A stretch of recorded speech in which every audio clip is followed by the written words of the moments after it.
Hello, hello, everybody. Hope you're all having a wonderful, wonderful time today. How's it going, Mr. DNA? 039520, Striker Ninja, King Smurf, hello. How's it going, Ivy Blade? Polar Pain, Groll TV. This is what I actually look like. Chairman Doll. How's it going, Zuthus? Good to see you, Ferron Ferrets. The Little Violin, good evening to you. Coziness incoming. How's it going, Any Carry? Blub Blub. Naj. Dark Knoll, hello. Unbreakable Chicken. Griff Jig. Mitch Canair. Calipers would be good here, hello. Please, no, maybe, hello. Commander, we've just received the support of another How's it going, Deep Black Zeppelin? Oh my goodness, the double opening sub. Luckwis, thank you so much for the Twitch Prime sub. Valued supporters. It says continued support Welcome of the to the council. Project. And Austin Fuego, thank you so much for 9 heckin' months. She'll name our Twitch baby Baylass. And she will be fabulous indeed. I'm proud of her already. How's it going, Video Game Despot? Good to see everybody hanging out here at the start of stream. For those who missed it, we checked out Monster Train yesterday for our Variety Sunday stream, and had a really good time of it. Lots of folks checking out the game with us. And I really enjoyed the mechanics at play. It's got some oddities, that game, especially compared to Spire, but the core deck building is familiar in a pretty cool way, and Monster Train lets you get pretty wild with it. So I'm excited to try it out a little bit more. There's 2 whole clans we've not even glimpsed, and many other things to try in the game. So I'm excited to dive back into it.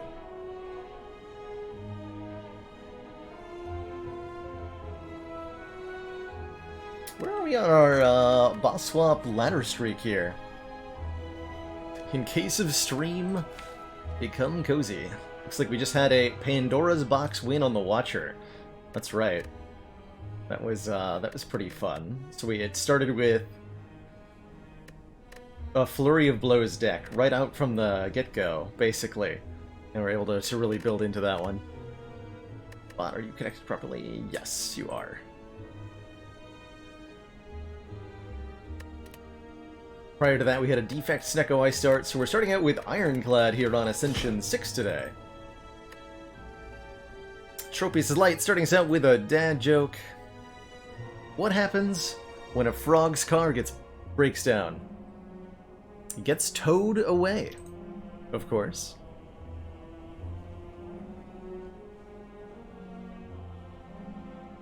Hey, Small Minds, I hear that comment a decent amount of the time.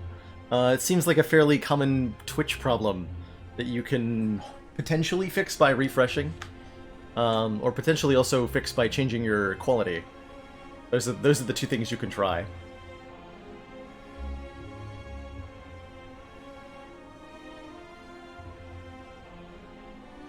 Oh yeah, I went to that is indeed not 6. There we go.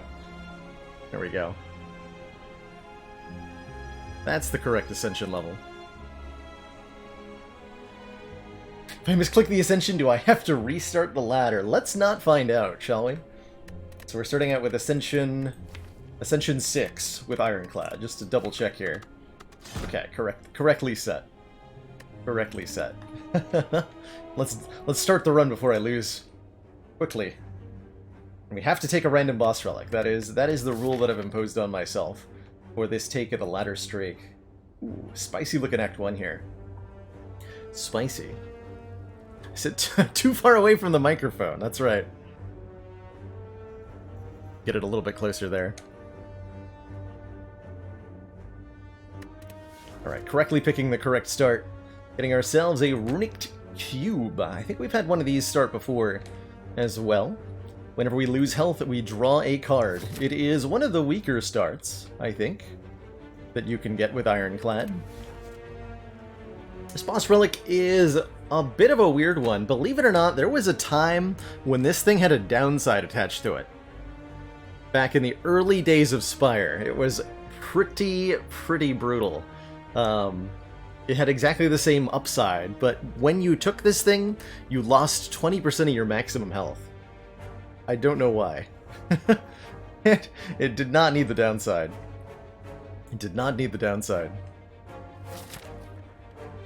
That is going to let us get some extra card draw. It does mean that this fairly ambitious path that I'd maybe hoped to take is a little bit more difficult to do, unfortunately. Most valued supporters. That doesn't need to stop us. Continued support of the Go XCOM Fire Elite project. Fire this way. We can take 5 hallway fights in a row reasonably okay on Ironclad, I think. Although, again, without the Burning Blood. Is it actually going to be okay? I don't know. The Saints, thank you so much for a half year. Enjoy that shiny new badge, and I will indeed have some fun slaying. How's it going, Avenue Philanthropist?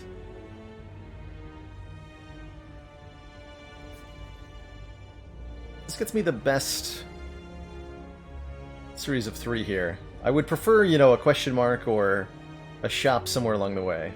We have to go to this elite if we're not going this way. So it's either elite with no fire beforehand or 5 fights in a row. I think on Ascension 6, we can manage the 5 fights in a row. We'll see how this goes. We can reasonably expect to take a little bit of damage in most of these fights. So strike, strike, strike will kill, we'll block for 5, take 1, draw 1 extra card, and we should have guaranteed lethal damage here. That was not guaranteed, but we got there. Get him. A smoke bomb. Perfect. We can now leave a fight. Excellent. Elite with no fire is like a Yankee with no brim.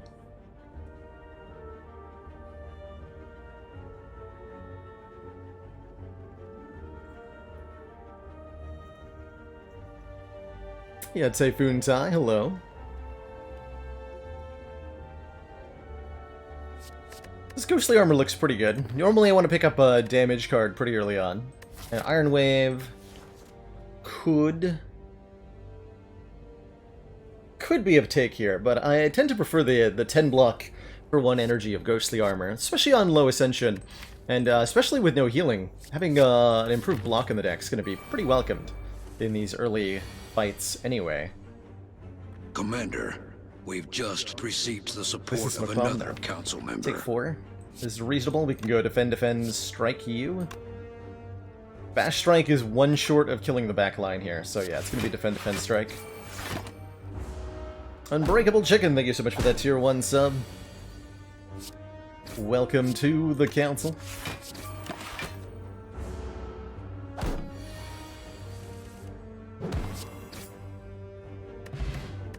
Finally beat a run under 20 minutes last night. Congrats, Typhoon. That is definitely an achievement. That speed running achievement. Either of these 2 common attacks is a pretty good take here.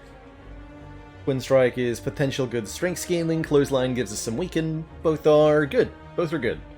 Clothesline in particular will help a lot against Guardian, who we do have to beat at the end of the act here.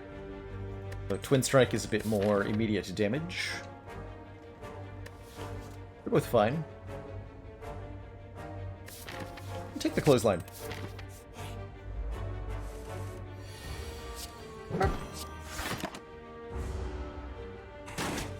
Choosing to take 4 instead of the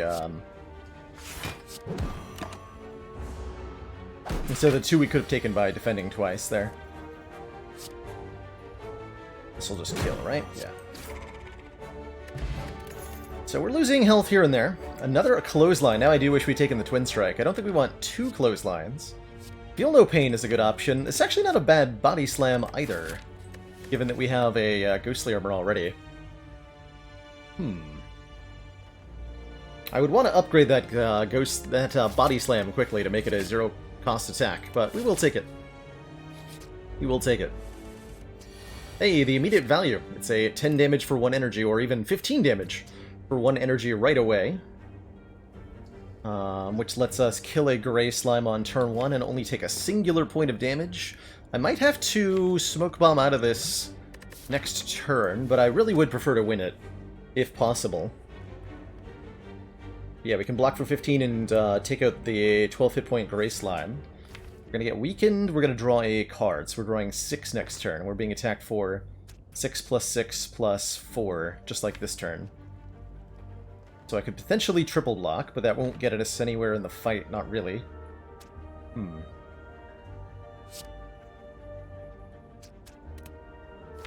I could triple strike, kill 1, and take like 10. A lot of health to lose.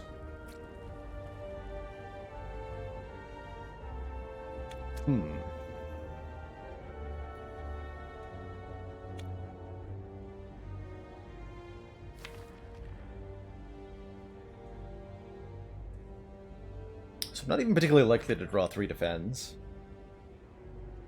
So what do I need? I need to redraw the Ghostly Armor and the Body Slam to, like, really do anything? Commander, the aliens are disturbing. Xmashes asks, is Dome ever the right play? Never had a run where it worked. It can be. Dome can be the right play sometimes. The information of what your opponent is doing is genuinely very helpful.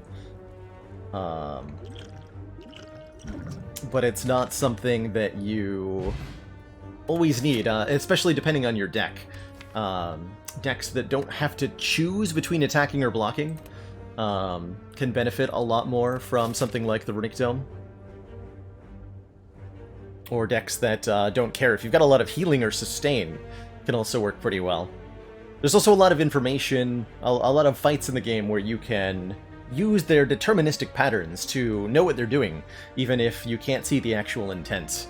And for doing that, taking a good long look at the enemy AI patterns as listed in the referential Slay the Spire spreadsheet. You can also use the wiki. Slay the Spire wiki has got good information about what enemies will do. So, a solid piece of advice. Next time you want to take a Runic Dome, bring a reference sheet alongside and take a moment in each combat to understand what the pattern of your enemy can be, or what they can do, and that'll give you better options to play around it.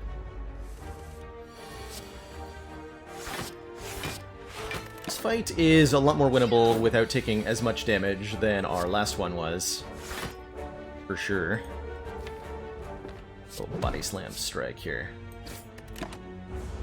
We might get hit on this turn for quite a bit. Oh, not too bad. We'll definitely drop the clothesline down, take 5. That should be pretty much all we take, yeah.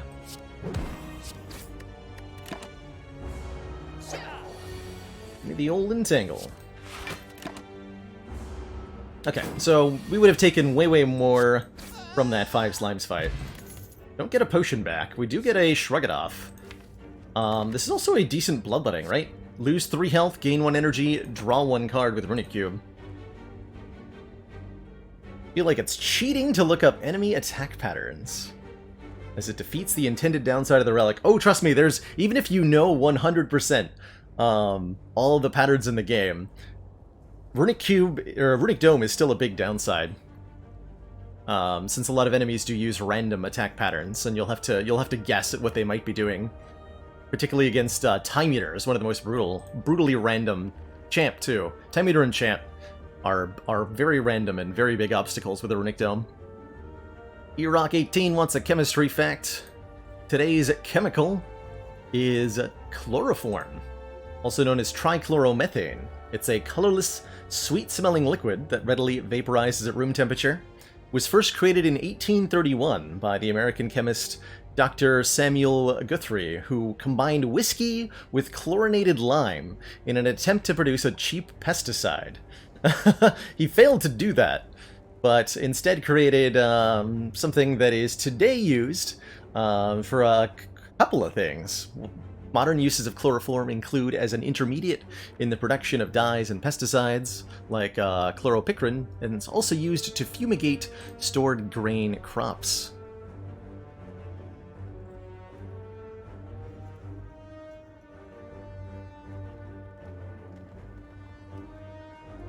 And SRF greeting us out with a dad joke.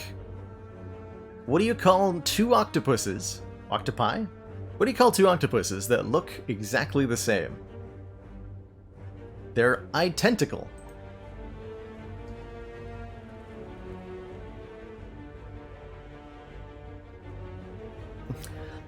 I've... Octopodes? Moctopus! Oh, I like that one! I like that one.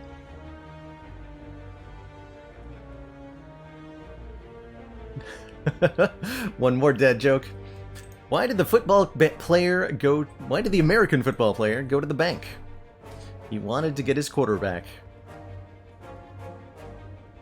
Another chem fact for Bark about chloroform. Chloroform has a long history of medicinal use, which was first pioneered in 1847 by the Scottish physician Sir James Young Simpson. He used chloroform as a general anesthetic to induce the loss of consciousness necessary for a painless surgery. In true medical pioneering fashion, the first person to go under with chloroform was Sir James himself. That's some doctor cred right there. He created a new way to to induce unconsciousness, and he uses it on himself first. Chloroform quickly became more popular than ether, which was the most commonly used anesthetic at the time. Ether is flammable and takes a long time to kick in. And chloroform lacks both of those properties, so it quickly became a popular way to do surgeries. Less than a decade later, it was used by Queen Victoria of England herself to assist with the birthing of 2 of her children. So that's a royal endorsement right there.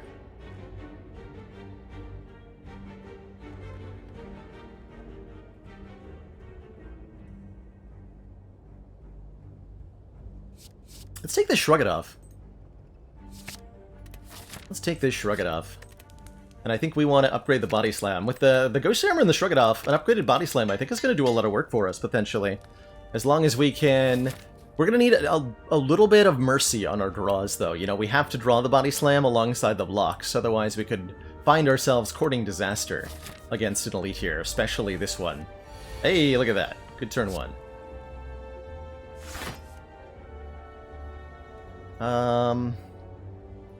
Do I bash instead of playing the Ghostly Armor? This is plus 10 damage on this Body Slam. Most valued Plus supporters. 12 right away. Yeah, this is more damage. Support of the XCOM project. It's the next turn damage. Means we don't have the Ghostly Armor anymore, but that's fine, I think. This would have been a good turn to draw a Clothesline, but next turn's fine too. Gotta do some damage. Do I dare play a Defend? I don't think that I do. Not on this turn. Rithgar, thank you so much for 13 months. Twitch Prime support, the Baker's Dozen.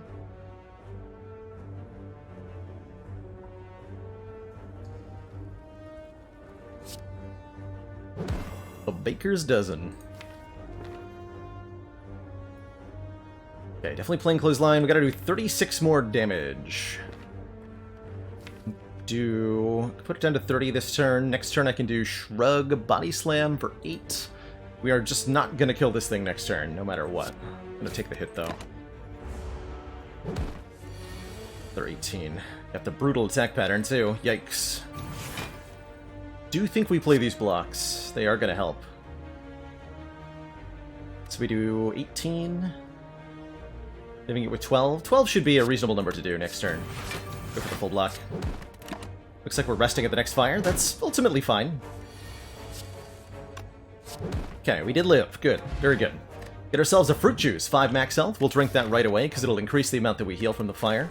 Matryoshka's great this early, because we're about to open a chest, so we're about to get 2 relics. And we get... Ooh, some really good options here. Is this Ascension 18 already? Yeah, that felt like it, didn't it? Felt like it.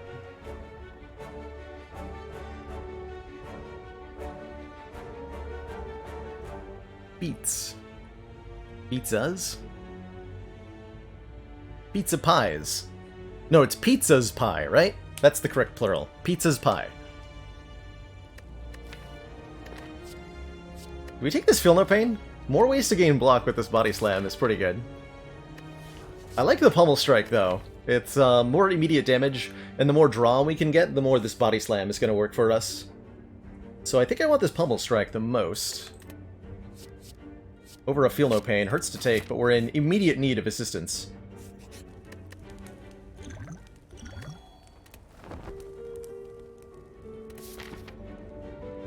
What path am I taking from here?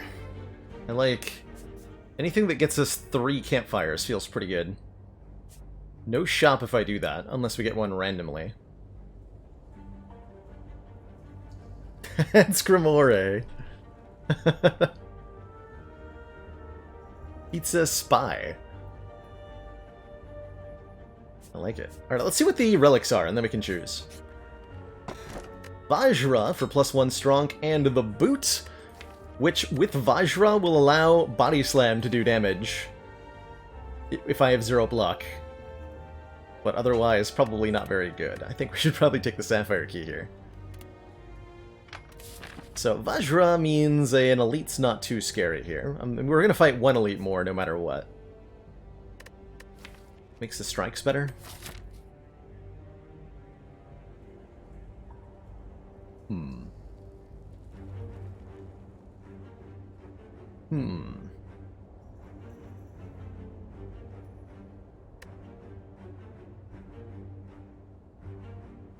We could go for the 2 elites. Means 2 less fires.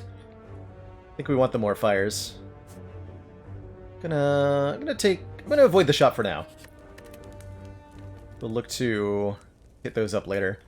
Good upgrades right now are the Bash for more Vuln, the Clothesline for more Weak, the Shrug It Off just for better block, but also better damage with the Body Slam. The Shrug's actually, like, premier amongst our upgrades. Pummel Strike's good too. Realistically, I'd like to ultimately upgrade all 4 of these cards. Let's go with the Shrug first. I should be able to get 3 of them upgraded at these 3 fires, so we'll probably upgrade everything except the Clothesline, is my guess. So we will wake it up if we play anything here, or if we play Bash because of the Vajra. Do like Bash Strike Booty Slam, or Clothesline Strike Booty Slam. Good blocks coming up. Looks like a Clothesline situation. Look at that. Get that 1 turn a weekend. Yikes. Well, we full block next turn at least.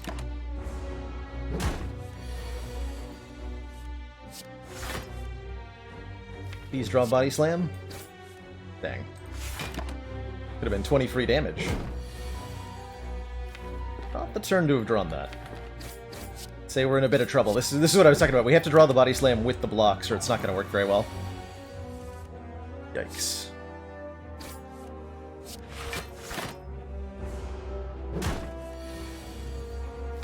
Just draw the Body Slam. Dang it!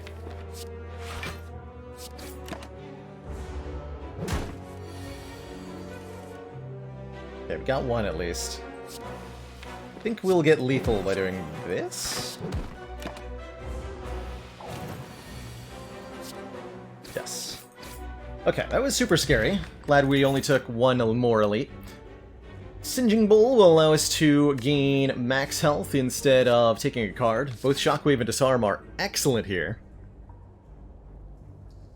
How did I like Monster Train? Any thoughts? I thought it was pretty dang good as a first impression, Malkavian. A little bit over the top with animations and sound effects sometimes, but the core gameplay of it, which is definitely comfy as someone with a lot of Spire experience. I like it a lot. The deck building makes sense, you get lots of interesting ways to scale up, and it seems like there's a whole bunch of different strategies that can result in winning runs. Work, Commander. So I've been enjoying it so far. This council is pleased to see our continued support of this project has been worthwhile. Hatsu, thank you so much for those 2 months of Twitch Prime support. Going into particularly Guardian makes me want this disarm. Shockwave for the weakened Vuln is definitely nice. 50 sap, by the way, yeah, right? Take that disarm. Probably going to upgrade that instead of... Excellent work, Commander. This something council else. is pleased to see our continued support of this project has been worthwhile. Block cards. Dang it, Body Slam, come on. It's not what I hired you for.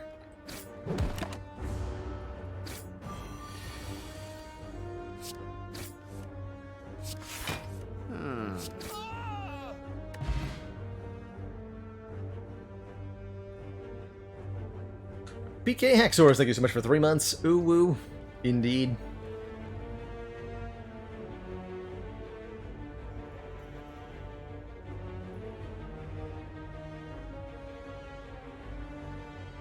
Seemed interesting, but the art style is a little questionable. The art style does take a little getting used to.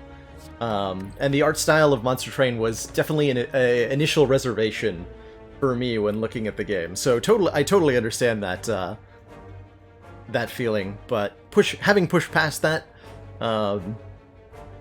it's got some cool mechanics to it.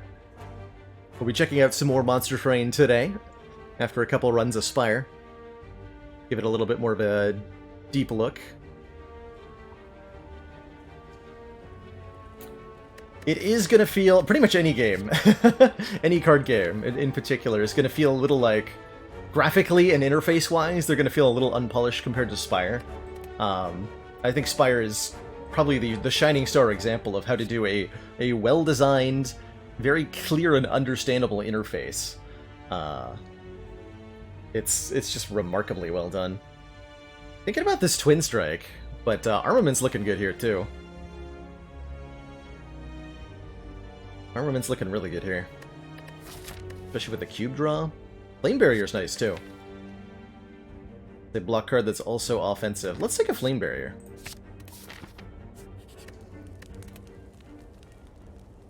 Let's take a Flame Barrier. And I want to upgrade... And now I want to upgrade the Flame Barrier too. Get Disarm upgraded.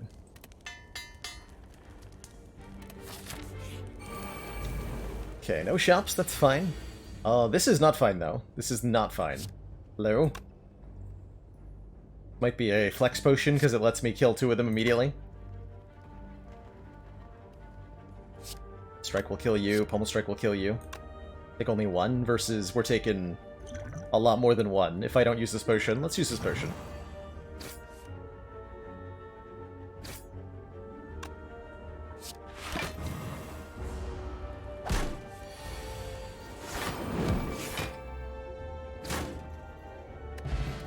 Speed potion's good.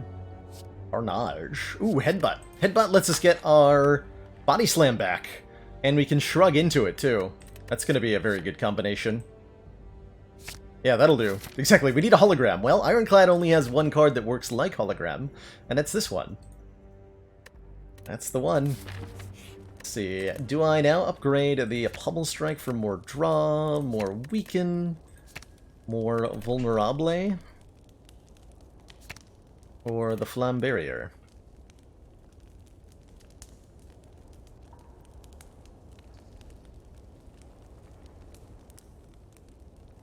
Silence the only character without a way to retrieve cards from the discard. She's much better at putting cards in there in the first place. And I guess you're intended to cycle around more aggressively, which she can do pretty well. Can do very well. Let's try upgrading our block cards more. Seeing how that works for us. It might not. This could be a flambe. We have to do 30 damage to transform. That should be pretty doable for us. Probably wanted to headbutt the Body Slam, actually. Yeah, now we can't do the requested damage. Okay. That'll work as a backup. That'll work. Don't want to lose the ghostly armor. No, thank you. So we're going to be in a bit of a slow fight here. Thankfully, Guardian's doing really low damage. It's a good turn to headbutt the Flame Barrier, but that means losing the Ghostly Armor. Headbutt the Ghostly Armor instead.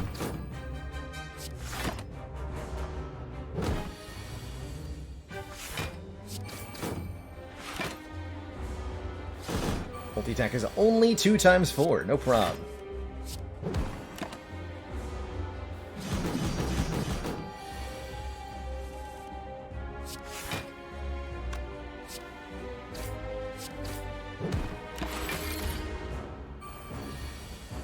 Round and round we go.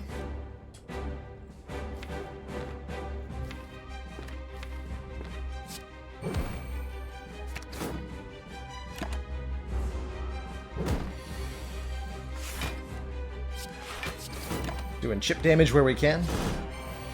It'll be a bit of a slow fight, but that's okay. Eee, that's a lot of damage.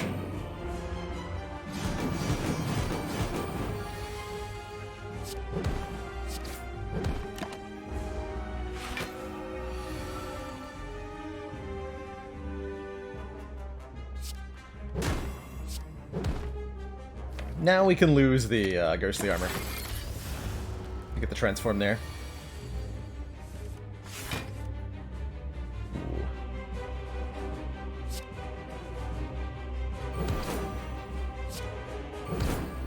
Order was wrong there, by the way. I should have played the Body Slam first.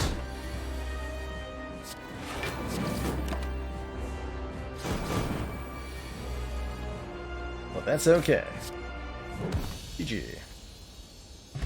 Okay, kind of a solid foundation. We can block and we can do damage. We can't really scale up very much at the moment, but we don't have to do that yet. Demon Form could definitely be a way for us to get that scaling that we need for something like Champ, for something like Bronze Automaton. We could just take Bludgeon to do the big ol' Stompy. Limit Break's not going to do anything at the moment. Well, actually, that's not true. We have Vajra. It'll gain us 1 strong. And we have a Headbutt to get it back, actually, so this could be part of a very quick scaling solution later in the game, but currently does not do a whole lot. As soon as we pick up an Inflame, though, becomes a lot better. I'm not certain I'm allowed to wait for power right now.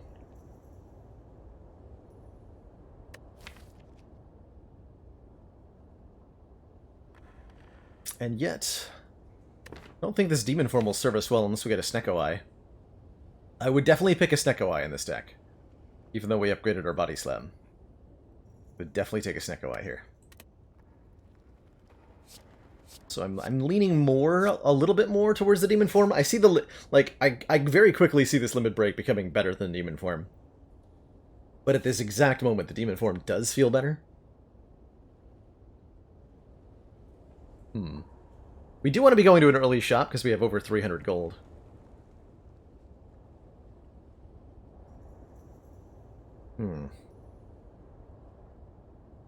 Yeah, it's not useless immediately, which is nice. And probably we're not going to be playing the card either way. Alright, we'll try this Limit Break. See how that goes. Damn it, there is a Snecko Eye. I knew it! Freaking knew it. That said, Velvet Choker is also very good here. Just a 4th energy that limits us to 6 cards per turn, which we can barely play anyway. But that's a really reasonable Snecko Eye. And Snecko Eye Runic Cube is particularly good.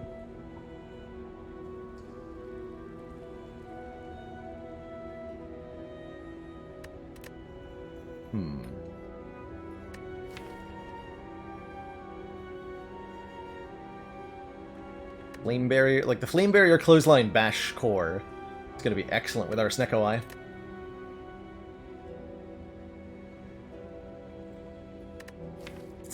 Solid choker, though. Really solid choker. Take the Snecko. Partially because of the Singing Bowl. We're going to be skipping more cards than normal with the Snecko Eye. Love these early shops. Going to be skipping more cards than usual with the Snecko Eye. And having the ability to benefit from that is definitely going to help here.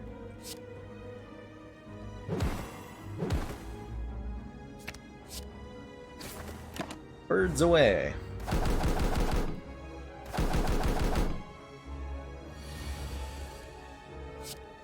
Birds away.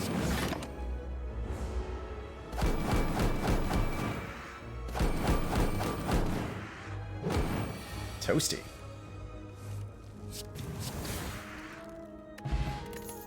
Okay, very good. Iron Wave Plus actually not bad here, considering we have a Vajra and a Body Slam. So that's pretty okay. Probably 2 max health, though, is going to be the pick for most cards we're offered.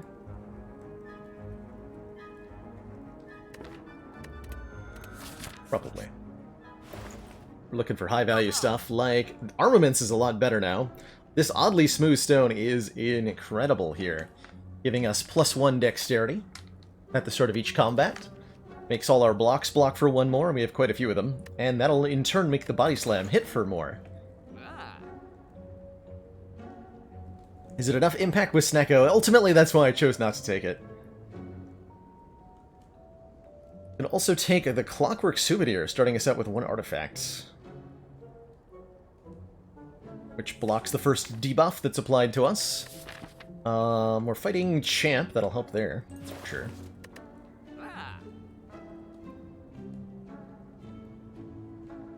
Mayhem's not bad either, actually. Start of your turn, play the top card of your draw pile.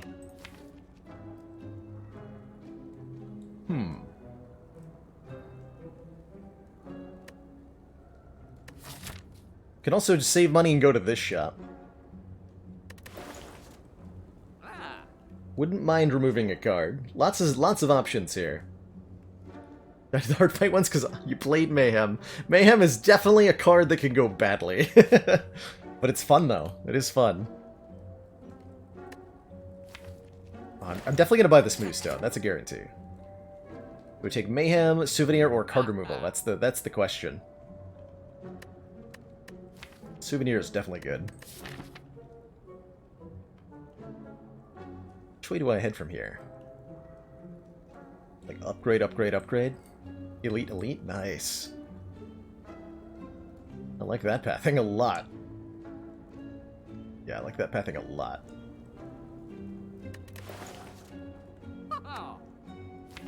But getting a strike out of the deck's pretty big. You take the removal, we also have more money in the next shop, whenever that might be.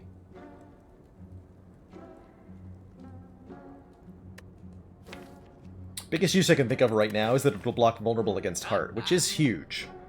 Very important thing to do.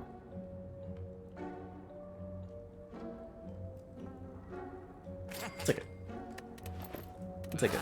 Not gonna buy a potion, and I'm gonna go this way, take some more fights to benefit from our Singing Bowl a bit more, and to get more cards into the deck, potentially.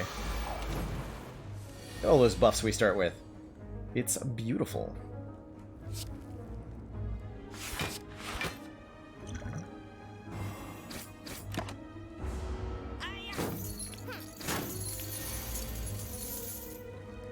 Perfect. Damage me, fools! See how that goes for you.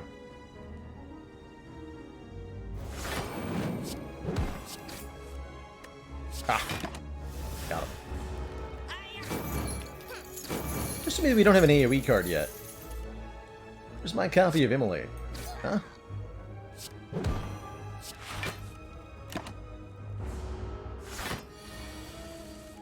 Where's my copy of Immolate? Ooh, just shy. Had I played Limit Break first, I might have actually... I would have killed there. Whoops. Do the math quite right. And so I cost myself some money. That's alright. That is okay. Second Shrug feels excellent here. We'll take that.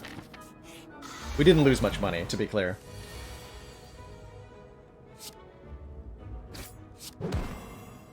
Actually doing math. Math says do that. Yeah, it's like 10 gold we lost for that. Not a big problem, certainly. And Shrug, Bash, Body Slam. That means I want to take out the middle one here. We're doing, yeah, overkill. Overkill to use the Body Slam on the front one there. Want to be efficiently allocating damage where possible.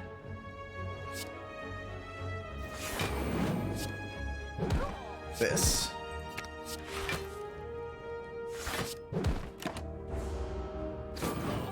Come on. Dual wield Snecko Eye. Say no more. Choose an attack or power card. Make copies of it.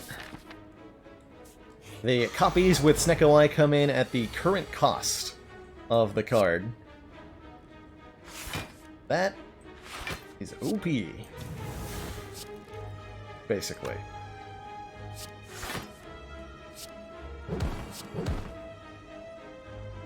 My Shrug Plus back, thank you very much.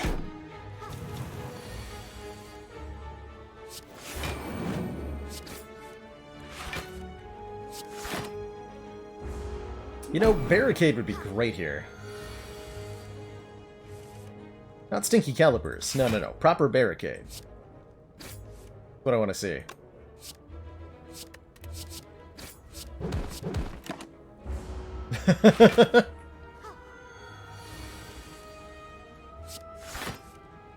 Got him.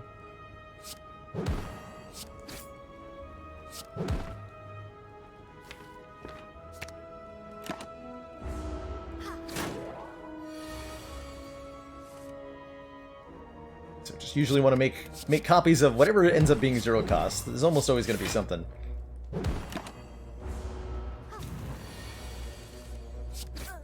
From there, the shenanigans may ensue. Distilled Chaos, great. Twin Strike Plus is 8 times 2. That's okay. We probably want better stuff with the Snecko Eye, but that's a good start. It's a pretty good start. For adding a bit more front load to the deck, let's pick it up. You know, I'd rather have like a Bludgeon. I'm gonna avoid the Burning Elite for now. We're gonna upgrade the Dual Wield to make 1 more copy. That's a big, important one. And we're gonna go for a couple more upgrades before we fight some elites. 2 more relics as well. So we should get nice and strong. Ouch. Lose the health to gain the max health in that stinky event. Might end up resting. Good chance of a rest-related relic. Feels like Clothesline or Bash. We're fighting Champ, so I probably want Clothesline. Is upgrading the Limit Break going to be necessary for Champ? Potentially. If we don't find something better, I'll probably save the Champ defeating upgrade for just before Champ, because if we pick up something like a Demon Form from an Elite, we're not going to need to upgrade the Limit Break. And won't want to, realistically. Or if we find like a Shuriken, we can potentially use that too. Probably want to rest now? Yeah, I probably want to rest now. Though I would like another upgrade. Gonna make it safe here.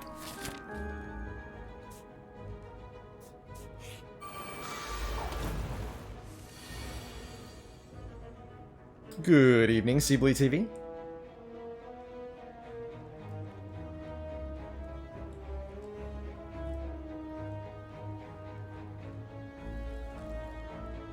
So Flame Barrier and then Pummel Strike will KO the front line here. It'll also KO this guy with Clothesline. So we can full block and kill both of these. That's good.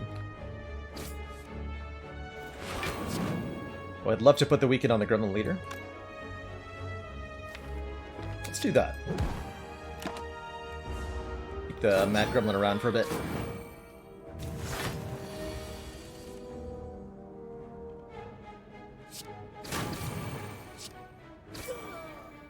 We get a Shuriken proc if I play another attack, so I'm going to let Ghostly Armor go. To get that 1 point of strength. Looking forward to another epic stream today. How's it going, Red Winds? This would be +2 strength currently. If I dual wield strike, I can make it +3. Sounds good to me. Dual wield strike is not the greatest play a lot of the time, but that's alright.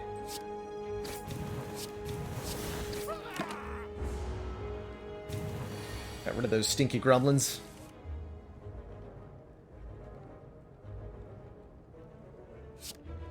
Could be Bash Clothesline.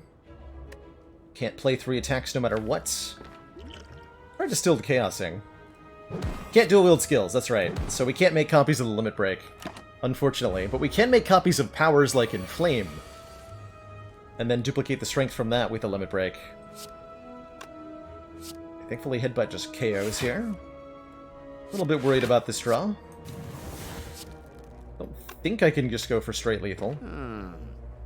Let's make sure we don't become weakened. Give me my Twin Strike back. If we can dual wield that at a low cost, we can probably get a kill. Or it's 3 cost, and then we can't do anything about that. Okay, it feels like this is the time for the Distilled Chaos, then. We can Flame Barrier Shrug it off to block for 29, which is most of the incoming damage. And then we can randomly play Body Slam. That would kill the Sneaky Gremlin. Potentially other good things happening. Oh, we're gonna draw the Body Slam. Excuse me. Well, still gonna play this.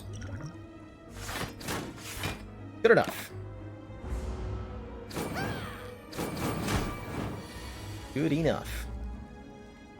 I'll take it.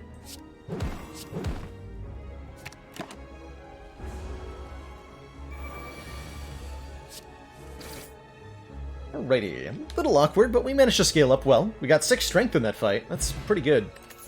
And a White Bee statue, which will give us potions after every combat. That's great. Also pretty good is Offering, even with a Snecko Eye. Offering says, lose 6 health, gain 2 energy, draw 4 cards. And drawing 4 cards is quite a few with a Snecko Eye. Ooh, what did I... We put a Tantrum in here, right? Oh man, okay. Spot a loose brick within a pillar that catches your eye. You find a folded note and a card inside, reading, "The heart awaits." This is your handwriting. Receive Tantrum. Deal 3 damage 3 times, enter Wrath. Shuffle this card into the draw pile. And store a card. Which I think I want to be Offering here. Could also leave the Body Slam. Lot of good cards. Limit Break is a potential option too. I'm gonna put Offering in there for future Baylor as a thank you.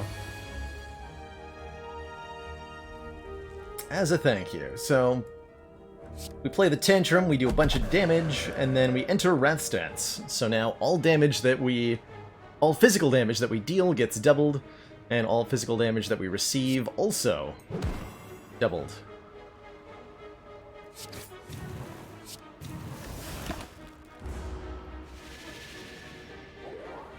Artifact blocks confusion even though we were already confused. The strike does 24, Twin Strike does 27 times 2 in Wrath. Hot damn. Is that a heavy blade? My Snecko Eye, you shouldn't have. I'll take a heavy blade.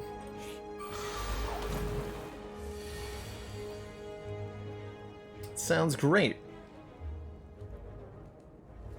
We'll block 14, this'll work.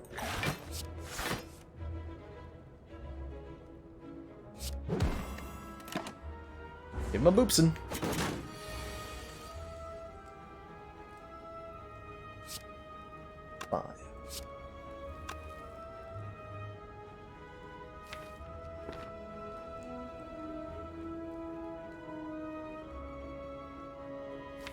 So this does 18, and this is going to do 50? It's not enough to justify going into Wrath here. Unless I draw Dual Wield with this potion. No. Okay. We'll leave that for later then. I can't go into Wrath here, I don't think. I think a lot of damage, but we would win. Might be the right play, actually. Get that Flame Barrier back. Gonna need it. 7 times 3 on this turn. Dang it, Flame Barrier and Disarm. Everything is 3 cost. Rude. Guess I could go triple Clothesline with Dual Wield here. Otherwise, I'm only really playing 1 card. Extra rude. Let's go triple Clothesline. I don't know if Strength Potion was lethal there. like it was a bit away from being lethal, but I didn't do the math, admittedly.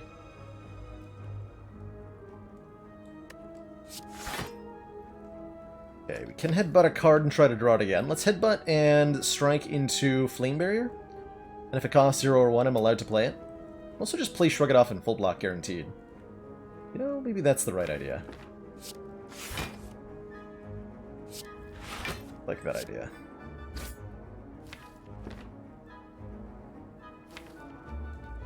Okay, give me dual wield? Yeah, to go with that heavy blade. Hopefully we can get a KO there. If I dual wield bash, is that good enough? Couldn't play any other cards other than triple bash. Would be 10, 15, 15. That's not a kill. Dang, dude. Snecko, please.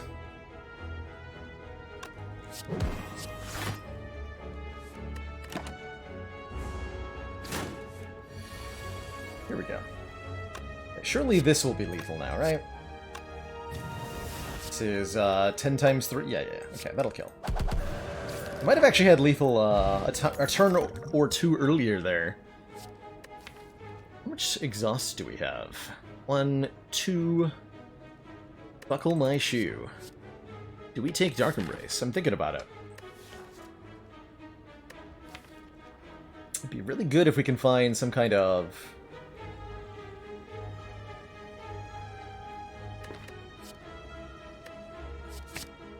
reliable exhaust. It works with the elixir too, which is kind of important. Going into champ, I'm going to try to do this on 44 health, and I'm going to upgrade our heavy blade of all things to be 5 times strength scaling. We will use our strength potion, and I'm going to try to gain 4 to 5 points of strength off of the limit break. That's all we're going to need. That's all we're going to need. Current note for ourselves, we left behind a copy of Offering in the note for yourself. Good times. Actually, okay, missing the damage there. Triple clothesline plus. That'll do. That will definitely do. So, becoming Strunk. Bargaining to block.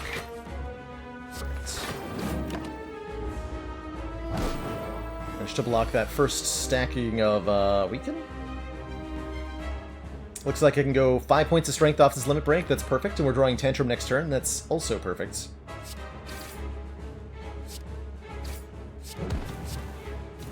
So we're just going to try to rush him down here. Especially, yeah. Especially with Heavy Blade doing 128. Herblam. Herblam.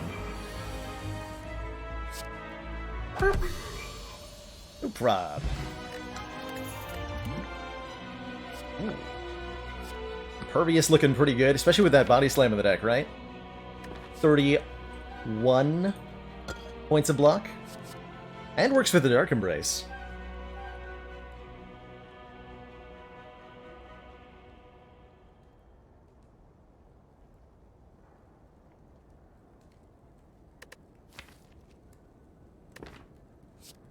Give me that. 31 block, 32 damage with body slam, the double scaling. True. Okay, Busted Crown is here. Offering us 1 extra energy every turn, but 2 less cards to pick from. We do have a Singing Bowl. Fusion Hammer gives us energy every turn, but we can no longer upgrade at rest sites. Important upgrades right now are Impervious, Bash. Actually pretty okay with Fusion Hammer. We still have to recall too. We're not missing that many upgrades. And cards from here on out have a 50% chance to be upgraded randomly. I do think Busted is good here, but I suspect the Fusion Hammer ends up being better than the Busted Crown.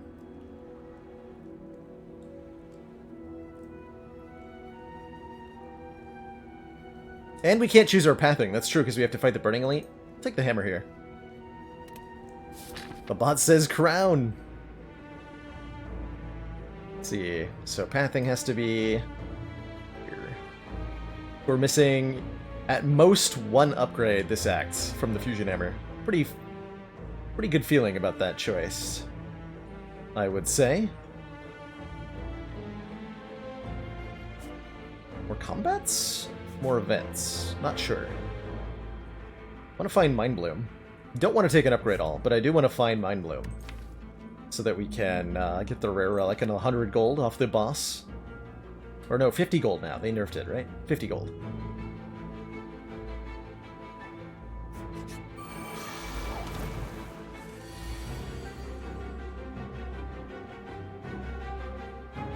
Can body slam 2 of them after playing Impervious? By dual wield it? Sure. Dunked on, nerds. I want you to attack me next turn. Please don't do that.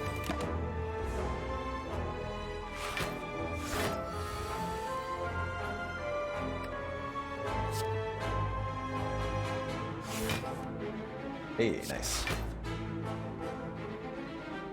So let's bring this down to 6 times 2. That's a perfect block then. Good.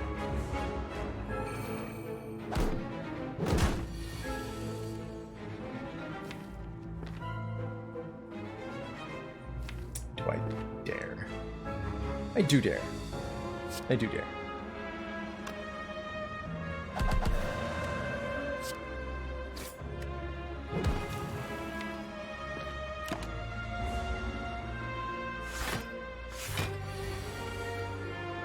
Become Wroth. Orc. The anger flow through you. Perfected Strike Plus. It's actually a pretty beefy card. That does, we have 5, 6, 7 strikes. And it does count itself, so it'll be 6 plus 8 times 3. So 30 damage. 30 damage card. That is better than many cards, but worse than some other cards. And it does scale up when it's dual-wielded. It's like really borderline. I don't think we need it. I don't think we need it. So close, yet so far.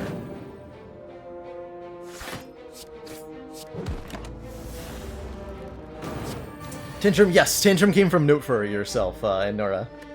That's exactly right.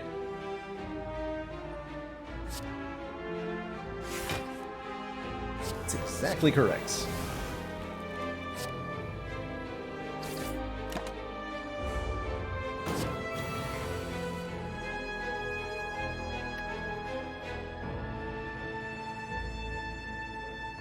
Time to use a potion. It's a good use of our elixir. Actually. Really good use of our elixir. Don't generally like elixir that much, exhaust any number of cards in your hand, but with the Dark Embrace, it's kind of like a gambler's brew. Just a little bit.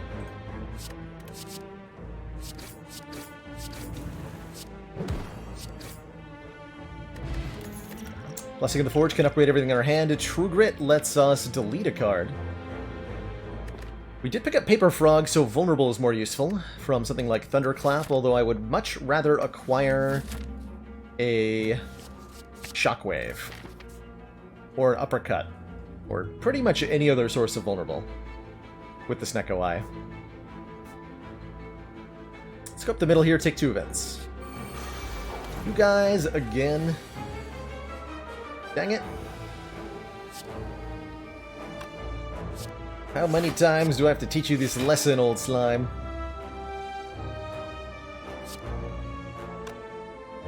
Body Slam, Heavy Blade Strike? Yeah.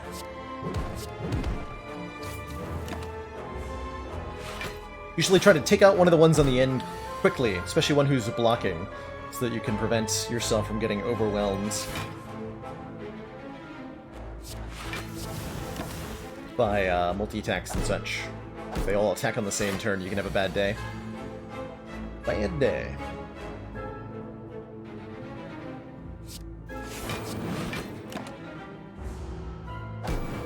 You wanted more copies of Bash? That dual wield? Didn't think about that.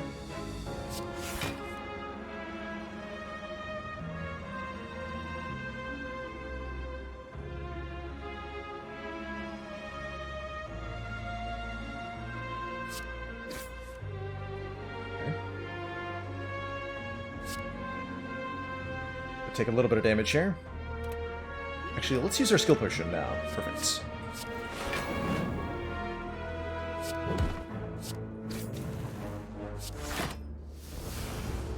It dying to Flame Barrier gets us an extra turn of downtime on it. They come back the turn after you kill them, or 2 turns after, if they die to Thorns. Kind of interesting little effect there. We're just slowly gaining strength. Waiting for our Snecko to give us a draw that lets me kill them.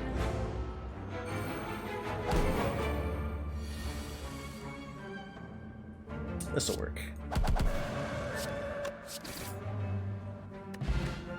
But a colorless potion, okay. This would have been good a while ago. It's no longer good now that we have Snecko Eye. Although still not bad. Infernal Blade makes a free attack. Eh. How many different Thorns effects are there? For the player, only 2. The Flame Barrier card itself, and then Thorns from the Bronze Scales and the Silent card Caltrops, and the Liquid Bronze. Those are all the same type of Thorns.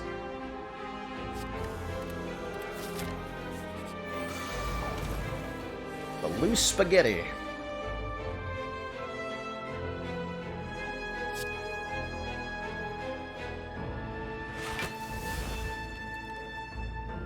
I'm kind of okay with what it's doing. I do want to get in some attacks here, though.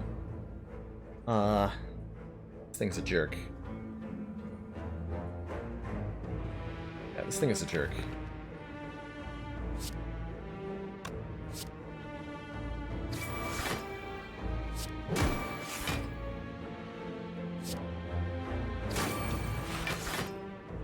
Perfect. Exactly as intended.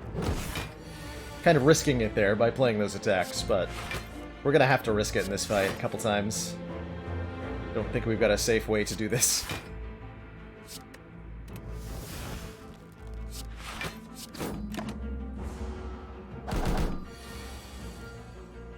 This move will give us a curse. We really don't want a curse. Very much at all. Fortunately, Disarm does a really good job of putting this enemy on the less threatening list. Really good job.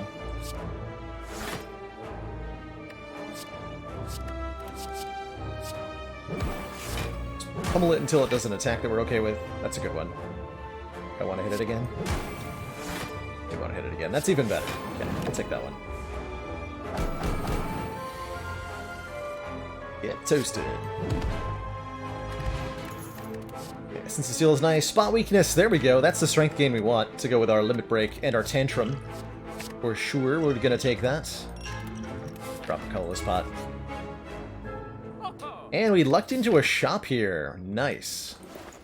Means we can buy these things. Bag of Marbles definitely has appeal, putting a 1 vulnerable on opponents at the start of each combat. That is with Paper Frog, so we do 75% more damage on the first turn. Pretty good. Blood for Blood hits okay, although it's worse than the Perfected Strike we passed on, so I'm not going to take it. Art of War could be okay. Hard removal is definitely good, especially now that it's cheap. Especially now that it's cheap. What does Snecko do to Blood for Blood? When we draw it, it'll be a random cost between 0 and 3, as normal. And then if we take damage during our turn, it will get cheaper in our hands. Pretty hard to take damage, but stuff like Offering can do it. Beat of Death would also make it cheaper in our hands, so Blood for Blood would be really good against Heart.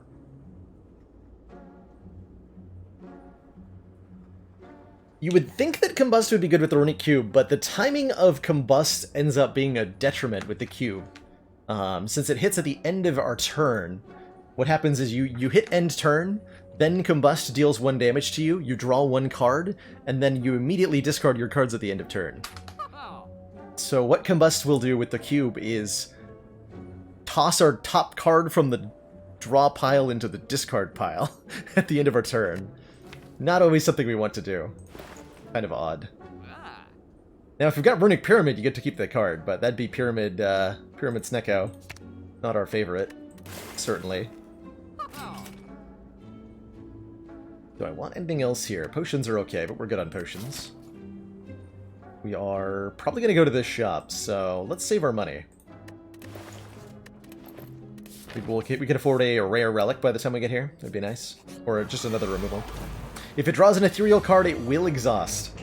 Immediately. Bad times.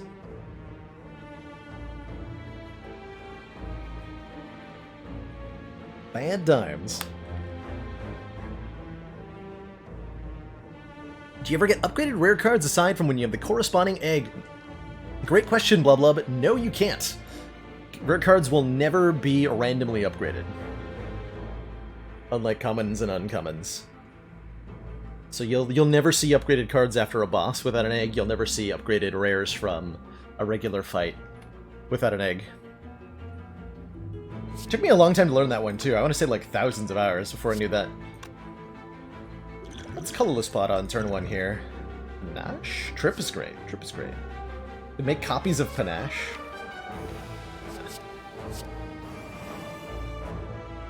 I don't think I want to Tantrum here on turn 1.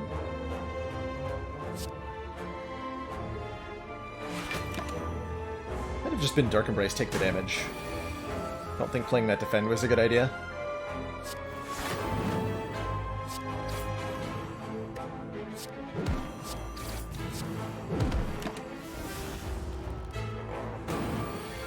Okay, Giant Head gives us enough turns to set up that it shouldn't be too much of a problem here.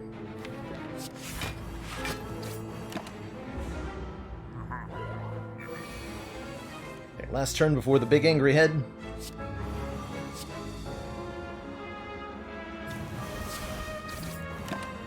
So far, not great.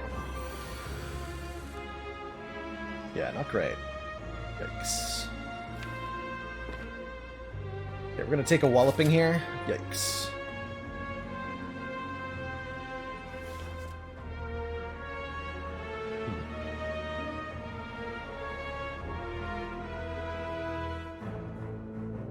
There's no world where this is lethal, right? Not even close.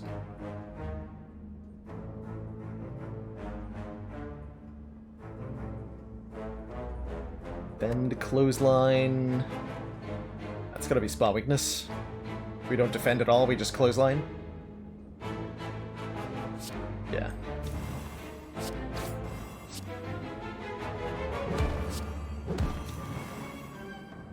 $27 here. Hopefully that's all we have to take? Yeah, I think so.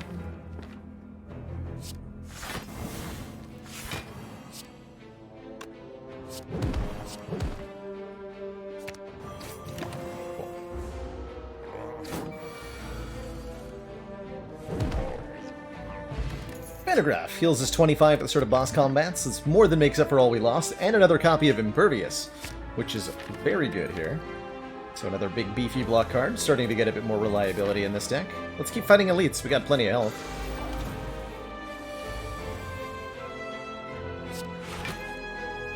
Said that was a little sketchy. It's a pretty good turn 1 body slam. Pretty good turn 1 body slam. 71. Okay, went for the gentler attack. I appreciate that.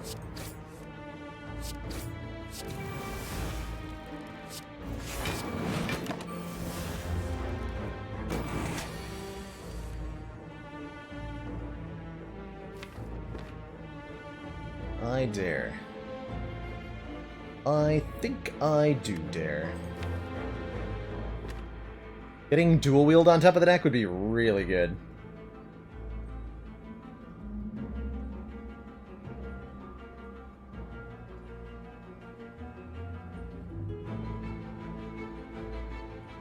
So I could make copies of this Tantrum at 0 cost. Yeah.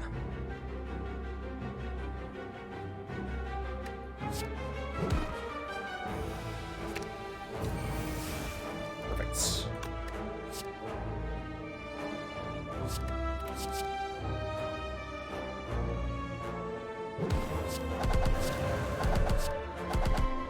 Get him.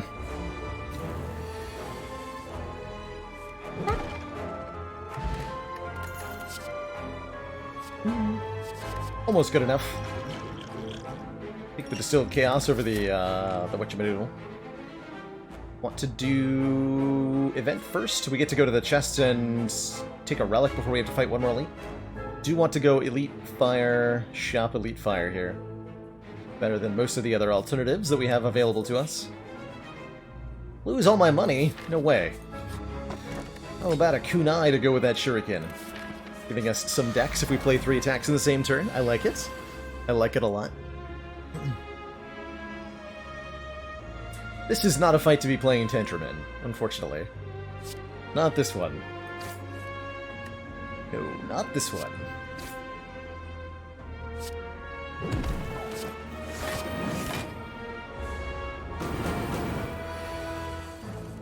This is why. We don't want this number to be 90. 90 is too many. Please do not do that. Thank you very much. Taking 1, on the other hand, is desirable.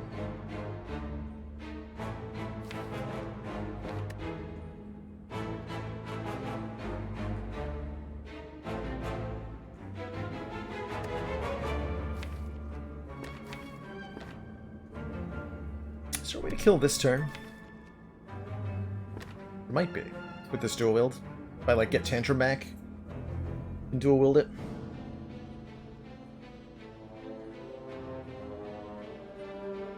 Seems a little risky, though.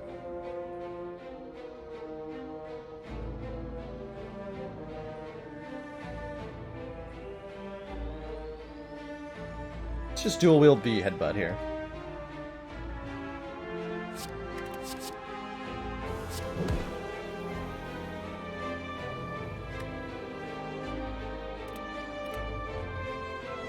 Wait. Put the dual wield back on top.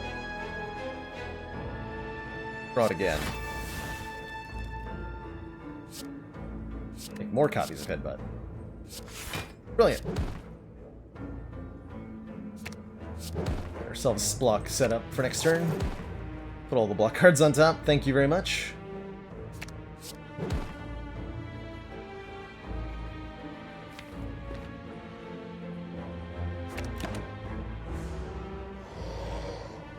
Commander, the aliens are disturbing. Henry BK!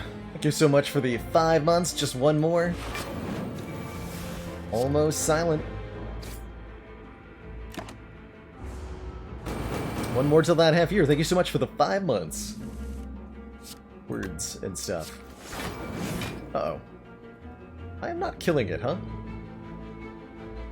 Looks like a good Swift pot then. Still not killing it.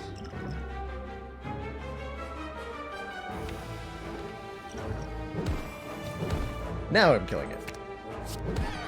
There we go. Happy Flower every 3rd turn, gain an energy. Excellent. Fairy in a Bottle, also excellent. Reviving us should we die. To 30% of our max health, which is currently 30. 30 hit points if we would die. Gonna go ahead and recall. Still got plenty of health and a Fairy in a Bottle, so the odds that we die are pretty much 0 on the way to the boss here.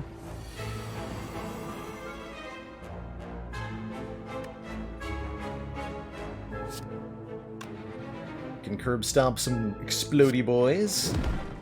Excellent. Come dunkified. Chemokinesis says draw a card. It does. That's true. Sometimes that's all you need.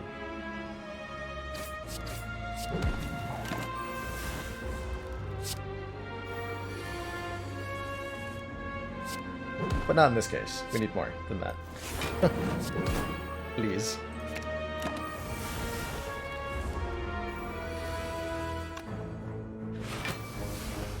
Why tantrum the spiker? That wise. Too late, I already did it. Okay, Flex Potion, excellent. Pummel Strike plus, not bad. Metallicize plus, kind of interesting. Good dual wield target. It's our first power card. Hello? Why don't I have any of those? What do you mean it's my first power card?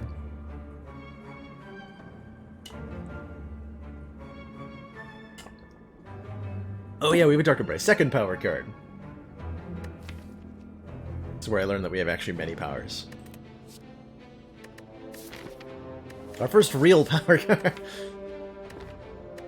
Don't count Dark Embrace. Let's take it. Let's take it. Ooh, that's a good one. Whenever we take damage, gain 3 block next turn, says Self-Forming Clay. And we like that. Does prevent us from either getting Disarm or a card removed, though. But man, is Self-Forming Clay good.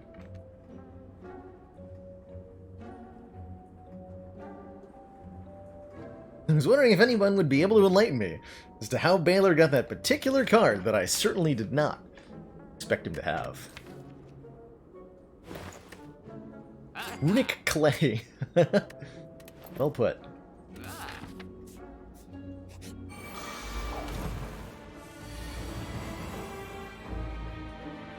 Ooh, that's a tempting tantrum with a spot weakness landed on turn 1. This does 14 times 3. Certainly won't kill me. Next turn. No, that would never happen, right? Never. That would just not happen.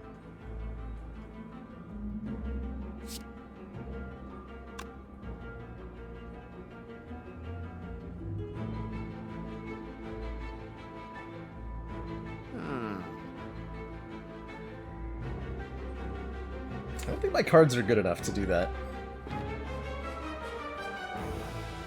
Would I skip a tungsten rod? Good question. Maybe. Maybe. Because Beat of Death is pretty important to us at this point.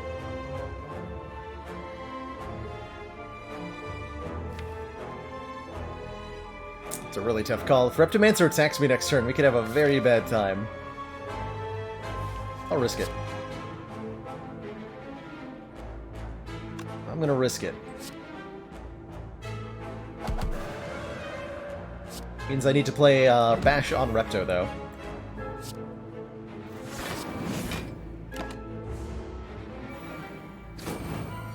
She went for the attack. I certainly did not... Wait, did I? 42 twice? 66? 38. Oh, I gotta math that.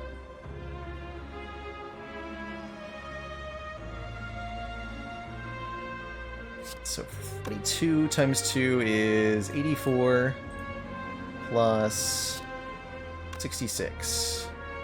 Okay, that's like super very definitely lethal. Like, not even close. And we get an Ice Cream, conserving energy between turns. That's awesome.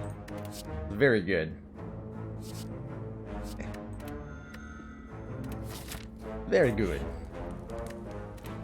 And now we're at full health, too. Flexbot needs no math. But math needs no Flexbot. It's like the best Snecko Traw we've had all run. I'll take it. About time. About time, Snecko Eye. We can play True Grit to get rid of Metallicize. We're not going to play that at 3 cost. Probably want to Clothesline to remove the artifact so that I can vulnerable with Bash. Yeah.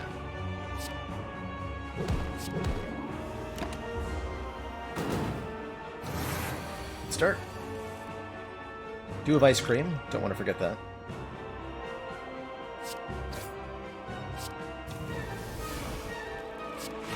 Take a bit of damage here. Gets us more block next turn, as well as 2 draws immediately. So we're starting on the road to success? Question mark? Dual wield headbutt. I'll take it. I'm gonna go for Donu first, because Donu is the one that buffs. I am the one who buffs. Good body slam draw. Looks like. Keep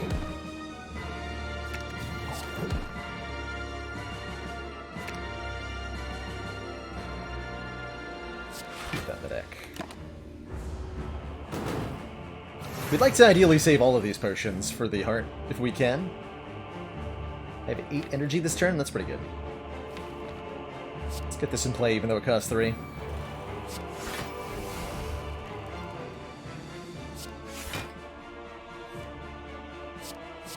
Got him.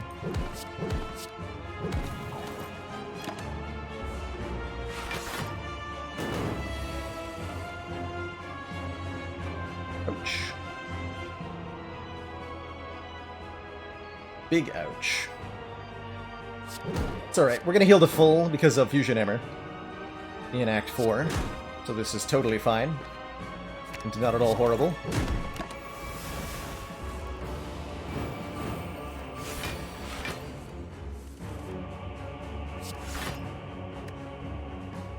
It sounds like scrying in a way, triple headbutt. Kind of. Pick your own hand. Basically.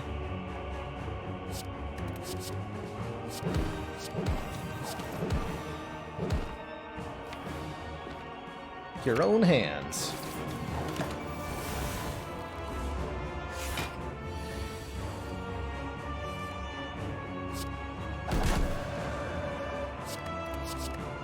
Boop. GG. Well, I'll be bringing more Monster Train in the future. We'll be playing some more today, Animal. And quite possibly beyond that. Had some really good turnout checking it out yesterday, and had a really good time playing it, so I am definitely excited to do more. Have I been here before? Is this the Heart of the Spire, the source of this Tantrum card? Because we have no other explanation for where it came from. It just magically appeared in the deck. Seemingly from nowhere. For those coming in and wondering, it is from the Note for Yourself event, where you take a card and leave a card. You only find that on Ascensions below 15, and only if you're not playing on your highest unlocked Ascension. So it can be difficult to locate. Feels like we just remove a card here, pretty happily. Nothing we can afford. Don't really want a colorless potion. Exactly buy this Metallicize. They'll take a strikeout instead. Alright, we have got good health. The Runic Cube and the Self-Forming Clay are going to carry our heart fight for us. We just want to make sure we don't lose too much health. More than 25. We do have a Pantograph. Don't want to lose too much health in this fight. What a great turn 1. We can dual wield this Bash and make them both vulnerable. We can disarm this Spire Spear. We can also make the Spire Spear vulnerable.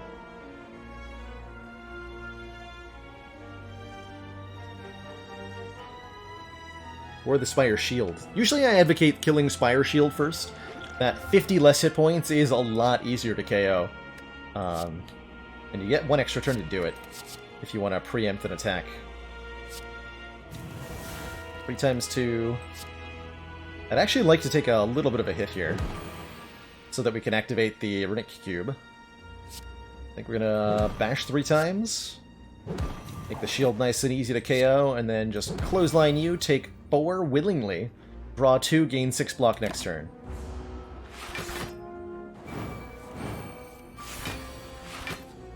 And if we luck out in the right ways, which it looks like we did, we can potentially just KO the Spire Shield right now. I have 6 energy here. It's going to be a full 10 times 4 if I enter Wrath Stance.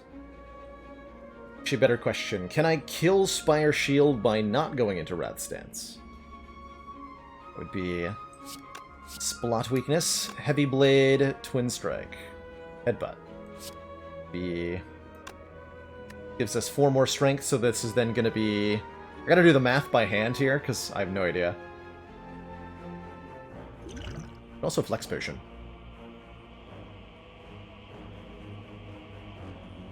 sounds like it'll kill. I'm playing this either way, so let's take a look-see now. 77. Yeah, we're gonna get a... does that kill? I don't know. Maybe extremely? Maybe extremely. Could I have gotten them both? If I'd tantrumed? Maybe. Didn't even consider that as an option.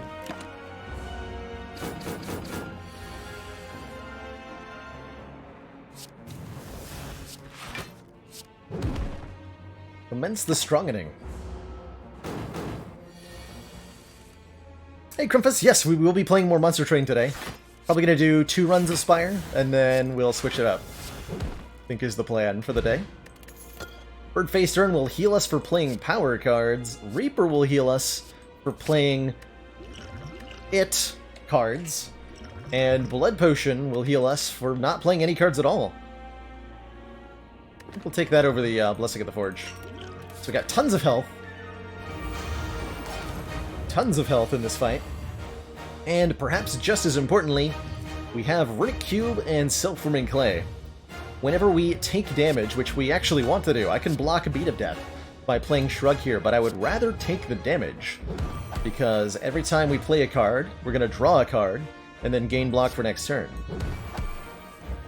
And it's magical. It is magical. Copies that. Ooh, that's a good one.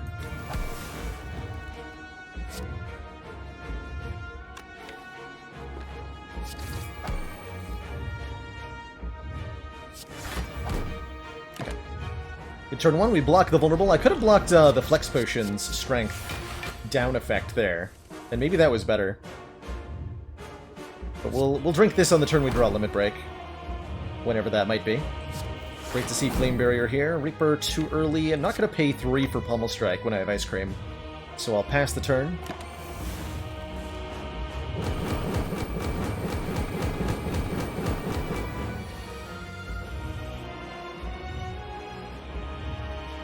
Ice Cream, the only food relic that doesn't give health. Is there anything else? I don't think so. Might be. I mean, Happy Flower doesn't give you health. Depending on your definition of food. That could count.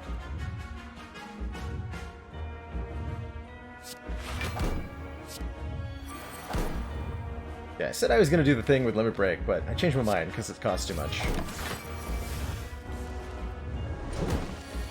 Maybe wanted to play that over the other thing, but... oh, well. Let us take advantage of the Beat of Death some more on this turn.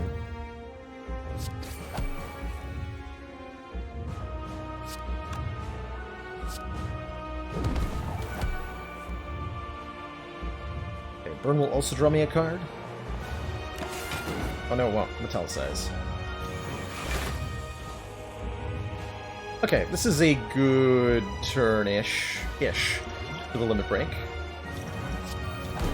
Gonna give me 12 points of strength? That's pretty alright. That is pretty okay.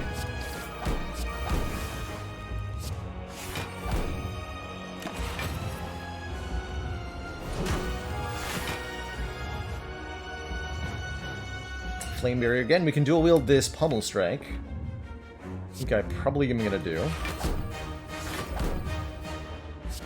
Also give me a Kunai proc, actually, so let's play that before we play any more blocks.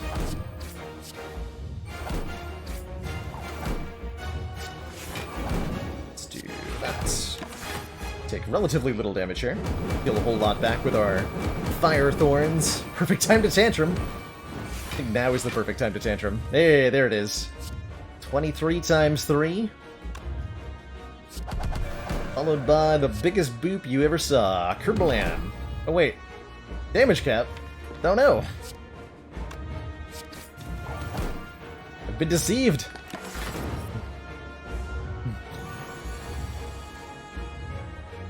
Get it out of here. No. GG. GG. Delicious. Get out of here, fairy. The blood stays, but the fairy can go.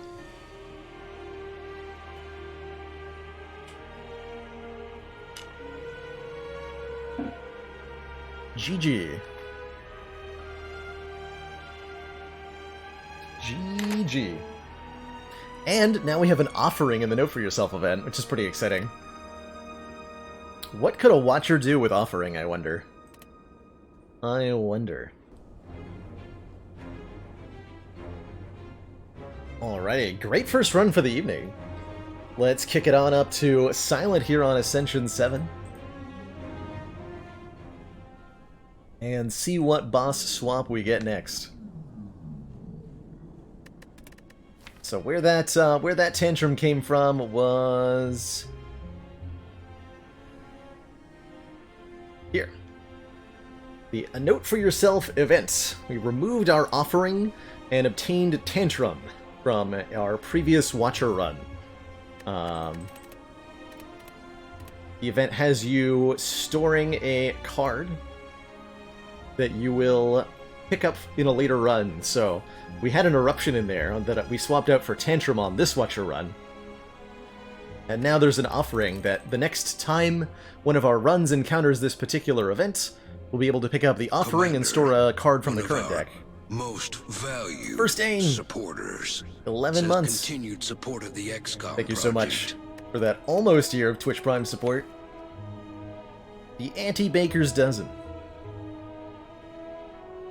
Current time over here on Mekia is 5:30. I'm in Eastern Standard Time.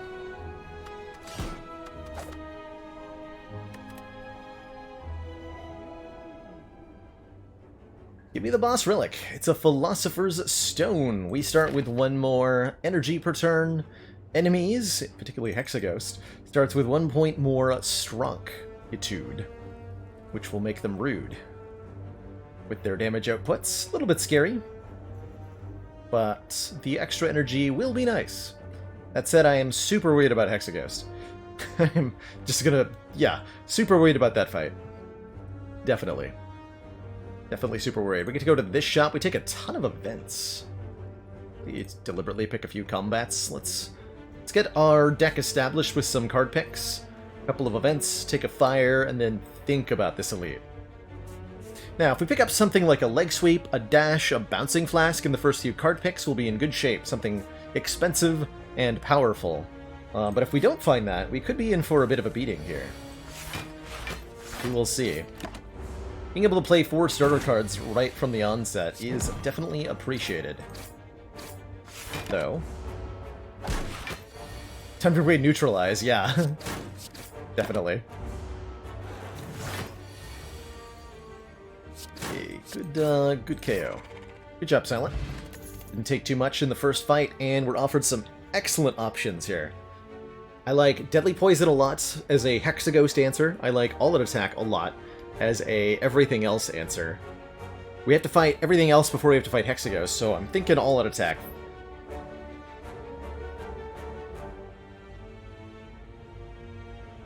Have there been some changes to the game with orbs on other classes? So how it works at Nora is orb slots are given by the defect, who starts with 3. Other classes have no orb slots, which you need in order to be able to channel an orb. If you pick up the Prismatic Shard as a class other than defect, or if you're playing with a modifier that adds blue cards, so either the blue card modifier or diverse modifier, then you'll get 1 orb slot to work with. If you obtain an orb card through a means other than those, like, for example, by leaving a card a Note for Yourself, or if you generate one with Foreign Influence on Watcher, those won't work. Unless you're playing with base mod. If you have mods enabled, it might be different, I think.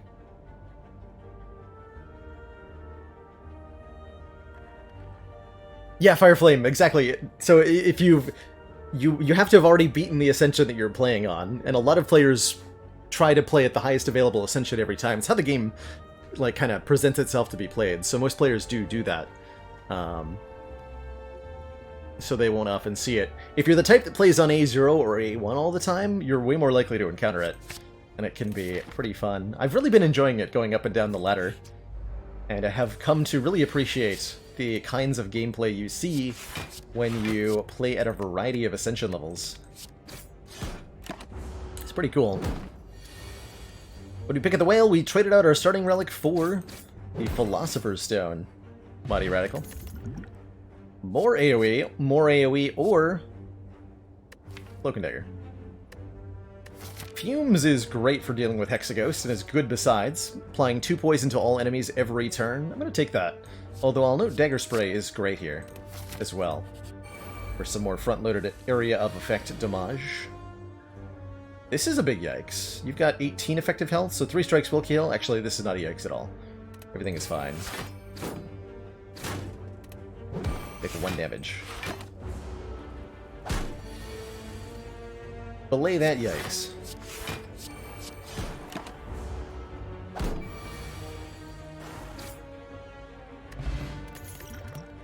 Attack Potion, there's a leg sweep I wanted to see. That is a premium block card, and will help us survive the additional strength enemies are having. We can easily afford to play it, too. Happy to add that. All we want now is some removals, really, and a couple of upgrades. Upgrade the all-attack, upgrade the fumes, upgrade the leg sweep, remove every single strike. Please. Get them out of here. Do not add cards that are not strikes, and are worse than strikes. That is the opposite of removing strikes. We don't want to do that. We do want to take some Exalt, though. That's fine. It's fine. I think we could beat this Burning Elite some of the time. 2 good potions. Not that good at Gremlin Knob, but I am good at Lagavulin and Sentries. Go for 2 elites here. Let's do that. Okay, it is Knob. So I'm going to go ahead and Power Potion right away. Fumes, and Blades, and Envenom. 3 great picks here. I think Envenom's the best option. And then I'm probably going to use that Attack Potion as well. Naturally, yeah, naturally it is Knob. That's alright. We get to weaken Knob for 3 turns, apply a bunch of poison. Let's take the Envenom here. And yes, I was hoping we'd see that too. Perfect. Perfect. Envenom riddle with holes. Get him. How about that? How's that for a turn 1? How's that for a turn 1? Turn 2, a little bit less exciting. Turn 3, also less exciting. But let us rejoice that we had a good turn 1. Sometimes that's all you can do. Okay, you're gonna die next turn, so we might as well block 1 time here. Take 20 damage to the regenerating Gremlin Knob. I'm okay with that. Very much okay with that. Bronze Scales. That'll help with Hexaghost, giving us 3 Thorns. Cloak and Dagger's okay here. Choke's not terrible either, actually, for some front-loaded damage. Going into either Fumes or Sentries, I think we upgrade the Fumes. Either Lagavulin or Sentries. We should upgrade our Noxious Fumes. I'll take a Dagger. Just 1 more blocked card. And let's go for another Elite. Get an upgrade in this way. So what do I mean by front-loaded? Great question, Didal. 2 terms you'll often hear thrown around by folks describing Spire gameplay are front-load and scaling. And these are terms that are kind of the 2 categories you can really lump stuff into when it comes to outputting block into damage in Slay the Spire. We use the term front-loaded to describe whether it be block or damage, usually damage we're talking about. Describe cards that do stuff immediately when you play them. Like All-Out Attack is front-loaded damage, because it does that damage instantaneously when we play it. Whereas something like Noxious Fumes is going to take multiple turns to start doing significant amounts of damage. And the longer it goes on, the more damage you get in total. We call this scaling damage, or scaling power, which is... So, usually I'm thinking about, for front load, I'm talking about cards that are going to let you kill things on turn 1 and turn 2, which is really important in a lot of fights. in Slay the Spire, whereas scaling is more important for the longer fights. Certain elite fights, and definitely the bosses of Spire, require you to generally be able to scale up your damage. Like Backstab, exactly. Backstab is the quintessential front-loaded damage card. It's guaranteed to show up on turn 1. It does a decent number, 11 or 15 upgraded. And it even goes away, which is perfect. Die, Glass Knife, you know, Quick Slash, Dagger Throw. These are all front-loaded damage cards for Silent. Would Wave of the Hand be front-load or scaling weak generation? Wave of the Hand is... I would probably call that both. Wave of the Hand is just great. Remove all of the artifacts and apply a million weaken to every opponent. But I tend to consider weak is something I tend to consider as a scaling source of damage mitigation, because it's more effective the more damage your opponent's doing. And so weaken blocks more at the end of the run than at the beginning of the run. Let's get those fumes upgraded. I think that is the pick here, going into this next fight. Sentries, okay. Show me the turn 1 fumes. Do not show me the turn 1 fumes. Show me the sadness. The bronze skills will help here. 23 health would require me to strike, all attack. That's not lethal. I think that means I want to take 5 here. Put you at 17, so that's 1 strike and... Actually, strike all attack would not be enough. Didn't matter either way because we didn't draw all attack. Unfortunate.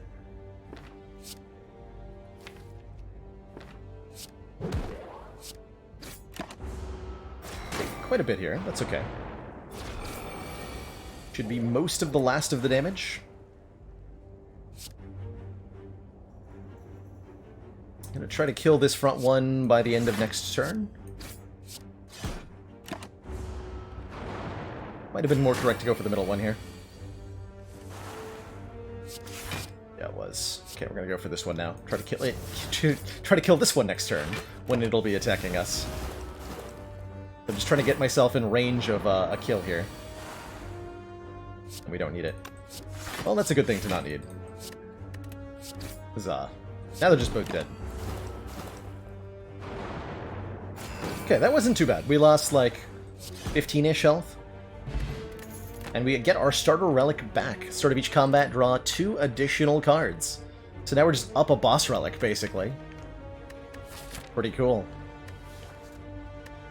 Okay, second chance at this dagger spray. I think I will take it. A little bit more front load. That term showing up again. And a lantern to go with our turn 1 draw. Incredible. So we now have a 7-card 5 energy turn 1. Didn't know we could get our starter relic back. You can't. But the Bag of Preparation is different than the starter relic for Silent, but has an identical effect. So it's kind of like getting our starter relic back. But how will this deck beat the heart? How's it going, Sneaky Teak? Hopefully we get a few more card picks before then. Hopefully. Hopefully. Go for the removal, get one of these strikes out. Silent, in particular, does not like strike cards very much, so removing them early and often, I think, will set you up for success. Second copy of Noxious Fumes is pretty tempting here.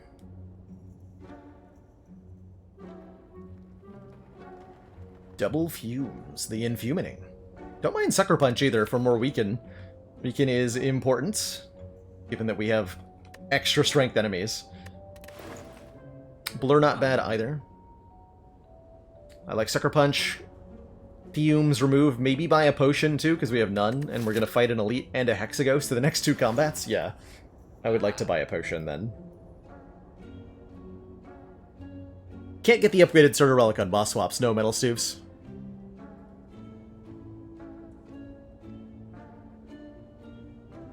Lovingman's been recently trying to restrict your card takes instead of just grabbing cards from every combat, even early on, but you've been having a lot of problems actually getting rid of strikes and defends. They are hard to get rid of. Spire does not dole out card removals very generously at all. Cauldron is potentially an option here, Shaylin. That's a good point. We have 3 empty potion slots. This is not a bad Cauldron by any means. Is the first thing I look at in shops always contingent on my deck, or do I always check out the relics at first glance like you do? Ooh, good question. My eyes are drawn to certain things. I don't know that I could adequately describe, like, how that process is, but there's definitely always, like, something that grabs my eye immediately. A lot of the time. So I think for me it does depend.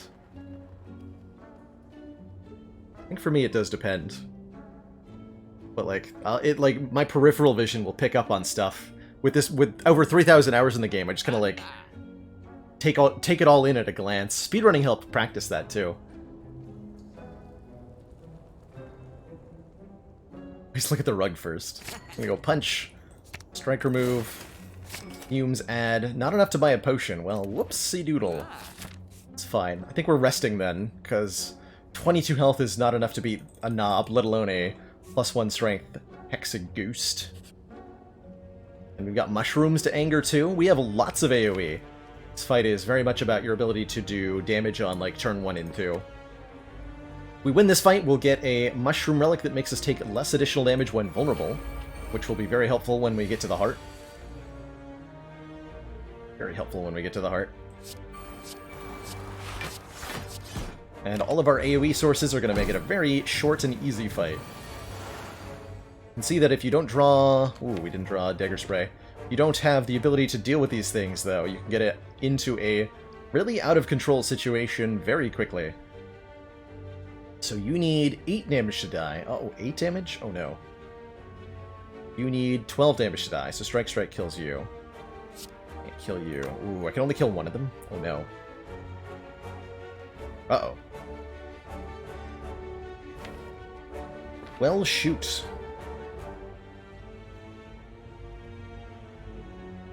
That ain't good.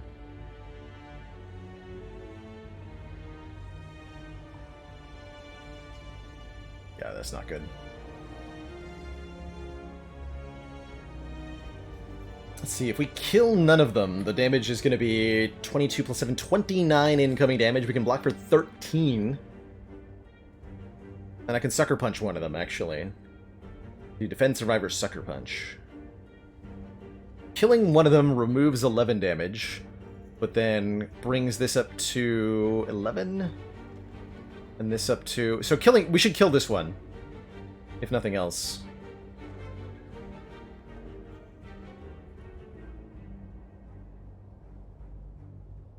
We've angered the mushroom.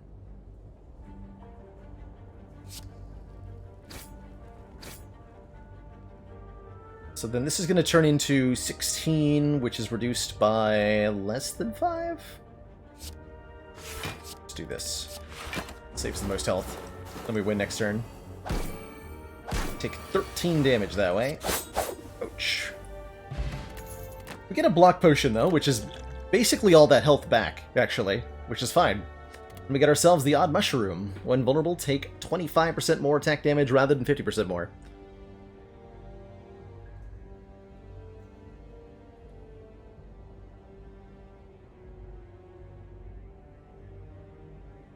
I think the community that I've built here and all the coziness that I've created is well worth the investment.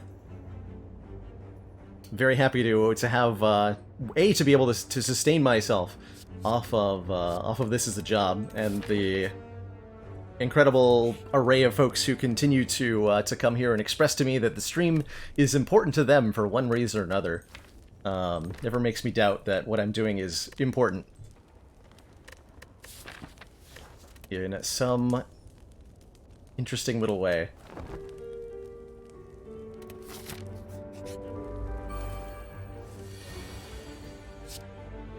With the added benefit that, had I not left my previous place of employment,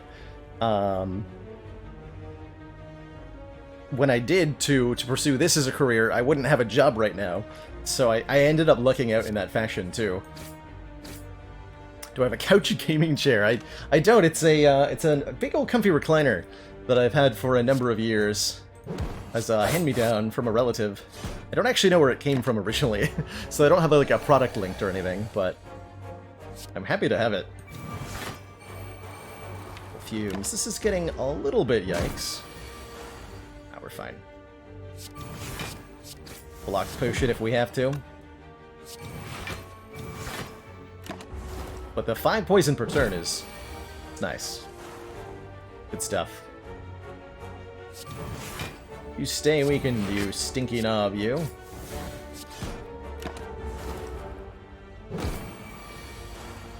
Previous job was working at a college. I was doing chemical prep for their chemistry labs. Speaking of, exactly 31 potatoes wants a chem fact. So our chemical of the day was chloroform.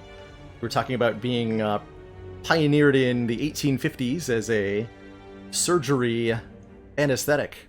It's no longer a popular anesthetic, though, because chloroform has a lot of downsides of its own. It's super potent, with a dose as small as 30 milliliters, being capable of proving fatal to a patient. Even if your patient survived the operation, something called delayed chloroform poisoning could lead to problems afterwards, such as liver damage. These days, chloroform is also regarded as a potential cancer-causing agent. You'll see hospitals and doctors using stuff like desflurane, enflurane, and nitrous oxide as more commonly used anesthetics today.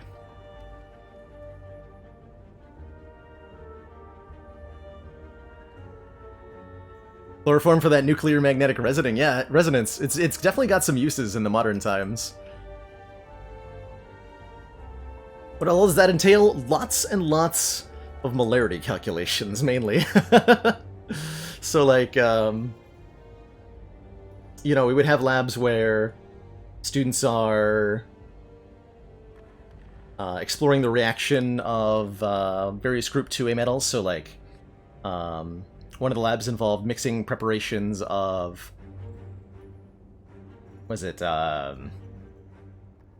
calcium nitrate, barium nitrate, etc. Lots of group 2A stuff and anionic solutions to mix them with. So the students would then mix these solutions together and observe whether there was a reaction and what the product of the reaction was.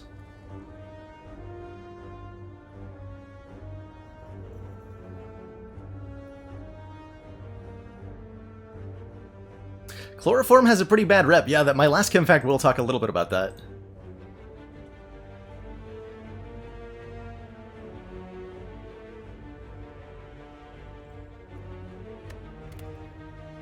Unlikely Dino redeeming it, and Haligonian bringing it up. As Haligonian mentions, there is a common myth surrounding chloroform, that it can be used as some kind of surprise instant knockout weapon by those with criminal intent, which is not at all how it actually works. Inducing unconsciousness with chloroform requires careful dosing, and even under, optimal conditions takes between 5 to 10 minutes. You can't, put it over somebody's face and have them pass out immediately, and it's easy to accidentally kill somebody trying to do that, too. Myths surrounding chloroform started popping up pretty much as soon as the chemical was invented. So some of these myths have been around since the 1900s and have been perpetuated both by black market dealers who want to sell chloroform to unscrupulous individuals, telling them it'll do things that it won't, as well as Hollywood and television, who portray the substance as being more something completely different than what it is. So it gets a fairly bad rap. That's not to say that chloroform has not been used by those of ill repute, but actual instances of that occurring are pretty rare. And it doesn't work at all like you'd expect based on a television portrayal.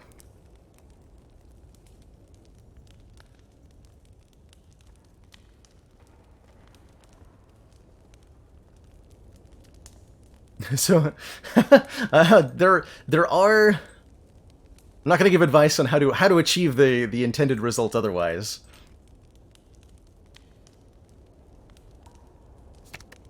So second Lake Sweep's a great pickup here. I think with 28 health and a block pot, we're going to be fine in an Hexaghost fight. Do I want to upgrade the second Fumes, or do I want to upgrade a Dagger Spray for some more immediate front load? We no longer need to upgrade Neutralize. We have so much weak into the deck now. Could upgrade the dagger spray upgrade is going to be better than the all-out attack upgrade. They're both +4, but the all-out attack doesn't discard, or sorry, the dagger spray doesn't discard a random card, so we're more likely to want to play it. Paper crane when? Hopefully. Hopefully soon. Hopefully soon. Either fast enough for Hexaghost? Oh, you were totally fine against Hexaghost here. With 2 copies of Fumes, it's gonna be a bad day for Ghosty Boy.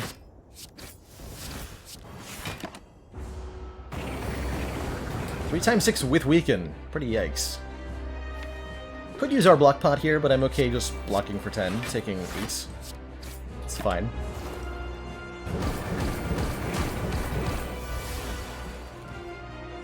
Chloroform is a volatile substance, unlikely dino, so it readily vaporizes. I think vapor is the term you're looking for. Readily vaporizes at room temperature. Inhaling chloroform is not good. It's not good.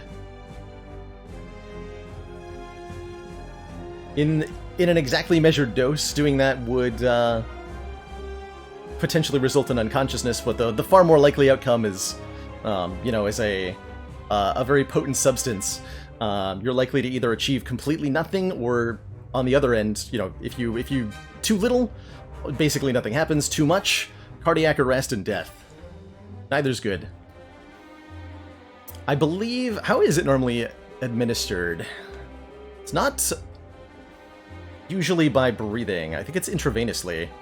IV drip, I believe. Actually don't know that. It's not administered in any way nowadays, because again, it's a suspected cancer-causing agent, so we don't use it for... Chloroform was administered by placing the anesthetic on a sponge at the top of a cone and putting the open end over the patient's nose and mouth. What? That's crazy. Old-timey doctors, what were you doing? That's what the Civil War says that, the Civil War Museum says that's how Civil War doctors used it. With a sponge and a cone. Just like ether, yeah. It would have been used in a very similar way. Would have been used in a very similar way.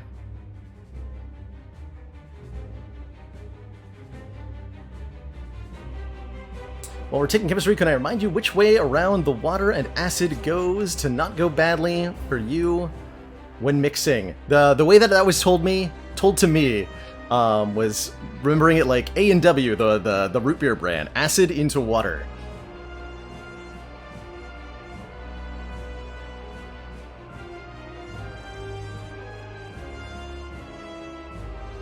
I believe that's correct. Putting water into acid, particularly a very concentrated, strong acid like concentrated sulfuric acid, can cause it to fume or spit, so it's likely to splatter. And that is really dangerous for anybody in the immediate area. Always add acid for the allegory. AAA method. Always add acid. The sulfuric acid story sounds familiar. Yeah, First Stain knows firsthand how fun sulfuric acid can be.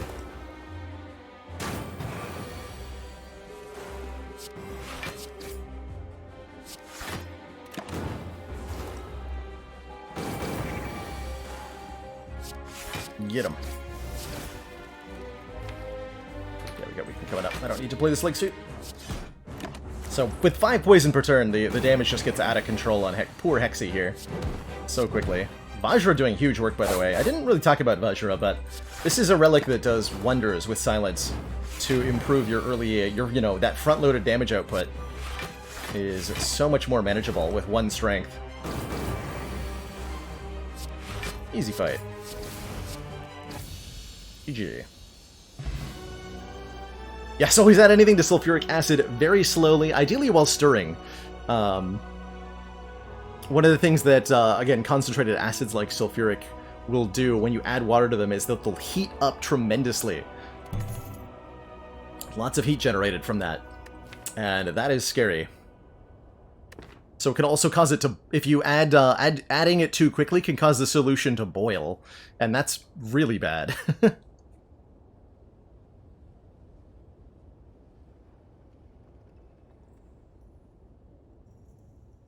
Yeah, I've read about that one animal, the speed amputation surgeon, who prided himself on like 5 minute limb removal. So burst is half of burst leg sweep here. I'm also quite fond of this glass knife. This does 9 damage twice, 13 twice if upgraded with our Vajra. I like it quite a lot for the big old front load we're going to want in Act 2. And I think that sets us up nicely to take a Black Star here, giving us extra relics off elites. Bailorbot took a nap? Bailorbot, what are you doing? Disconnecting. Oh my god, it disconnected mid-stream because the OAuth token became invalid? Why? What? Bailorbot. No. So I think we struggle often to take advantage of an extra energy.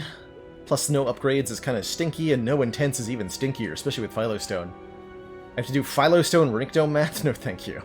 Take Black Star. We should be pretty good at elites, thanks to... We have lots of AoE damage to deal with Slavers and Gremlin Leader. We have Thorns to help us a little bit against Book of Stabbing, although that will be the most dangerous matchup. So hopefully we don't fight the Book of Stabbing as our first elite. This act. We can fight up to 4 of them. There's no campfires. Oh boy. We have to beat Champ at the end of the act. Okay. We can opt out of this elite, the third one. Hopefully we're alive by the time we get there. We'll see. Fight some elites. The most dangerous combination of 3 boss relics for the player. How about... Let's see. Can't go wrong with Coffee Dripper, Fusion Hammer, and maybe like Velvet Choker, so you can't even use the 6 energy. Snecko Pyramid Runic Dome? Oh, that's horrifying. Snecko Pyramid might be worse. Snecko Pyramid might be worse.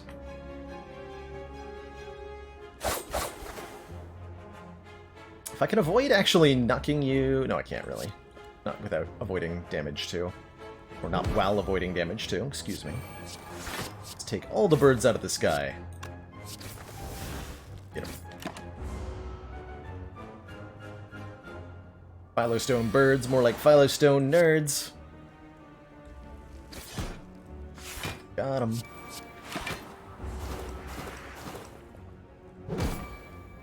But I often pick Brimstone if it was a normal relic instead of... If it was a boss relic instead of a normal one.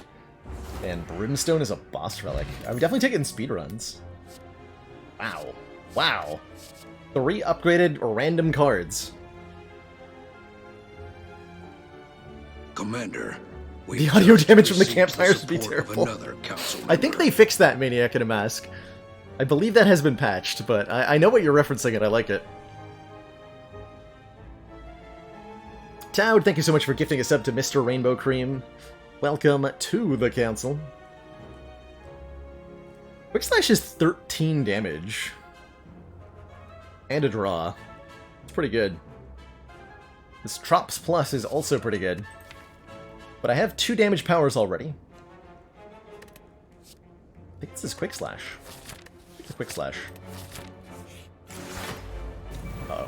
This guy could be mean.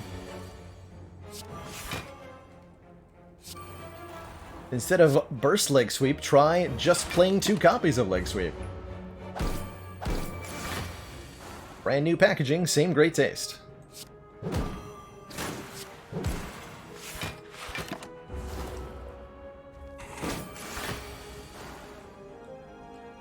Taking 1 is acceptable, if not preferable.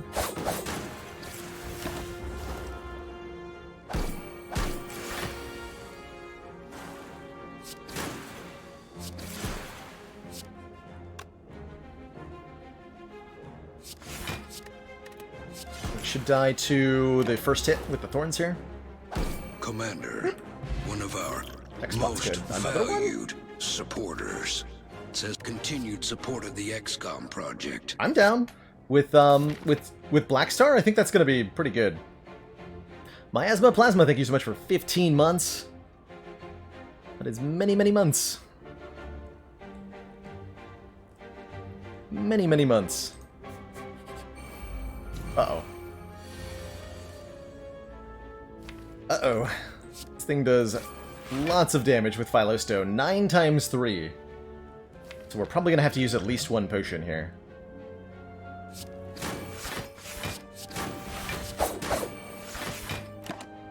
The malleable property of it's going to make it really hard to kill, too. I guess I'm block potioning? Guess I'm block potioning. Fortunately, we do have bronze scales. That does help. And we got lucky that it chose to debuff again this turn. Purely random. On Ascension 20, it would have guaranteed attack there. But that went out. That went well. That went really well. Really, really well. Much better than it had any right to, certainly. Like, even get our potion back. Terror. Apply 99 vulnerable with this much physical damage in the deck. Terror feels very good.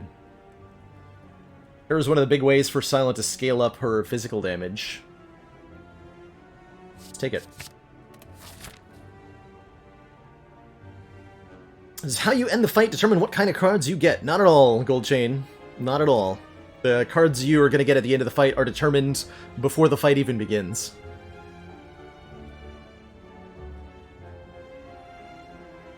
So there's nothing you can do.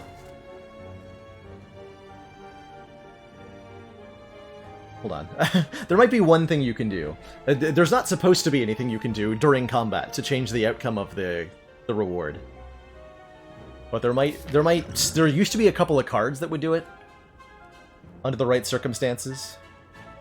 Like it used to be that playing a Havoc would change what card rewards you were going to get at the end. Do I take another fight, or do we go straight for the Elite? I really like these potions. Let's get a random shot. I'm sure it'll happen. Transform a card. I like Transforms. Transforms are good opportunities to take these Stinky Strike cards and turn them into something else. Like a Dash. Deal 10, block for 10. That's good. Potions should, at this point, have their own RNG. That doesn't affect, doesn't affect card rewards. There are, I think, like 13 different random number generators, like different lists of random numbers going on in Spire at any given moment that are all used for separate things, so that random effects from one type don't affect the others. For example, your relics are totally independent from the cards that you're getting offered, and that's totally independent from the order of the cards you draw during combat. Might be attack potion time. Try to kill one this turn. Might have needed that for the next fight, but here we are. I think Choke will get me lethal, right? That'll be 18 lots? Feels like it gets there.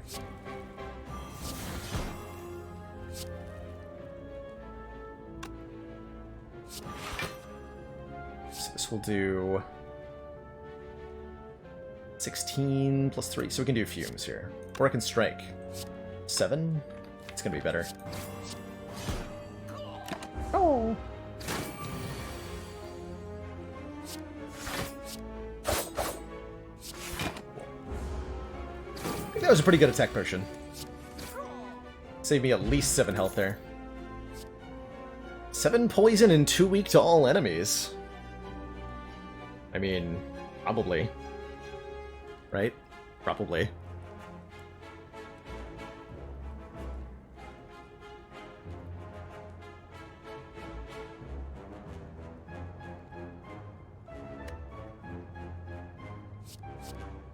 How can you say no to a Crippling Cloud Plus? You really have a hard time doing it. It'd be very scary if this is Book of Stabbing, but if it's not, we'll be probably fine. The deck is really well equipped to handle the Slavers and the Gremlin Leader. And this is why we have the attack potion, because you just need a little bit of an extra edge, usually.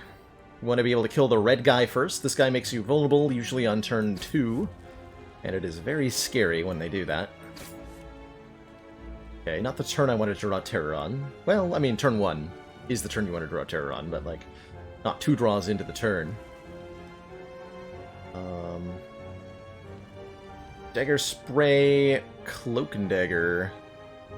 Neutralize would be 14. This is 5. 14 plus 9. 23 exactly. So I can go Cloak and Dagger, Neutralize, Dagger Spray, play the Fumes, take relatively little damage. Or we can try to play the Attack Potion to do a little bit better here. Hey, a Digital Shuckle. Boss Swap Philostone is pretty spooky. That's certainly true. Definitely having that attack bot for the next elite could be good.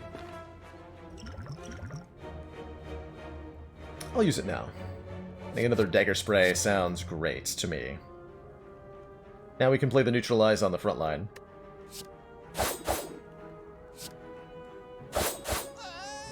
Take a little bit less damage, and I'll play the Fumes too.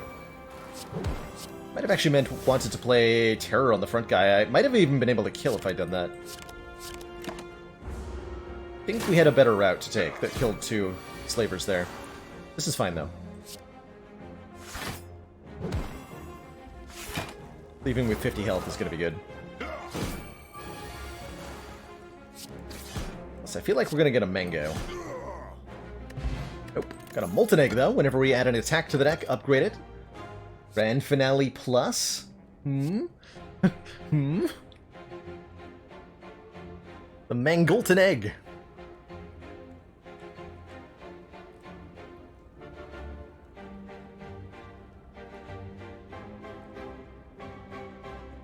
So the whole reason to divorce all of the random number generating in Spire is to disconnect.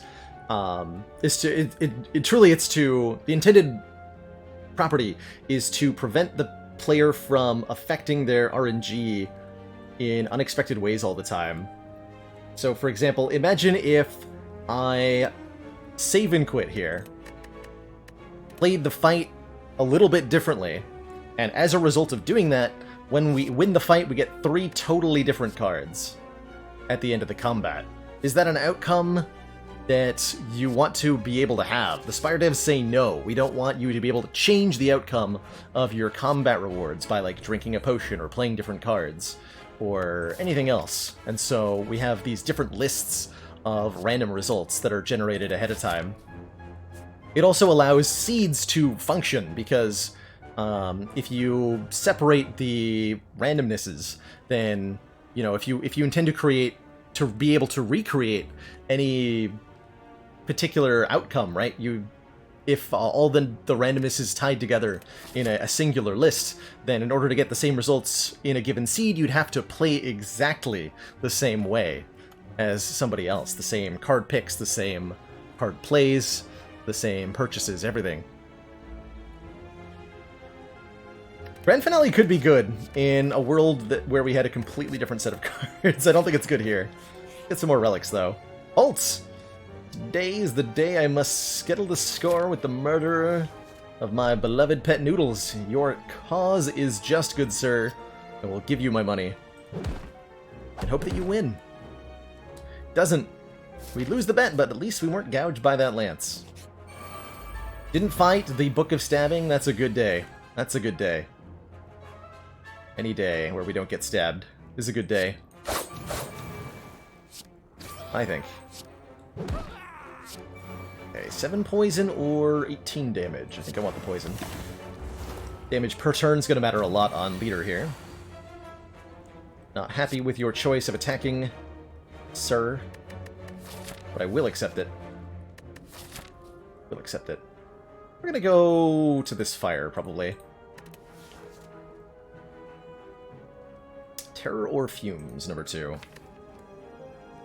Probably Fumes, number 2? Yeah. Lemlin Greeter. Yeah. Definitely feeling like Fumes, number 2 was the right pick. Hopefully we don't get attacked. Really shouldn't say things like that. Okay, good. Good.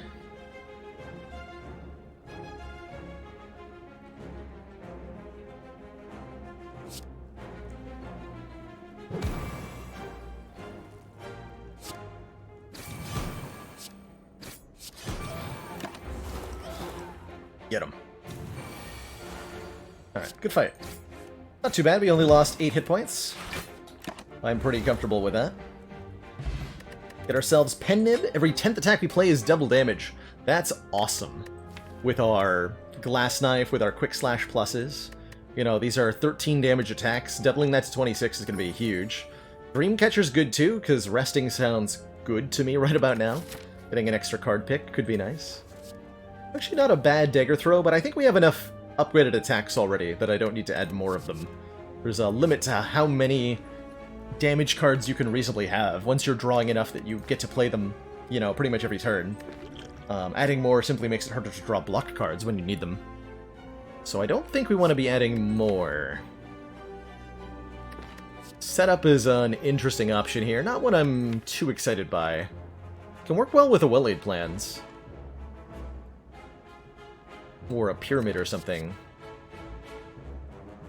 But I think setup just costs too much draw to be worth the energy savings that it might provide. Smiling Mask makes for cheaper removals at stores. I want that.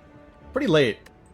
This would still save us a decent chunk of money, get us a couple good removals.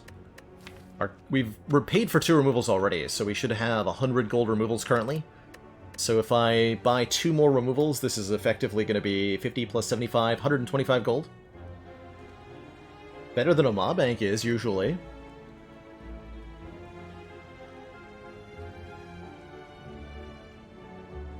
And it could be 3 removals. Especially if we get a random shop here. I'm going to go up this way. I'm going to rest.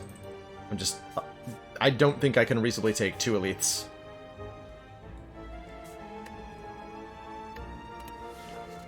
Taking Relic, but it's close, right, Z-Term? It's close. Take the mask here.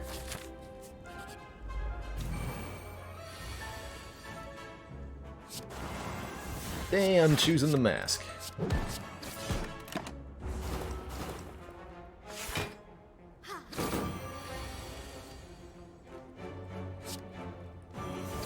These become die. Good.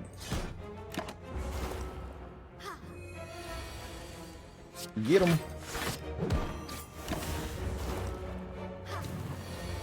Merchant didn't care who I was until I put on the mask. You know what's going to help me a lot is having Pen Nib set up for that elite fight, but we have another fight coming up.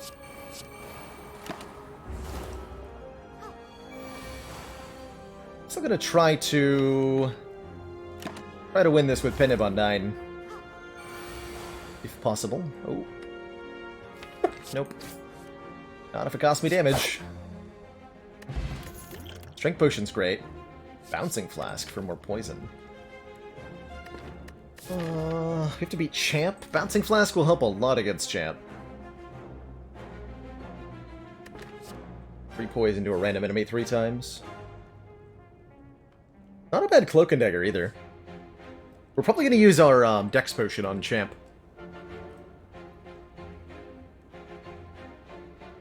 This Bane Plus is also pretty good. With we have a lot of ways to apply the poison now, too. This hits real hard. Let's give it a shot. Don't often take Bane. But with with all the things we have going on, it could be pretty dang good.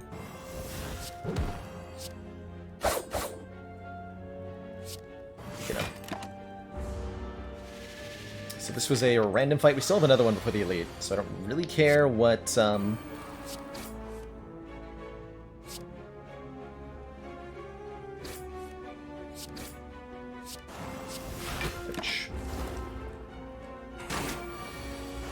Really care what our Pen Nib's on here.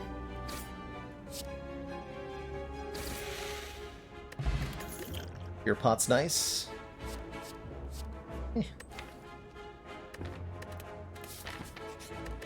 Alright, Sleepy Times. One attack plus another Crippling Cloud. If we didn't take the Bouncing Flask, I will take a Crippling Cloud, though. One more here. And I'm grateful for it, going into this fight, for surezies. We go Fumes. We have 7 energy this turn. Thanks, Set. Pennib the Dagger Spray, of course. Of course.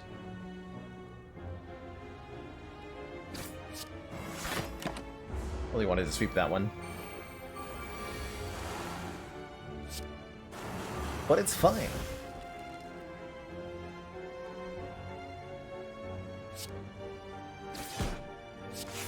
Five here. Like that was preventable by not splitting the damage in the way that I did on turn 1. Trying something. Thought it would work out. Did not. Blur? Blur's gonna help against Champ in particular, who doesn't attack every turn.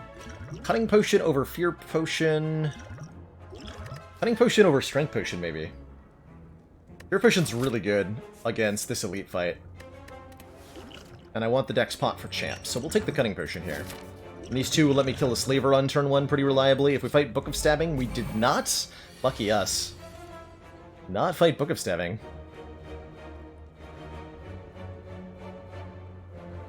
Pure Fortune. So Bane would do to a vulnerable target 16 times 2. I think I can afford to play this Crippling Cloud. What I can do, though, Golden Pot into Quick Slash. Dash does 16.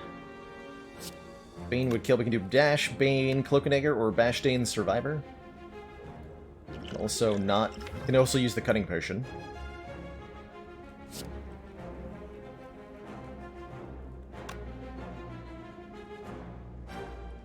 And then I can, like, Dash, Sucker Punch, Cloak and Dagger, take nothing. Or almost nothing.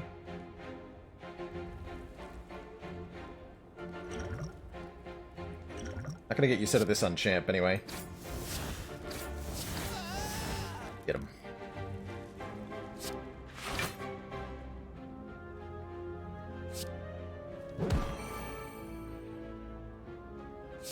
We'll block. Can we have Pendant for next turn? Looking good. 2.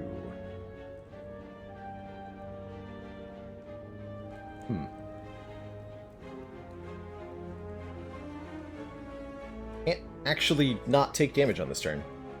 I have to Crippling Cloud all out attack if I want to kill, and then I don't have the ability to play the Leg Sweep afterwards. These fumes are not helping me.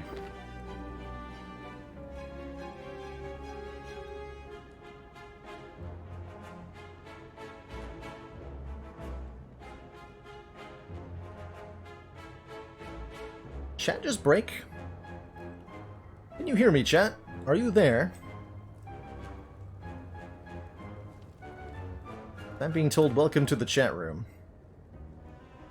Okay, yeah, looks like it's working. Cool. Wasn't sure if it broke there. But looks good.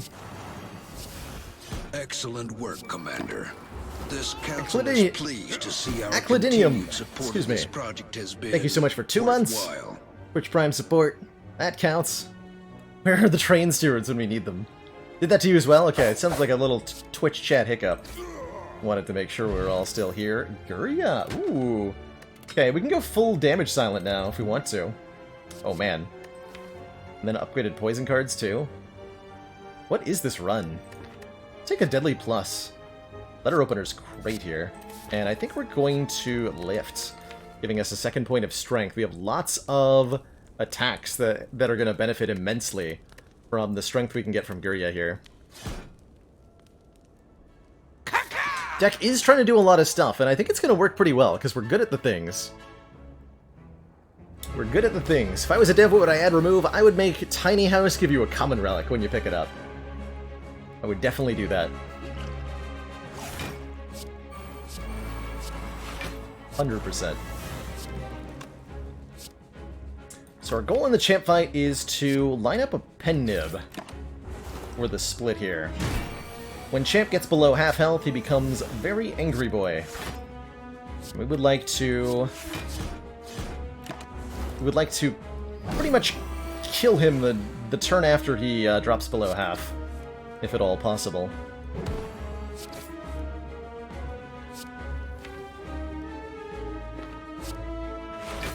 I want to do this by stacking a lot of poison, but also with our Pendant Invulnerable here. Gonna help a lot. So it looks like we're putting him below half health next turn. Which is good, because it means we won't be vulnerable for the execute here. Let's do this damage too. So getting him below half before he gets to use Metellus, oh. That's not good.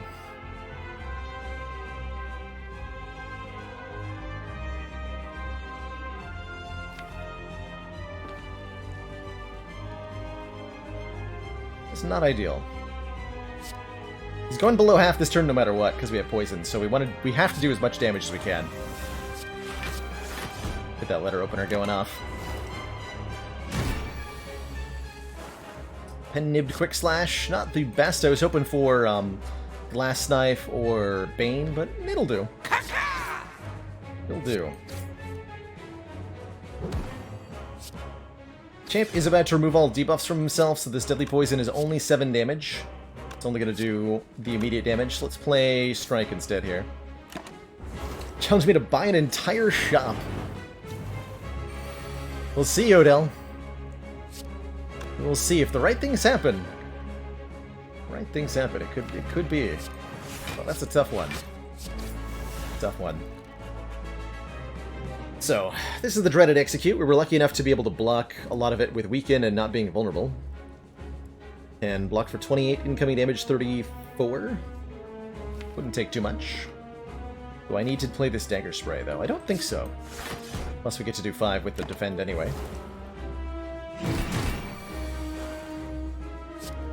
Get him, Bane. Show him who the boss is. GG. 100 additional Dollary-doos, and boy is Malaise pretty exciting looking as a way to counteract the additional strength things have with the Philo Stone. Malaise is an excellent scaling damage mitigation card.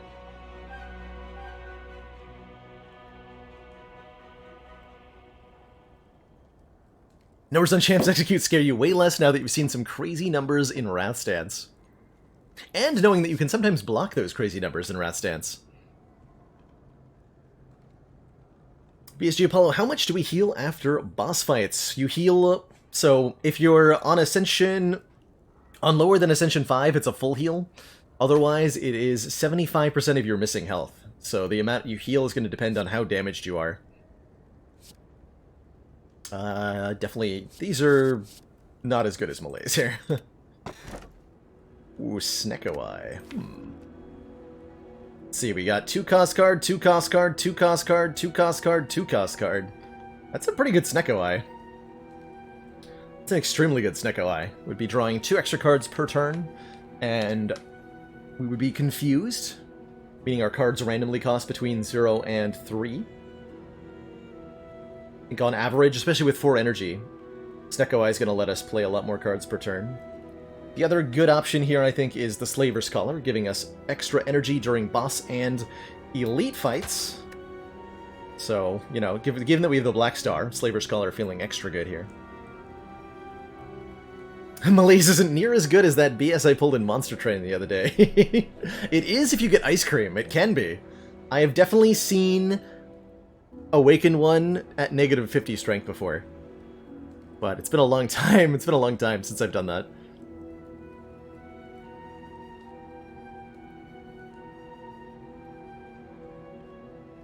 Yeah, I think this is Snecko Eye being top tier here, Slaver's Color being probably a winning route still, and then Sozu being the worst pick. Cutting ourselves off from potions here is going to make Heart Fight especially really dangerous. We would like to be able to have a draw potion against Heart so that we can find our Malaise before that first multi-attack. It's going to be a big part of our survival in that fight, so not having potions seems super scary. Like the Snecko Eye. I generally think Snecko Eye is one of the strongest relics in the game. Strongest boss relics in the game. Capable of kind of winning the run on its own in a lot of different situations. So you hit this shop, fight a couple of elites, fight one more at the very end. 3 elites is the most we can fight, no matter which path we take. Yeah, let's do the couple early on. Welcome to the chat room. Well, it's a pretty generous draw on the first turn of the first combat.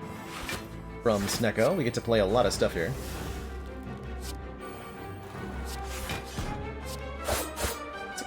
Twice. Get dunked on, nerd.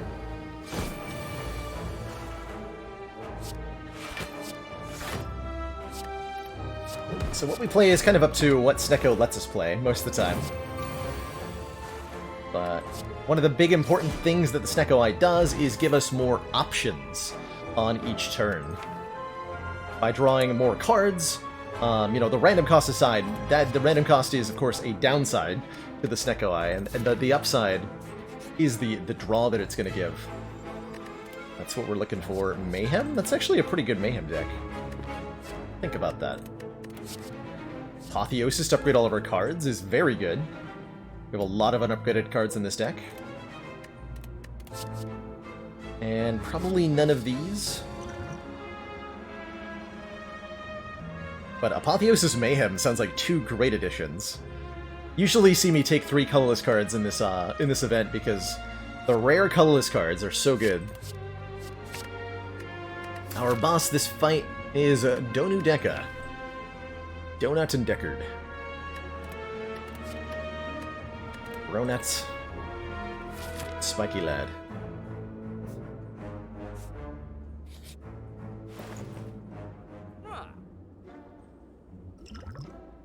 Ooh. Footwork. Footwork. Gain 2 decks is pretty good. I also like the Clockwork Souvenir here. This gives us 1 artifact at the start of combat that will not block the confusion from Snecko Eye, but can block stuff like Vulnerable from Heart, which is a big deal. Yeah, Espsor YA7, we're doing a challenge I call the Ladder Streak Challenge, where the goal is to beat the Corrupt Heart of the Spire on every Ascension level consecutively. So, I do a Heart run on every run. If we win, we go up 1 Ascension. If we lose, we start all the way back at Ascension 1. For added challenge, I'm also trading away my starter relic for a random boss relic on every single run. He Stinky strikes out. Is Neutralize better than Strike? Yes, of course it is.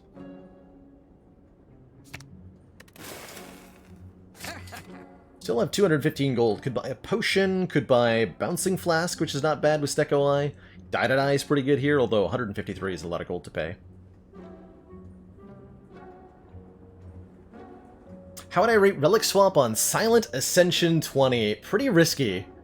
The later you get into the run, the more important those 2 cards on turn 1 are. Like, 2 cards on turn 1 is a colossal difference maker against the Act 3 bosses, against the Act 4 elites, and against the Heart. So I tend not to like swapping on Silent, generally, because I value those 2 cards so much. But I know a few folks. First Ain is a big Silent player and swears by the Relic Swap on A20. There is another shop, although we're gonna go to this elite, which means not going to that shop. Yeah, I'm not gonna be pathing into either of these 2 shops.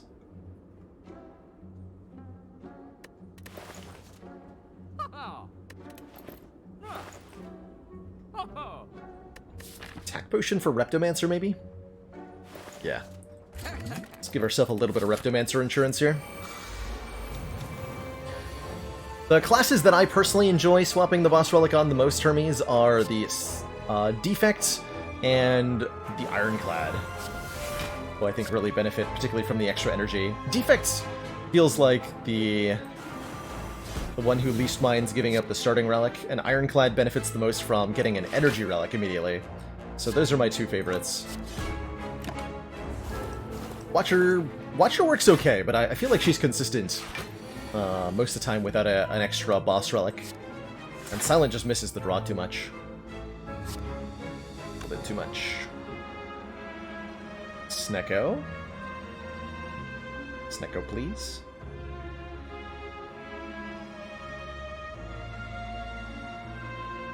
So 14 plus 9, 23 incoming.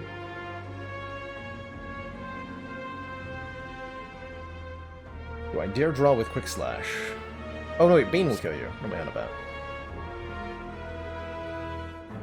Bane kills. Then I can defend and take a little bit less.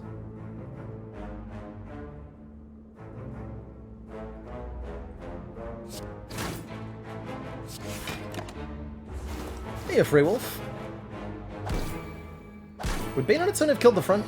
Because I could have maybe saved 2 damage, if so. Felt like it didn't. But it... yeah, it might have. Quick maths.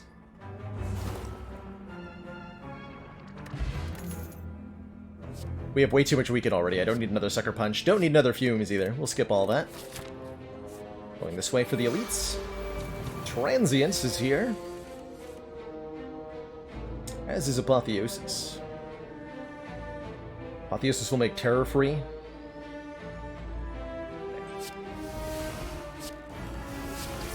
This enemy has huge damage output, but lowers their damage whenever they're themselves damaged. So winning this fight becomes a question of, can you scale up your power while also dealing consistent damage, which we can definitely do thanks to our mixture of poison and front-loaded attacks. We're actually perfectly set up for this fight. We're gonna run, train, all over this nerd. 14 turns a weekend, too. Nice. The question is, can I set up the Pendant? Hopefully.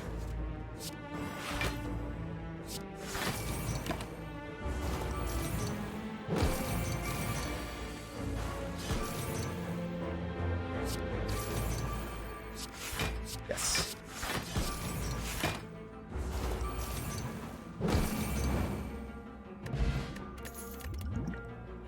Hey, come with the flames.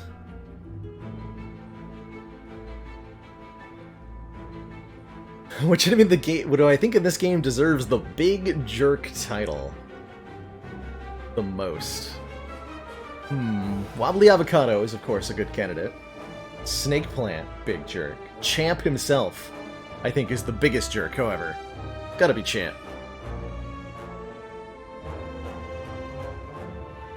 That stinker has ended a lot of my runs. Backflip with Snecko I feels good. This speed potion's huge. We can use this with the Clockwork Souvenir to gain 5 dexterity in a fight of our choosing. The Merchant, yes, the Merchant, as described by the game itself, is a big jerk. Because he does not offer refunds. So this is front-loaded damage, is the key to a fight like this one, Reptomancer. Front-loaded damage. Oh boy. Yeah, if you do 100 damage on turn 1, you're in a good spot. Perfect.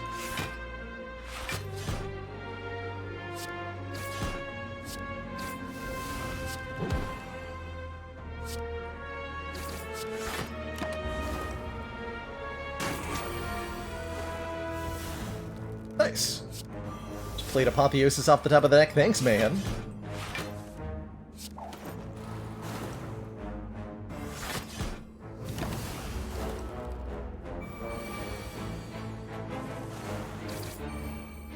Got him.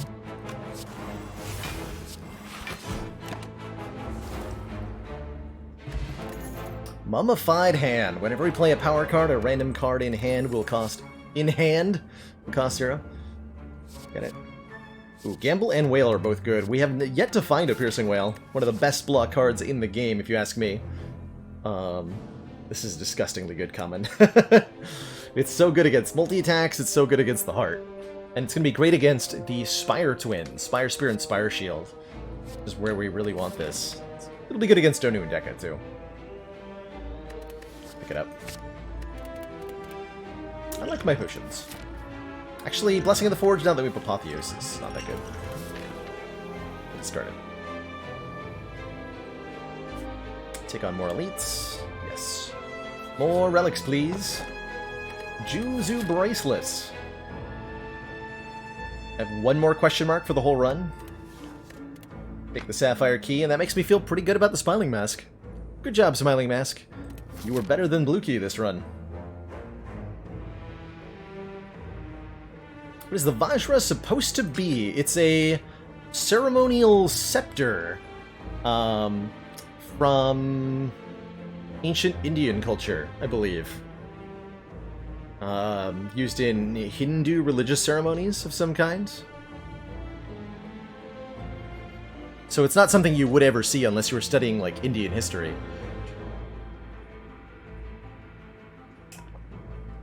I also have no idea if I've ever been pronouncing this correctly.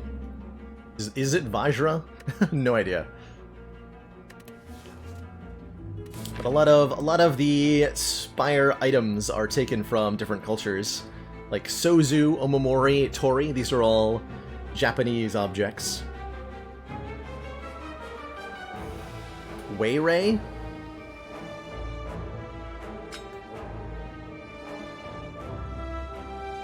Pronounced Vajra.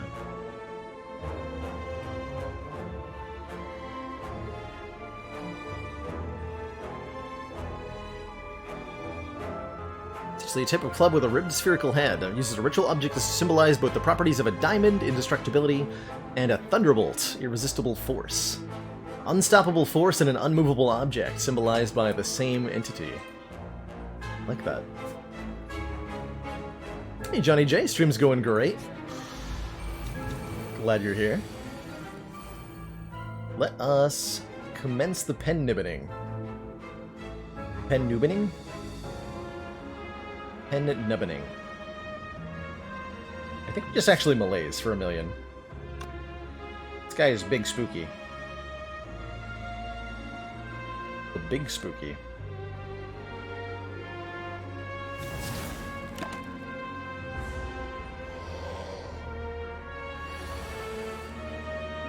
Sara is hammer and finish. Related to that word. That is cool. That is cool.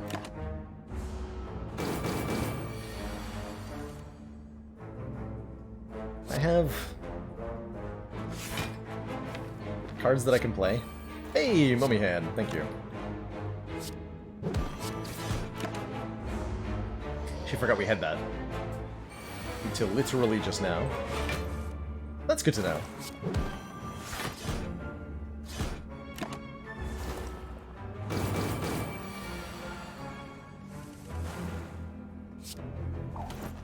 Aren't you a little short for a finish word?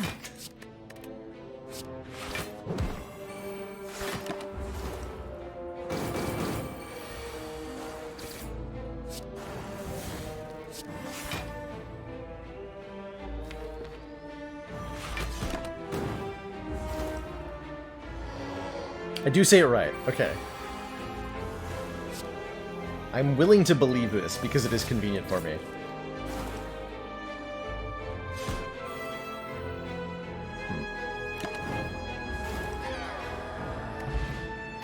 For Kelcom, if we end our turn without block, gain 6.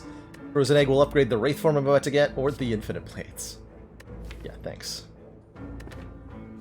Acrobatics is nice. Drawing is good with Snecko, because draw is essentially energy when your cards are random cost. Kind of interesting. Kind of interesting.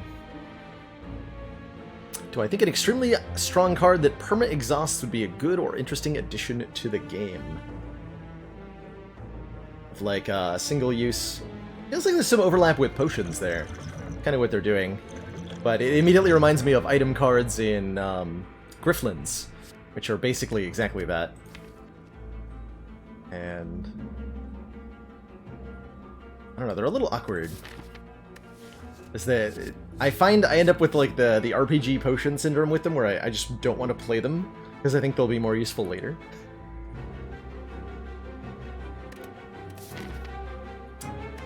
skip, I think.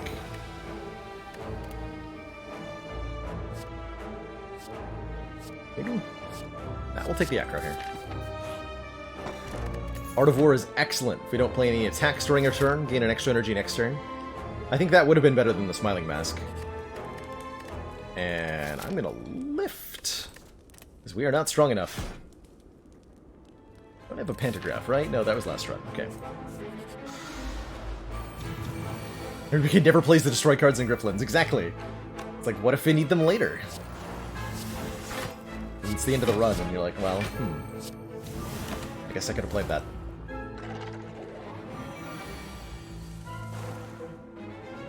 Guess I could have played that. Bane doing more damage than Glass Knife. Amazing.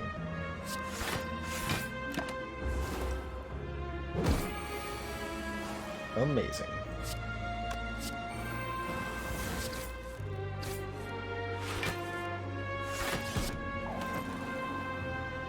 Commander, the aliens are... Him, thank you so much for 5 months. Almost to that half year. First, I wasn't sure why the disinfectant spray you were using to clean had so much fragrance to it, but then when I thought about it, it makes a lot of sense.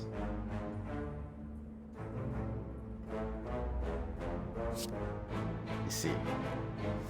Thank you so much for those 5 months, and for the pain you have just inflicted upon chat.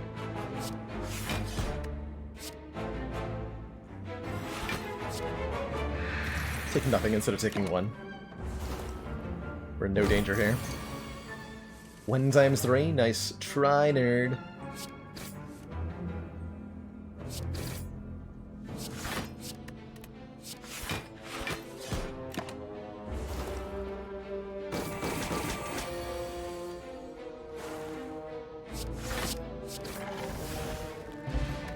Second speed potion. That's pretty cool. I'm definitely going to take a gamble here. Discard our hand, draw that many. It's like a mulligan with Snecko Eye. Very, very nice. Take Speed Pot over Colorless Pot. Maybe use one of these in the Spire Elites fight. Maybe we use one of them in the Heart fight.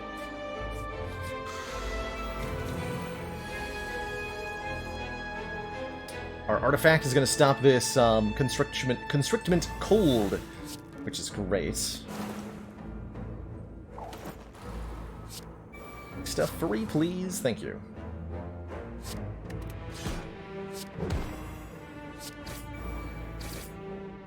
And Nibban.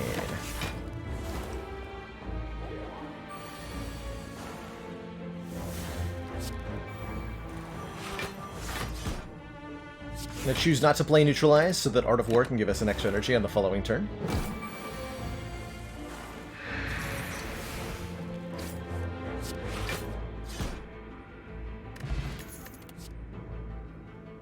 Caltrops are back. Skewers here as well. Both of these are ways to do a decent amount more damage. We're already doing, I think, enough damage that we don't need to worry too much about Heart. Although the Caltrops with the Mummy Hand is just a nice little addition, huh? Okay, with the Mummy Hand, I'll take the Caltrops here. But only because we have the Mummified Hand. I don't think we need the damage, but it is helpful. It is totally helpful. Isn't it, Izarok, that front-loaded damage we're talking about, and it's all because of a little bit of relic support. Silence physical attacks are really powerful if you can scale them up a bit. Silence struggles to do this with the cards in her kit, but relics can do it really well. Pen Nib, bonus strength from relics, getting those attacks upgraded. All of these will allow you to really chunkify your opponents very speedily.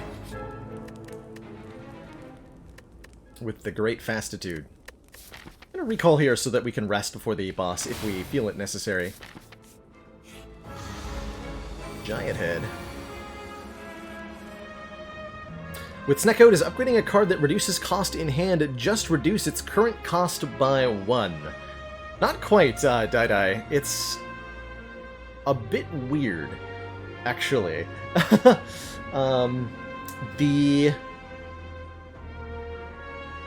How it seems to be implemented is that upgrading a card with a cost reduction, while it's in your hand with Snecko, will set it to its upgraded cost. as long as it does not already cost 0.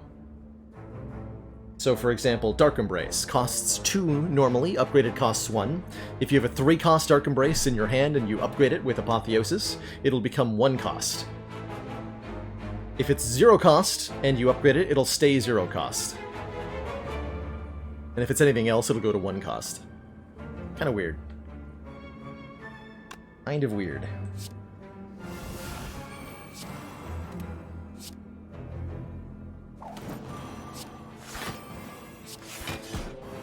Have a million weaken.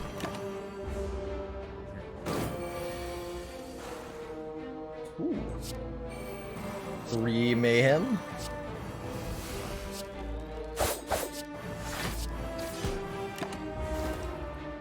Got 136 damage that turn. That's pretty good. 3 crippling cloud. Also pretty good.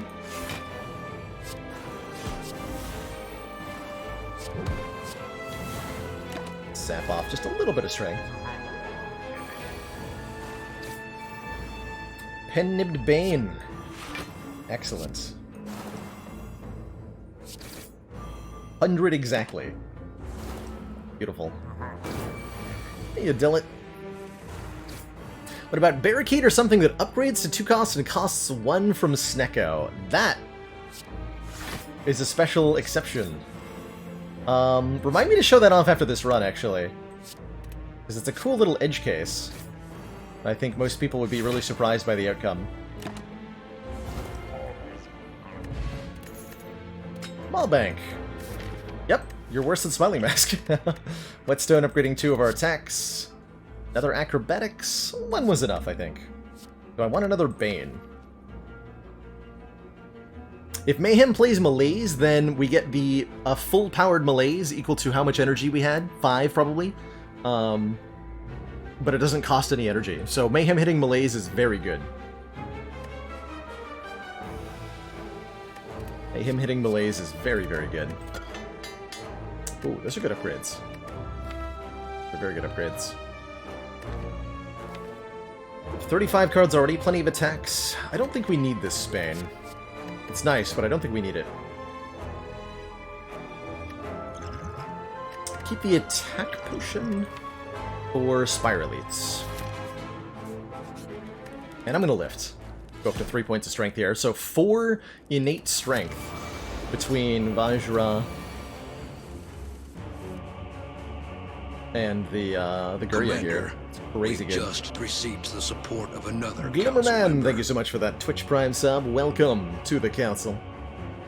Hope you enjoy the emotes community and, of course, smug sense superiority. So do I play this turn out, or do I throw it away with Gamble? I probably want to get the footwork down. That makes auto attack free. I gamble here? Gamble here. Yeah, that's more like it. Strip your artifacts. We are retaining this block till next turn, so I'm really happy we drew into a ton of it there. So we have full block this turn no matter what. Which means I'm safe to deploy my damage. And that means it's okay to spend 3 energy on this Noxious Fumes. Which I will now do. Not happy about it, mind you, but it's okay to do.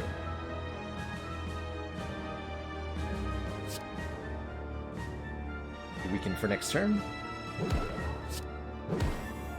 We're actually taking 1.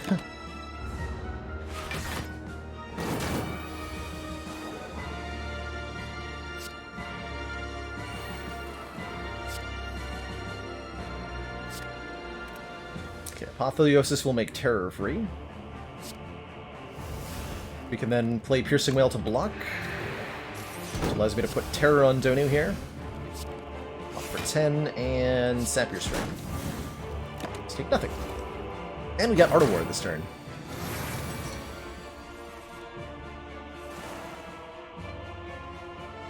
Cloud Survivor defends. Looks like we take a little bit. I'm also reasonably play this Caltrops. I think we defend first, so it doesn't make that free. Yeah, let's play this Caltrops because of that mummy hand. Gets us a free Crippling Cloud. So that's what I wanted to play anyway, except we got the Caltrops down, too. Okay, we want to be putting an end to this fight pretty quickly. If at all possible.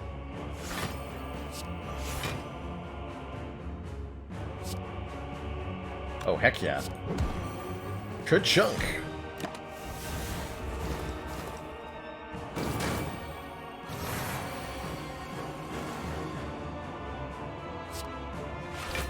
That beautiful, beautiful Bane.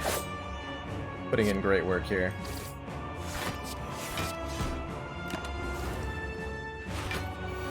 Is there a reason to not use speed now? There is indeed. We're going to Act 4. So we have more fights ahead of us yet. That we must stay strong for.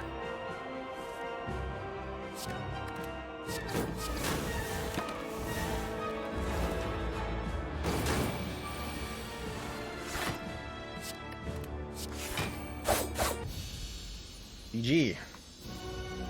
So since we collected all 3 of those keys along our path, we even got Pendant on a decent number here.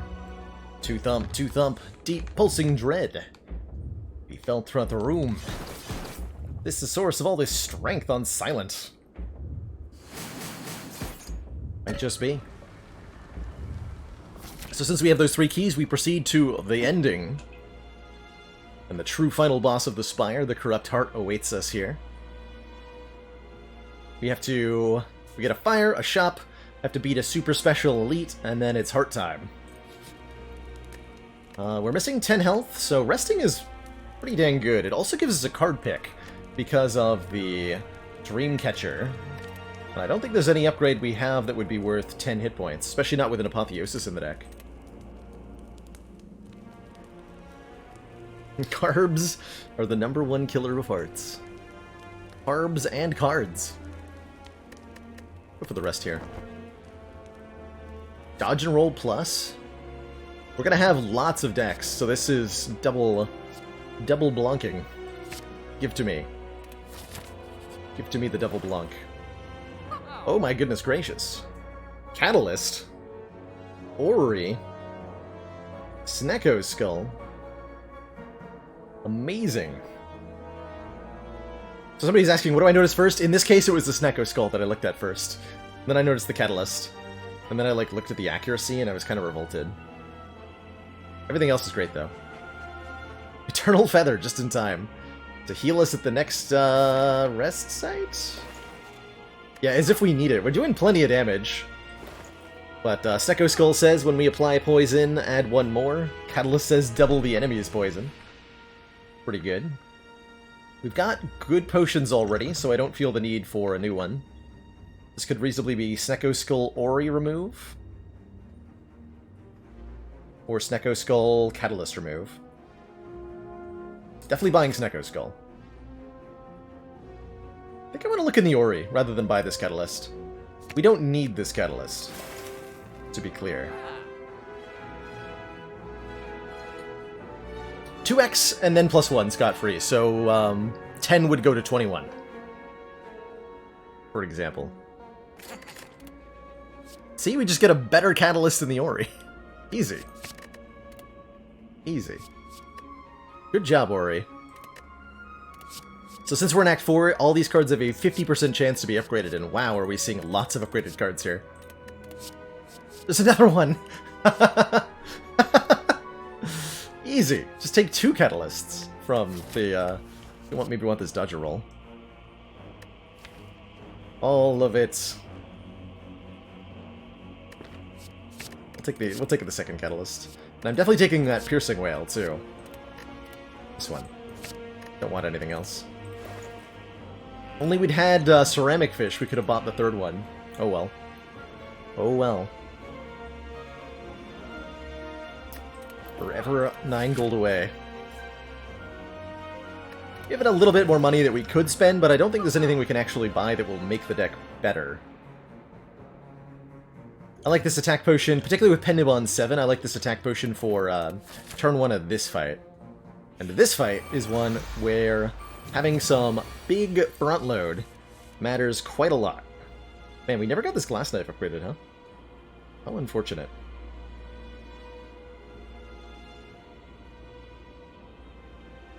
So this is the dreaded Spire Spear and Spire Shield. Pretty much force you from the get-go on simultaneously the offensive and the defensive. And it's way easier to kill these nerds immediately than it is to try to block them. It's so hard to block this.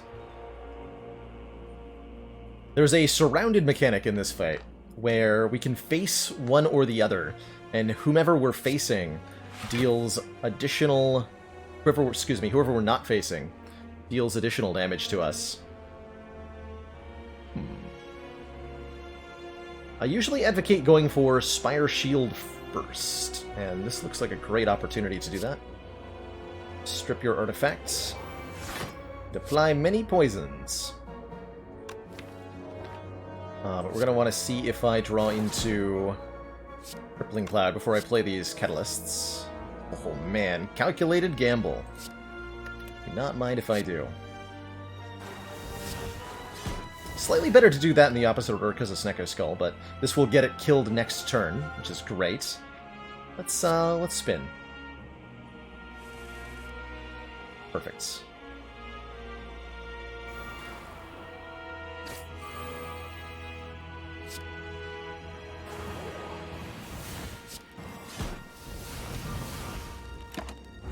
Become dunked on. So we sapped its strength with Malaise. We will do so further with... well, I was going to say Piercing Wail, but we didn't draw Piercing Wail. Kind of expecting to. We had 2 in the draw pile. Oh well. I guess that means I'm taking damage this turn.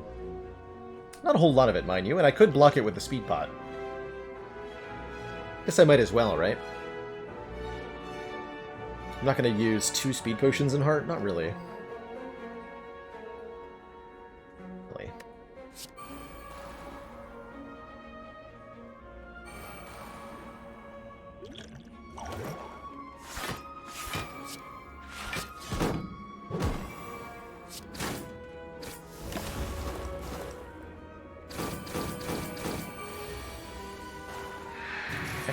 Got him.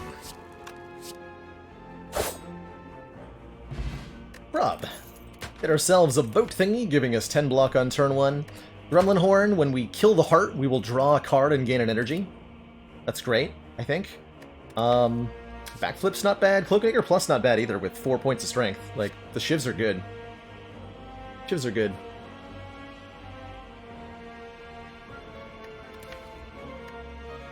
I mean, both think he doesn't have 0 effect. We'll block the Beat of Death on turn 1 with Anchor, which is nice. Let's take a backflip. Alrighty, time for the heart. Boom, boom. Turn 1 Malaise. That's what I was hoping for. Means we pull off that extra point of strength from Philosopher's Stone, and it's not coming back. Let us drink the Speed Potion. That'll give us 5 dexterity for the whole fight. Normally only lasting 1 turn, but with artifacts from the Clockwork Souvenir, it's permanent. Now, we do block that instead of blocking Vulnerable from the heart, but... oh well. Get to keep the Anchor block with the Blur here, that's nice.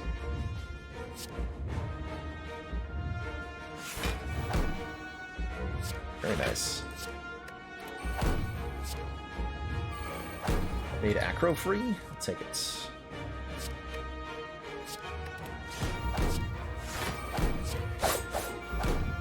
Don't want to play any of this, just sap the strength.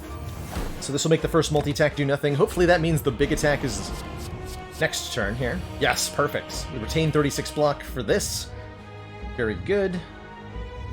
Get to play Mayhem, Defend, Terror here.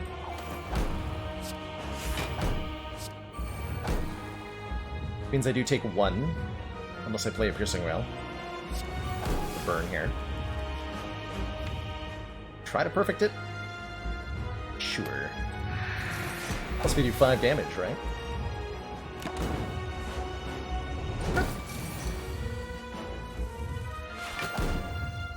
Good. Calipers would be good here. Okay, make sure this heart stays weak. Want to start stacking poison as our damage source.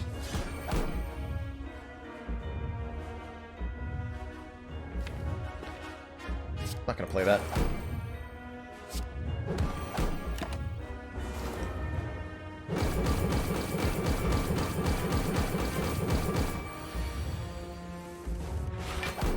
Okay, so far the Mayhem has only done good things to us. The fumes have been very expensive, though. I don't like that. Do I dare Apotheosis? We like YOLO the fumes to try to hit it. Maybe. Definitely playing this, no matter what.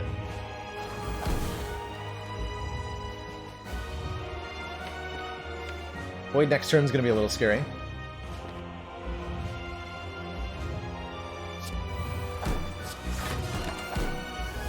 Maybe not the correct choice, but I had to. Nice. Remind me, we have 7 points of dexterity, so we block like crazy. Good stack poison here. I'm gonna dash gamble. Try to grow into more block here. Good.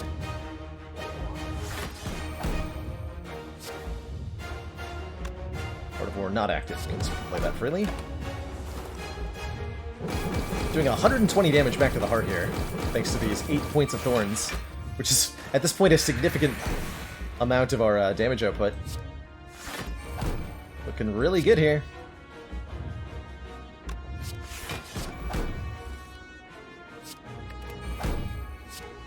Just block for another turn. Feels like a good time to attack pot. More cards next turn. Excellent. Dependent of this dagger spray from 30 damage twice. I like it. I like it.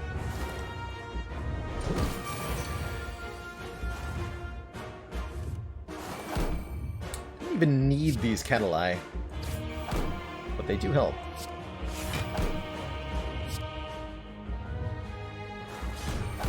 Enjoy your 85 poison. Nerd. Will it be perfect? That's up to Mayhem. Come on, Mayhem. No! The 2 damage. Failed. The big F. GG. GG. Oh, thank you for that reminder, girl. Yes, I'll show off that right after the run here.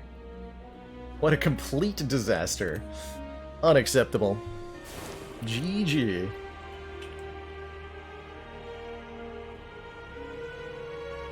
GG.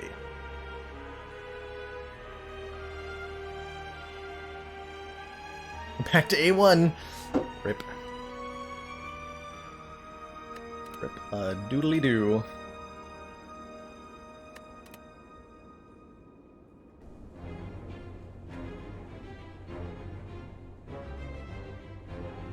Great run overall. Very great run. Empty Voider, what is the Slay the Spire ladder? The ladder is an attempt to beat the Corrupt Heart of the Spire on every Ascension level back-to-back. So we start at Ascension 1, if we win, move up to the next one, so on and so forth, trying to kill the heart in Act 4 on every single run, with the goal being to get all the way up to an Ascension 20 win. Pretty dang tough. Pretty dang tough. So I wanted to show off a particular interaction here. This is going to require me to boot up in modded Spire, so bear with me while I reboot Slay the Spire real quick. So we have access to the console. Someone ever win the ladder streak? I have won the ladder streak. I am the only person, I believe, to have won a ladder streak so far, but we have indeed done it. Back in April, 'twas conquered. World record, that's right, world first. The worldest firstest. So we're trying it again now with forcing myself to swap the boss relic every time. Favorite boss swap? Definitely Pandora's Box, Earldom. It's like a blank check to go crazy in Spire. Back in April 2 years ago. Videos now on the YouTubes, that's right. Been uploading the ladder streak wins to YouTube at a rate of 1 a day. So I think the number 7 went up today. So real quickly, gonna break my window capture. People asking me... so people keep asking me, why don't you use the plugin that lets you hover over the relics? This is why. This keeps happening when I use modded Spire. And I have to fix it every time. Play Spire? There you are. But that's why. But I consider Pandora's Glitch on one of these runs. We did a Pandora's Glitch on the ladder relatively recently, although not a glitch start. Picked it up after, like, the Act 1 boss. Anyway, what I want to show here is... We'll use Ironclad for this. But I just want to show off a particular interaction. So we want to add Snecko Eye. Deck, remove all. Deck. Deck, add barricade.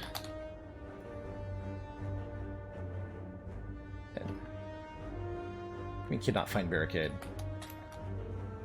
Oh, it's capital B, right? Yeah. 10. 10 copies of barricade with 0 upgrades. And potion 1, Blessing of the Forge. So we have a hand of barricades. We want to have one that's of every cost, so we can show it off. What's going to happen here? Cool. So we've got zeros, 3. We got a 1, a 2, a 3, and zeros. So the question is, what cost do these barricades end up at when I drink the Blessing of the Forge to upgrade all of them? K-Man guesses they all go up to 2.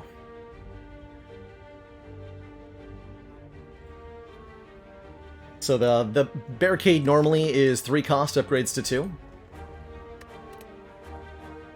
Farazone thinks they'll all go down by 1.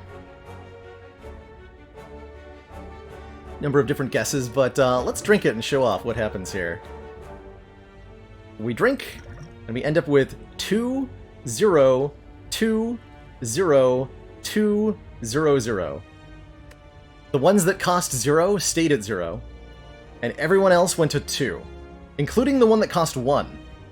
So the 1 cost 1 went up to 2, 2 stayed at 2, 3 went down to 2, 0 stays at 0? I don't really understand why either, but that seems to be how it's implemented. It is certainly an unusual outcome. Not at all what you'd expect, but that seems to be how it's implemented.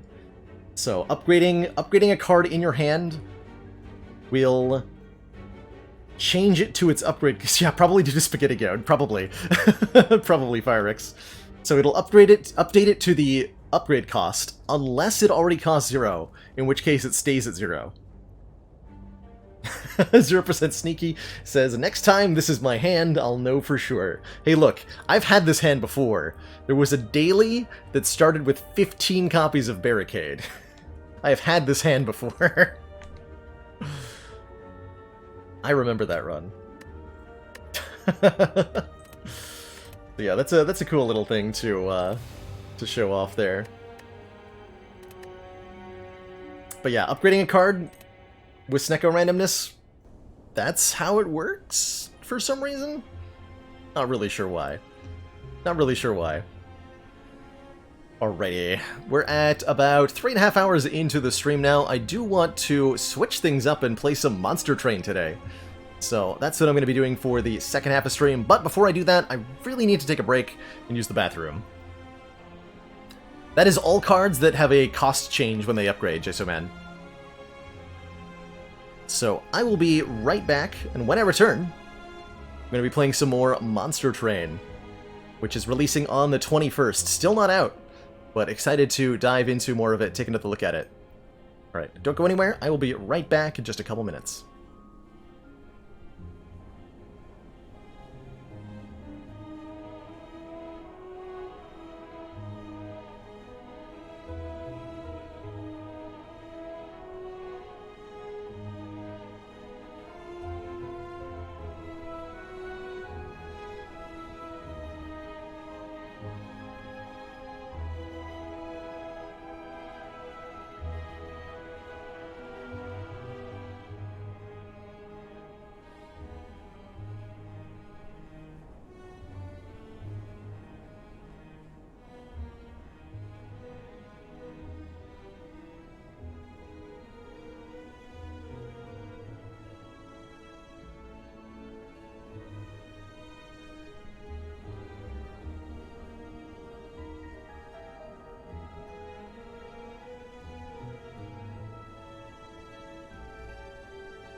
Alright everybody, we are back. We get swapped over and let's play some Monster Train. Play some Monster Train.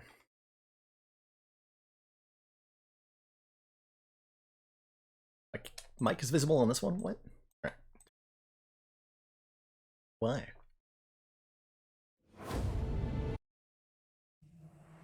So, this is Monster Train, an upcoming game made by, who's this made by? Shiny Shoe are the folks who made it, apparently. Like that logo. That's great. Shiny Shoe Games, they're called. I think this is their first major release. Had a closed beta period as well as a demo, but is releasing for realsies on the 21st here, a couple more days.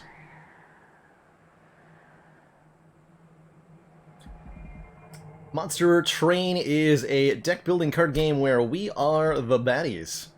We're in control of the... what's it called? The Bone Shaker, which is this infernal train pictured on the main menu, carrying the burning pyre of hell, trying to make it to the center of the 9 layers of hell, and fighting off angelic forces the whole way. At the start of each run, there are 5 clans, essentially 5 different colors of cards, and you get to use 2 of those colors, one primary, one allied clan, on each run. Your primary clan determines who your starting hero is, and your allied clan you'll occasionally get cards from. So there's a lot of different combinations to play with. I'm going to go with random here. We've got 3 unlocked, with we need to summon some more units and kill some more enemies to get the other 2. As much as you've seen in the game, the goal is to make your deck silly. It is indeed. It seems like you have to scale up pretty high to win a run of Monster Train. We'll play with Covenant Rank 2 here, so there's an Ascension system similar to Slay the Spire. Covenant Rank 1 adds random cards to our starting deck, and Covenant 2 adds a deadweight curse to the starting deck as well. Let us depart.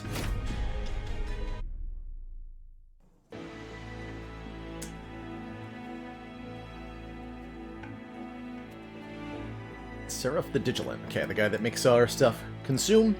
Our random starting cards are Titan's Gratitude. Deal 25 damage to the front unit, discard a card at random. 2 stings, which I super appreciate. Deal 5, draw an extra card next turn for 0 cost. And Ice Storm. Deal 1 damage to a random enemy unit 5 times. That's hilarious. That's pretty funny. Okay, so our starting deck... Let's pick our starting artifact, too. At the start of our run, we get our starting bonus here. Looks like... these are a little random. In this case, we get an artifact and a champion upgrade. I think you always get the champion upgrade, but I'm not sure if you always get an artifact. Ice Storm is going to scale pretty ridiculously. So in addition to that, we've got Unplayable, Unpurgeable, Deadweight. So basically... wow, that's brutal. It's an unremovable curse. Right away.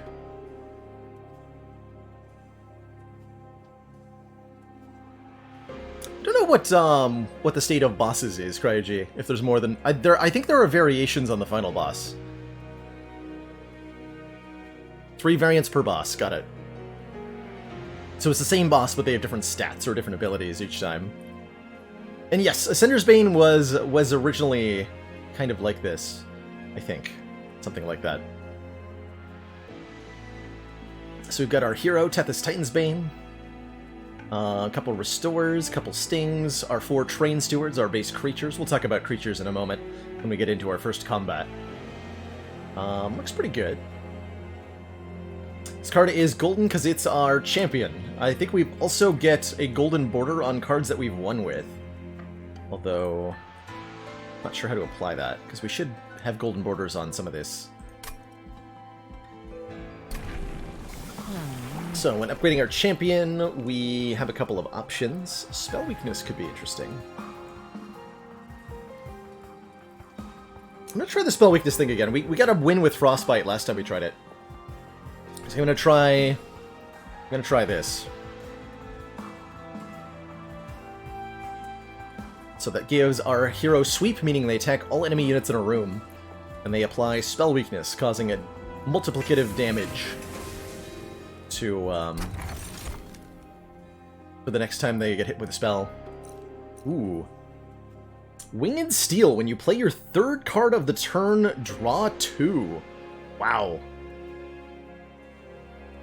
Or extra upgrade slot on units. Cards in this game have 2 upgrade slots that you can place, like, upgrade tokens into. Unlike in Slay the Spire, these cards don't have themselves fixed upgrades, but rather can have upgrades slotted into them that affect them in static ways. Like plus 10 damage to a spell card, for example, which is really powerful on something like Ice Storm. You know, deal 11 damage 5 times. Yeah, with the Sting, the Winged Steel seems really good. We can pretty consistently play 3 cards a turn, and then benefit from the draw afterwards. It's gonna be good.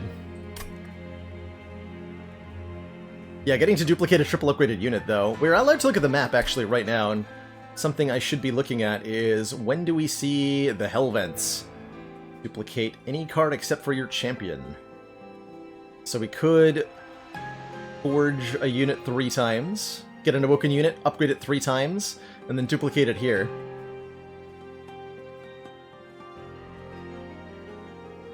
That could be worth considering. I think spotting these Hell Vents ahead of time, getting the reliable duplications. You're offered a lot of these every run, and it does seem like one of the things to be playing around. So our first one is pretty quick here. Upgrading our spells would be good. We can duplicate spells too.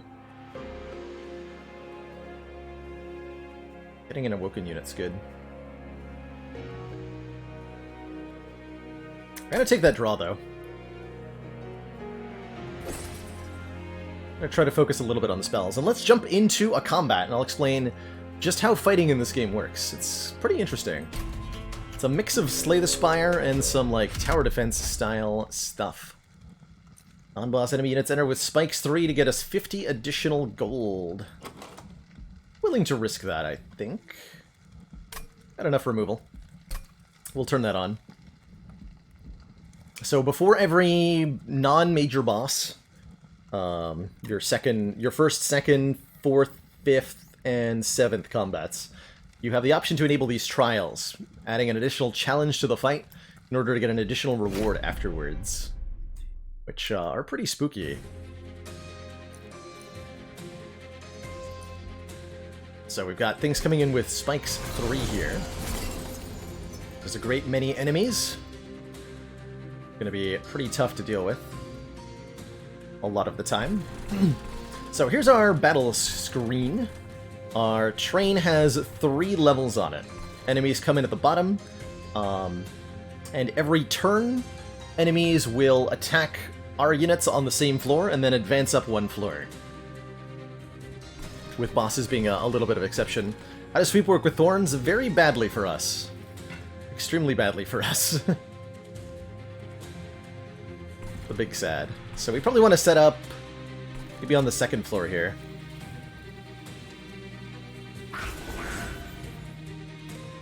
Every creature that we create has an attack value, a health value, possible abilities that they can activate, and they take up a certain number of slots in the train car, floor capacity. Normally these each have 5 capacity, and every summon tells you how much space it takes up. At the very top here, there's the cost in energy, and then these 2 yellow pips are the space it takes up. We'll dunk a couple of these guys with our Frozen Lance. So this should draw me 2 cards. Perfect, so we can Sting. And I can just dunk you with Titan's Gratitude, too. Sure. So we dunk all of those guys, no problem. When we end our turn, just like in Spire, it's a base of 5 card draw per turn, 3 energy per turn, and any cards you don't use get discarded. So the base deck playing mechanics are immediately familiar. This is a collector. Commander, This will always appear on the second aliens turn. are disturbing. And they, oh man, Ice Storm is really good down here. Fistful of Cheese, thank you so much for those 5 months of Twitch Prime. Summon a Train Steward here. It'll KO this collector here, giving us 50 gold. That's really important. And Ice Storm down here will do Dunkification. We'll put a Train Steward in front of our minion here. I can play Sting, even though there's no target. That's pretty cool.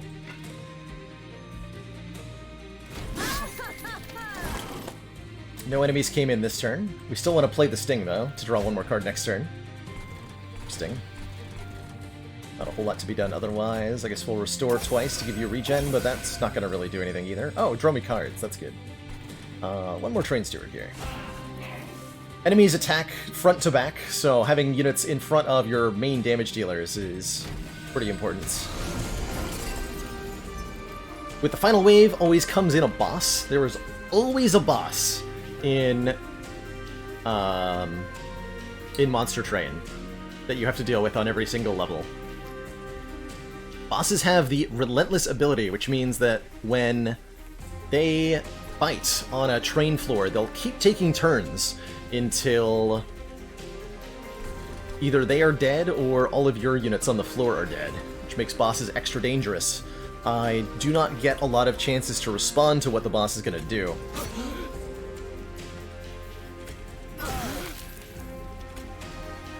Deal 25 damage to him.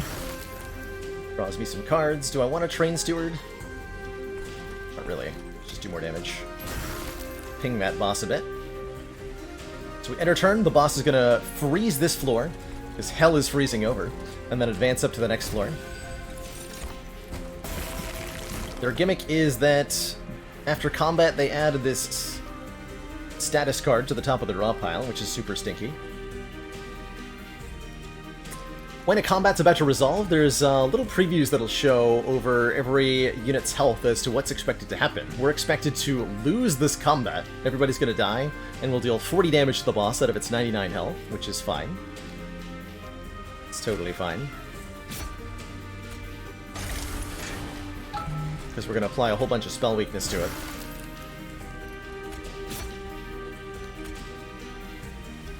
Actually better to Frozen Lance.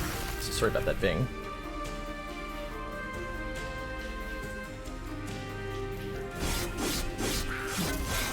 So we're allowed to control the speed of combat. There's a lot of back and forth, a lot of sound effects going off. But the boss will, like I said, continue to take turns over and over again until someone loses. Sometimes that is many dozens of turns if you've got your setup right. It's a little bit weird. They do provide the ability to speed through it, but it's odd that you need that. So since our hero hit this thing 5 times, it has 5 stacks of spell weakness, which means that the next spell we cast does 6 times damage, aka 150, and the boss becomes die. We get our 50 gold, 50 more gold for the extra challenge we added, and some cards to add to the deck. Glacial Seal. Apply Frostbite 2 to enemy units. Triggers when you cast a spell on the floor. Oh, this is a creature. Whenever we cast a spell on the floor, apply 2 Frostbite to enemy units. Interesting. Very interesting. Titan's Tooth is the offering keyword, so if it's discarded, we play it for free.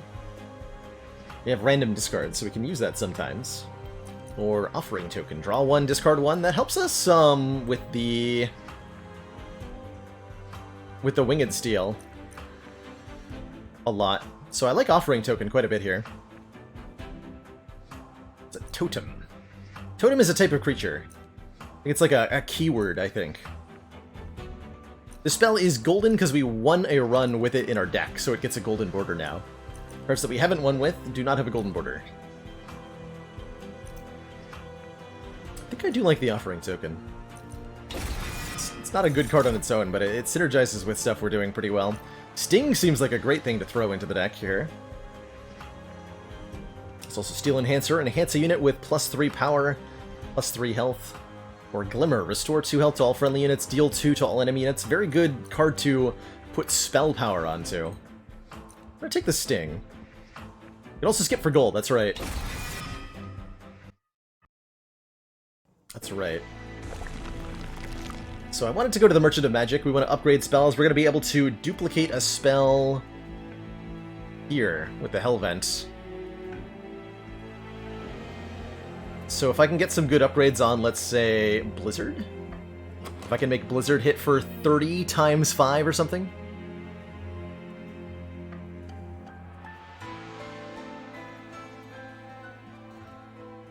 If you gold every card from a clan and win Covenant 25 with it once, with every other clan as a secondary, clan's champion gets a special border. That's quite the requirement. Holy heck. Holy heck. Yeah, that seems easy to do, right?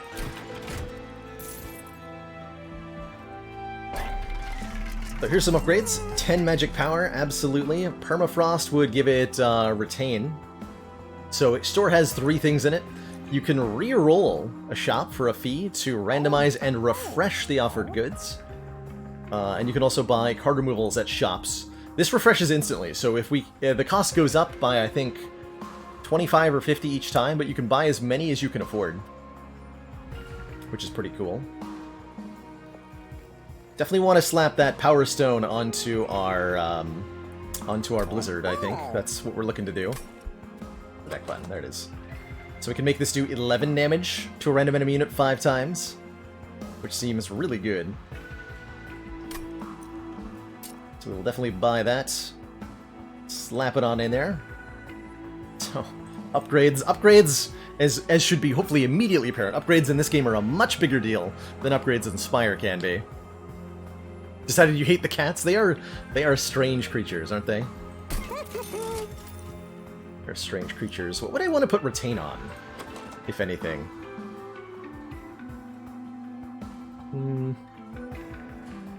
Offering token, maybe?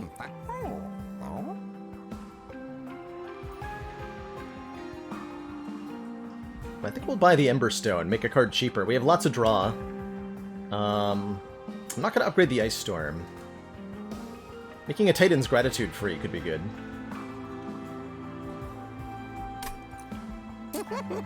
Let's do that. And I'm going to reroll rather than giving retain for 100 gold. Put it on deadweight? That's not valid, is it? No, we can't upgrade the deadweight. 10 more magic power. Perfect. Perfect. Remove consume, cost 1 more. We have no consume cards. Okay, fair enough. 21 damage to a random enemy unit 5 times. We'll definitely duplicate that. And upgrade the other Titan's Gratitude to be free. Feels pretty good. It's only 20 gold, I might as well. We have more money still, so I don't mind purging a couple of cards. Usually don't like to have too many Train Stewards. These restores are extra stinky. Let's get rid of those. 2 of them, in fact.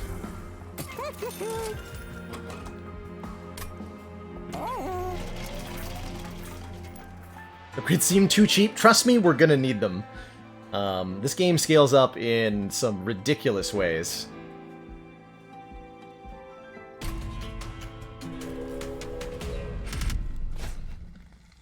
Enemy units enter with armor 5 and gets us a unit draft afterwards. Sure. I can deal with 5 armor, I think.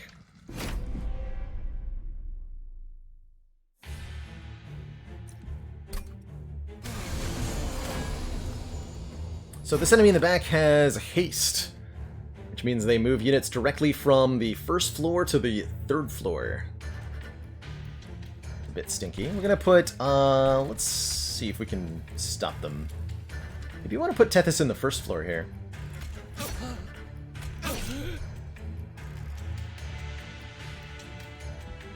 Let's do that.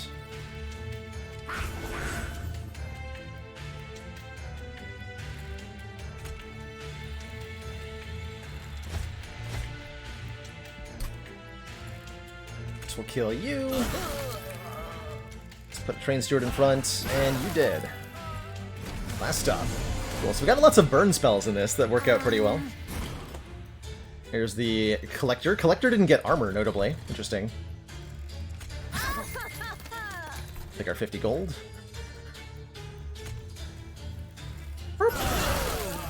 Get him out of here.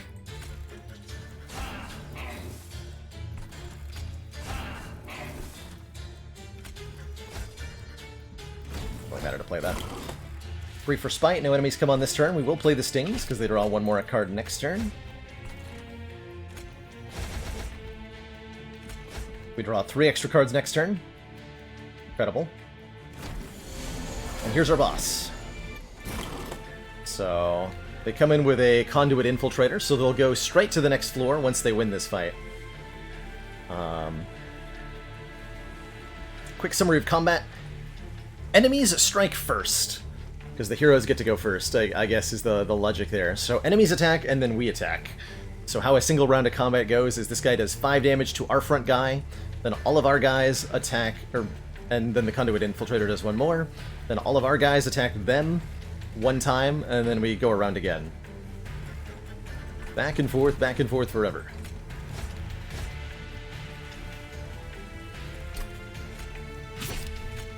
Sting you. Great turn here.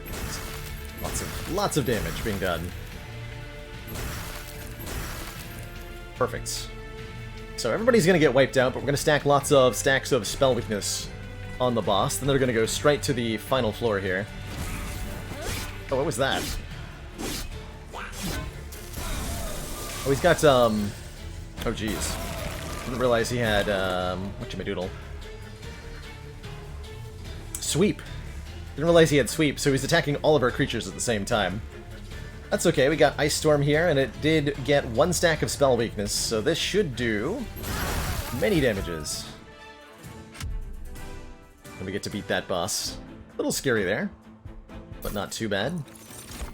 So our clan pack, 25 to the front enemy twice. Titan's Tooth is pretty good, because we have lots of ways to discard, so we can play this for free a lot of the time. Is that going to be good enough? I'm not sure.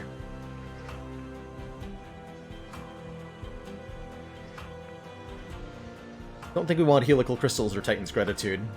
Really just want to be getting more upgraded cards.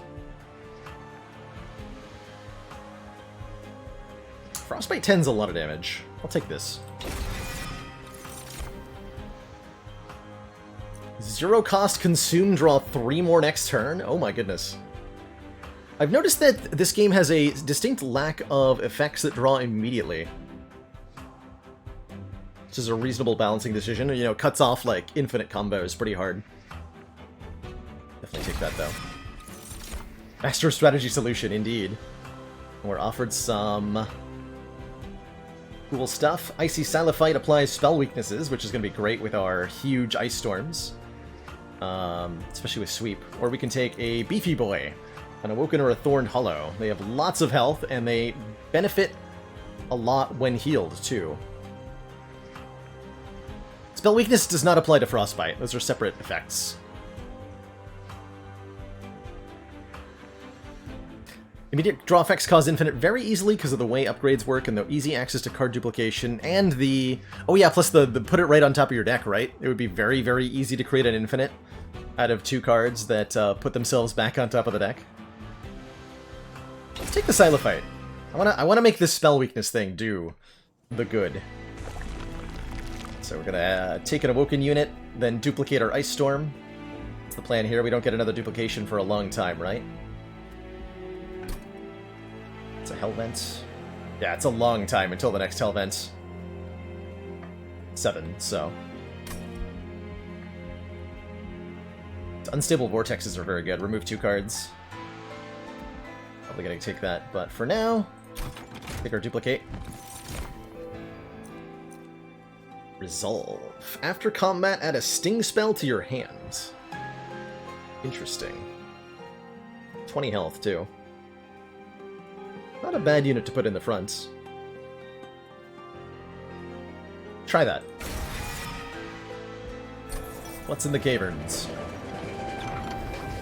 Yeah, 2 pips though. I think a lot of times it's better just to not add cards. Fissure in the ice forces the Bone Shaker to stop. You've seen cracks like this before, often allowing you to multiply your forces through... Wait, what? Allowing you to multiply your forces through some ancient magic, but this one is different, unstable. Throwing something into the fissure could have unusual side effects, while just absorbing the energy from afar could have the more expected effect. Copy a card 5 times? I'm sorry, what?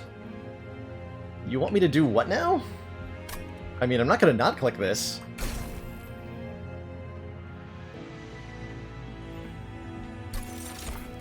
God. Your tribute sinks into the fissure, followed by a bright flash of light, then nothing. The fissure closes. All that's left are several copies of what you tossed in, unstable, but strong.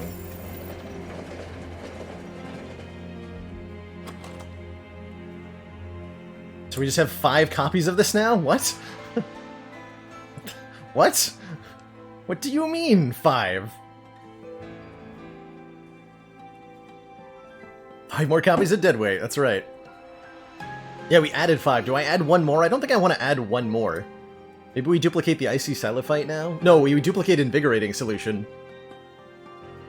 Are they purged after 1 use? It doesn't say that they are. The event kind of made it sound like they would be.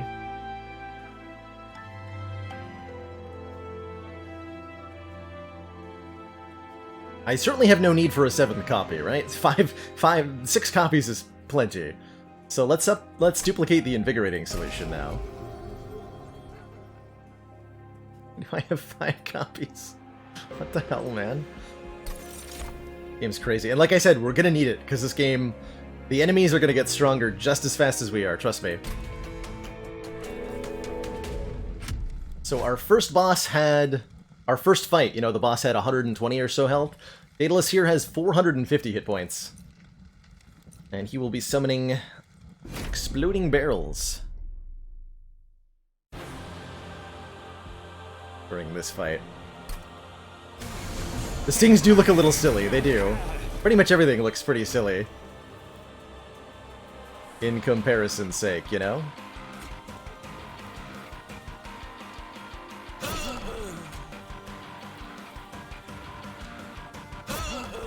Set up on this turn.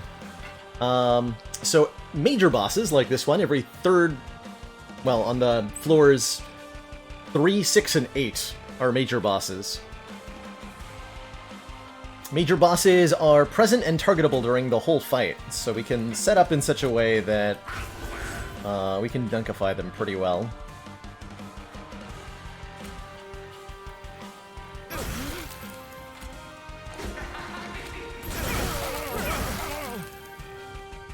And if there's no enemies left on this floor, we'll attack him instead, applying some spell weakness here.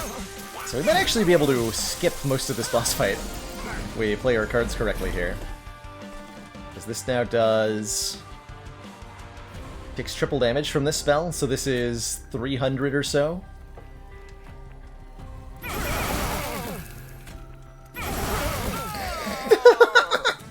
Okay, good fight. Alright, well, maybe we're a bit strong right now. That's fine. Got him. You got him. Hey, Channel Song. I do like Channel Song. Draw a unit and enhance it with plus 20 power, plus 20 health. That allows us to buff up our units pretty well. We need some line holders. We need to be able to hold the line long enough against bosses to apply spell weakness so that we can kill them with an Ice Storm. So we'll take the Channel Song. Plus Kermit. In Armor 3, you can hold the line reasonably well. Heart of the Unnamed. Gains 3 armor whenever we play a spell on their floor.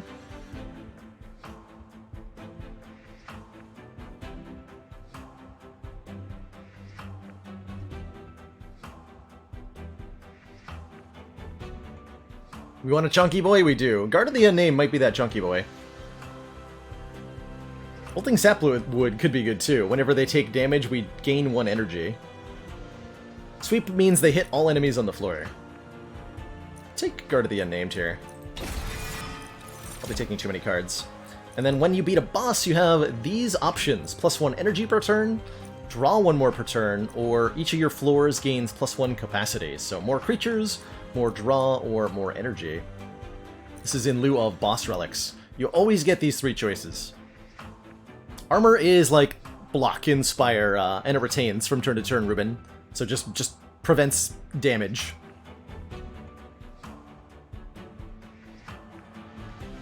And yes, we can cast non-targetable cards like Frozen Lance on an empty floor. Do we even have targeted cards? Not targeted. Not targeted. Not targeted. Restore. I can target. This is also not targeted. Yeah, I don't have anything that's targeted. So we can cast all of this stuff. We are pretty good to draw for a while. I think more energy could help. More draw could also help. I'm probably going to end up with one draw and 1 energy boost. Let's take the energy boost first. How do we get so many ice storms? We found an event that let us duplicate it 5 times for some reason. Can upgrade spells again. So it's not just 5 ice storms, it's 5 ice storms with +20 spell power on them. It's extra ridiculous. Don't need to restore Pyre health, so forge spells, gain a Stygian unit, remove 2. These unstable vortexes are very nice. 2 removals is huge. 2 removals is huge. Have the champ upgrade. We can probably make this spell weakness 2, right? Yes, apply spell weakness 2 to the attacked units.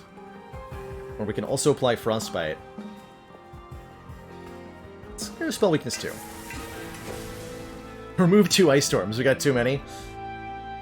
Big if true. Ant gains 1 power, or another Silophyte. 1 more Silophyte. And then we should be good on creatures. This deck is bigger than I usually make them in this game. +20 magic power and consume. Permafrost for retain. What would I want to put? Retain on Channel Song could be good. Also wouldn't mind making Channel Song cheaper.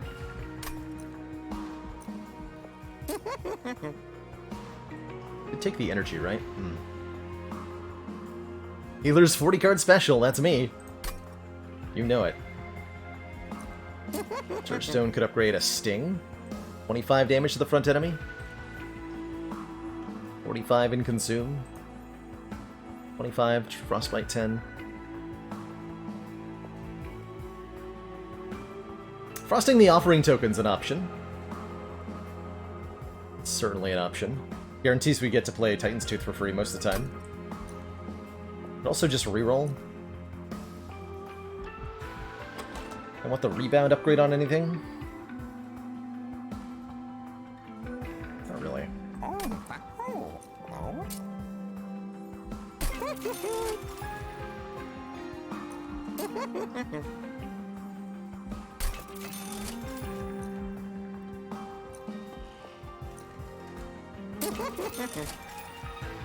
Holdover, that's the one. When played, you put the card on top of your draw pile for the next turn. So we can do that to Offering Token if we want to.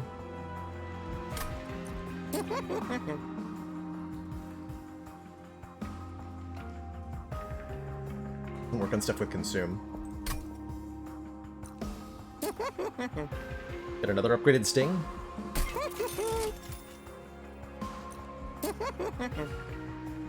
I'll make any of this cheaper. Gonna remove most of these. I can purge a card. Get a Frozen Lance out of here. Actually, no, let's get Restore out of here. Healing 3 is just not what I want, usually. And then we get to remove 2 more. We'll take out 1 Frozen Lance and, let's say, 1 Terrain Steward. Start thinning this out, and it's fight time! Armor 10, no problem. No problem. Unless... when it kills an enemy, add Ultimate Penance card to the top of the draw pile. Big yikes.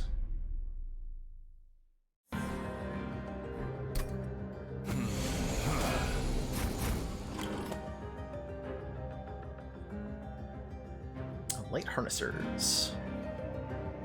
So after combat, they gain +3 damage. Setting up on the first floor seems good.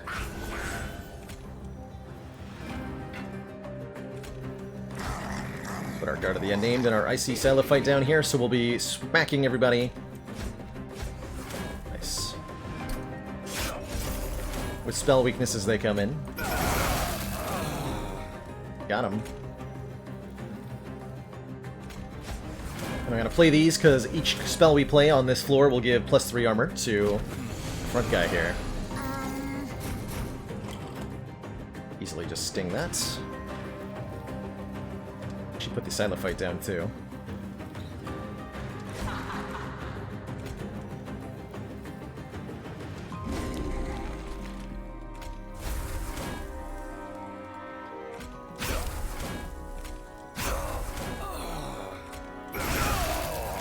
Get them. Oh wait, what? Right, you only do 1 damage. Okay, that was... I thought the Silophyte was going to kill that. I was wrong about that, of course. Whoops. Rip the gold. Rest in pieces, gold.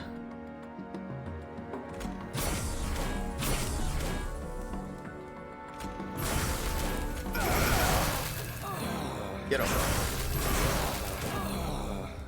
That's so strong.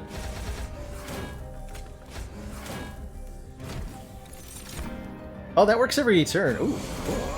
She didn't realize that would resolve if there was no combat. So good to know. Channel Song, give me a Stronky boy. 25, 28 train steward, sure, sure. Can go up there. Not that it's going to matter much. Don't think enemies are going to get past the second floor. Generally.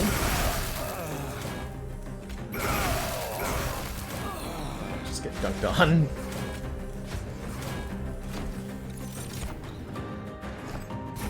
Brief respite. Okay, we're way ahead of the power curve on this run.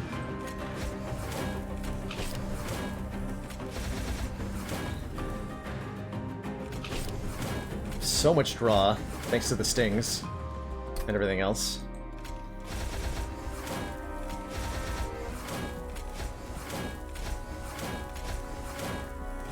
Each giving him +3 armor. Alright, here's the boss.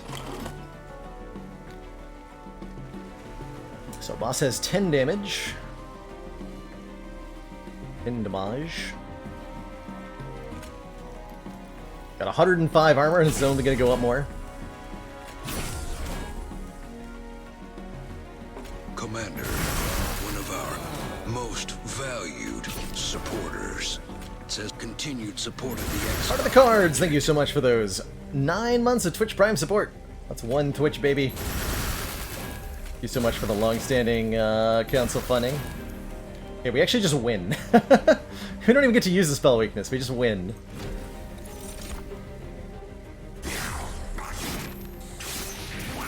So they're gonna go like back and forth like that for a while. We can speed that up a bit. It does result in maybe not the best sound experience. 30-something stacks of spell weakness, by the way. So had they gotten to the second floor, madness would have ensued. Spell weakness flat damage taken increase, it's a multiplier. Every stack of spell weakness is 1 additional times damage. So 40 stacks of spell weakness means multiply the damage by 41 when you play your next spell.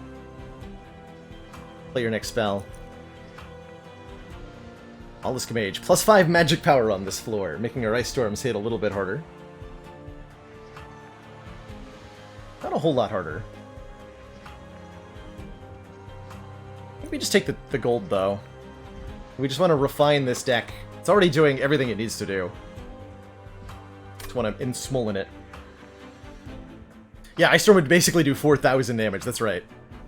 That's right. Hey, he's good. Draw 1 card every turn. My Rooted 1. Prevent the next time it would move between floors. Bosses are immune! Store 15 health, draw 1 card next turn.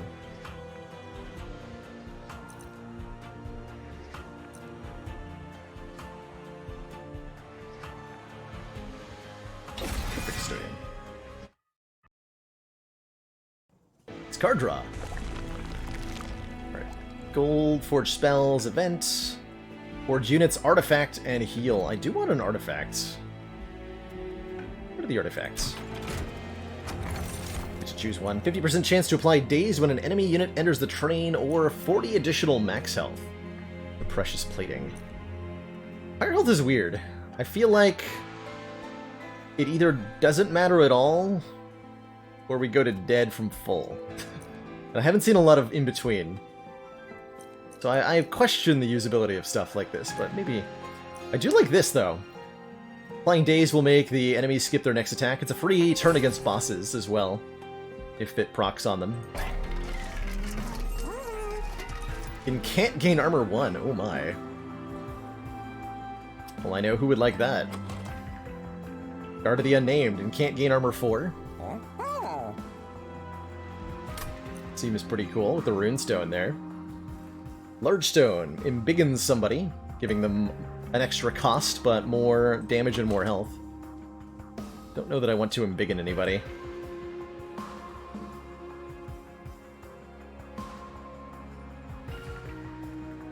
Very often trading health for trial rewards. Makes sense.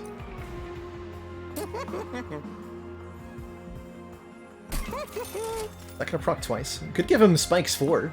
Deal 4 damage back whenever he takes a hit. Could be a fun combo. Or I can reroll.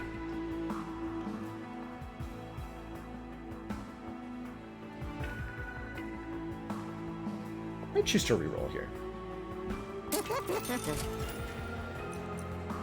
Multi-strike 1. Attacks an extra time. That's good. With, Xylophytes. Definitely good with the Xylophytes.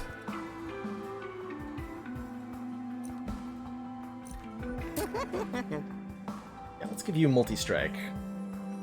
So that becomes double apply spell weakness too. And we'll improve your damage. Do I upgrade Guard of the Unnamed with the Battlestone? A little bit more tankiness. Not a lot, but it helps. Do it.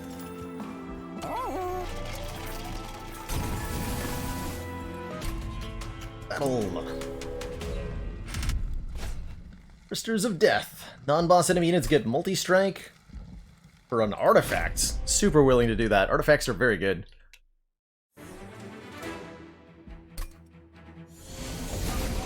So front guy got dazed. Hey, we got Guard of the Unnamed here. Perfect. My beefy boy.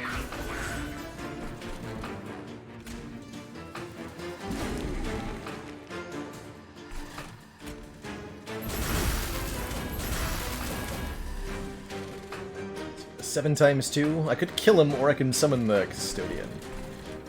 Beefy boy will just have to take some damage. Give me those card draws.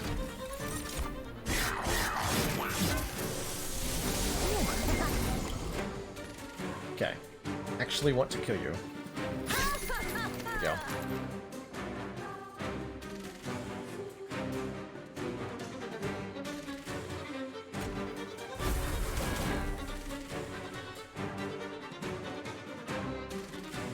It's not the good Xylophyte.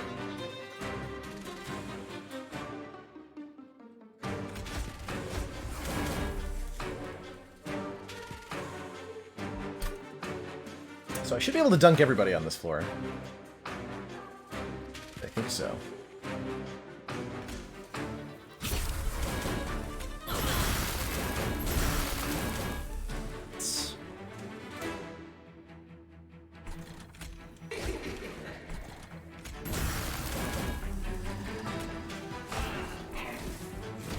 Good. Oh, we get so many cards every turn. This curse doesn't matter at all with the card draw we've got going on here. Not at all. Here's the good Xylophyte, but I have no room for her. Oh, no, wait, no, I do. Here. That's what I wanted. Just increasing our front armor. The beefy steward. Now we actually do have room for you, too. counts as an incant. I like it.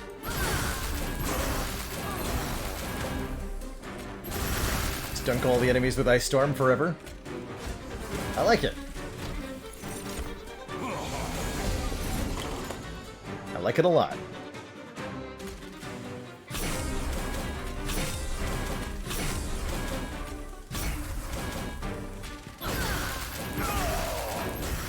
Get him.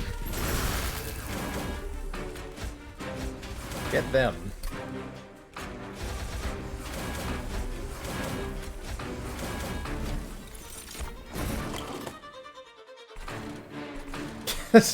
Nothing came in. Okay. All right. Sure. Sure.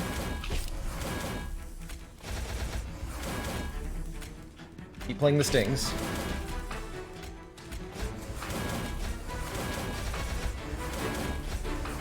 $120 armor. Here's the boss. So it's got Stealth 5. It's not a target in combat for the first 5 turns, which is super rude. I'll have you know.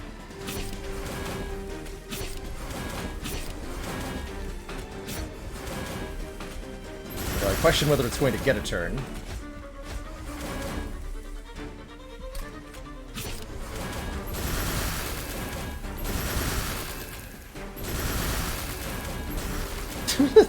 So the boss has 30 health going into the first combat with our creatures. Wow. Wow.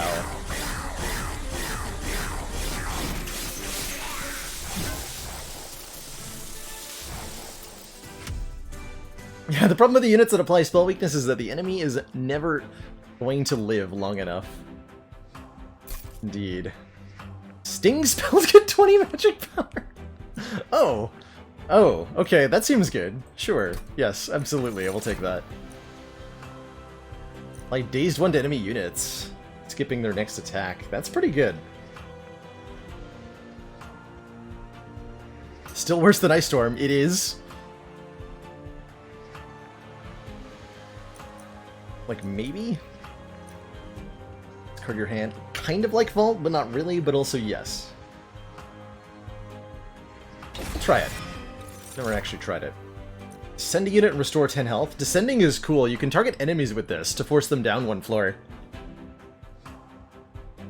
As well as your own units to overstack a floor. 2 cost is a lot to pay, though.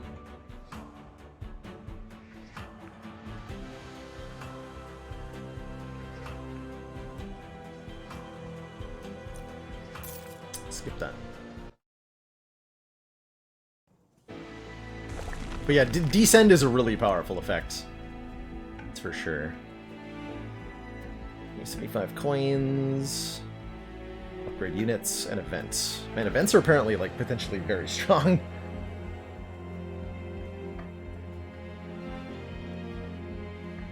So there's our next Hell Vent, although I don't really need any duplications.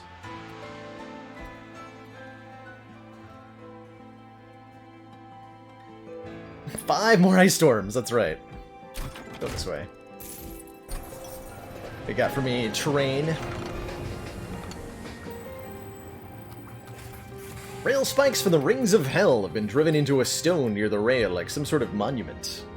The base lies a hammer carved with ancient ruins. You can't make it all out, but what you can talks of the founding of the Covenant. Could this be the heart of the Spire? The source of this evil? Wait, wrong game. But with the Covenant now broken, these spikes serve no purpose here. Many of them are lodged too deep into the stone to take. But the spikes of the Hellhorn, the Awoken, and the Stygian Guard are loose enough to pry away.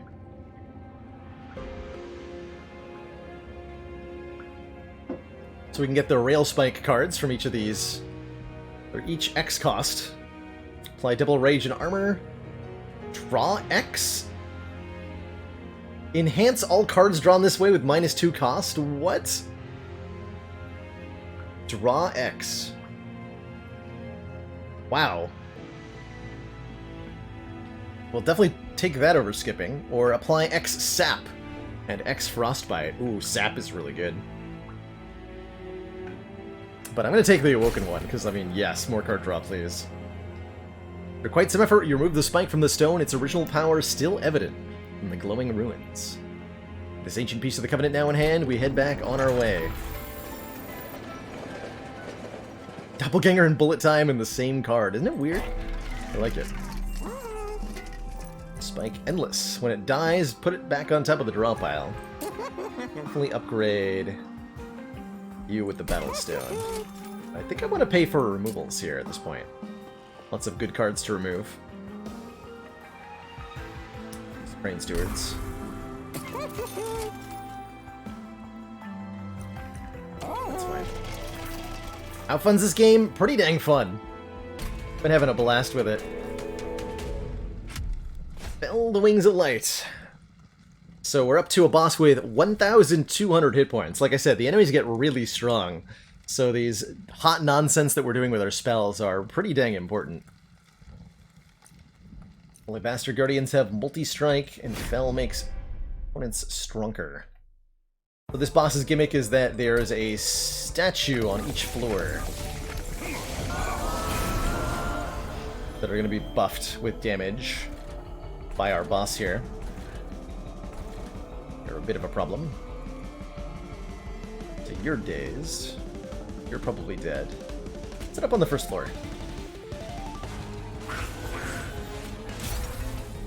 And you're gonna go here. It's Channel Song, perfect. Hey, beefy boy. Get in front. Yeah, that's perfect. Perfect. That's gonna just... She'll just die, pretty much, so we're gonna summon you. There. So this guy's dead. We're gonna start pinging away at the statues on the upper floors. Gonna be great.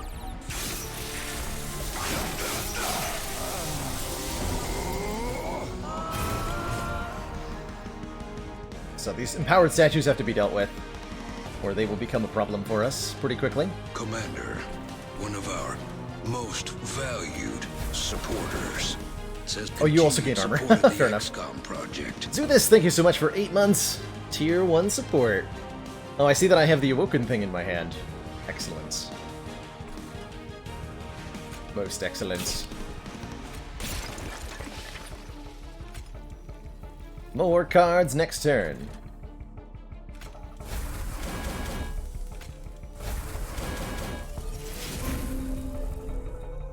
So is that only for this turn? You know, I'm not actually sure.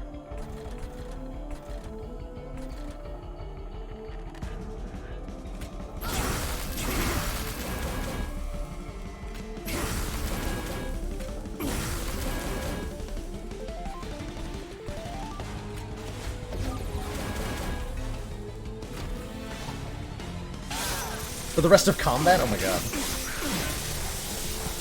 It's gonna be hot nonsense. That's gonna be very hot nonsense. Okay. Okay, so we can apply some spell weakness on this turn to the boss. So that's what I'd like to do here.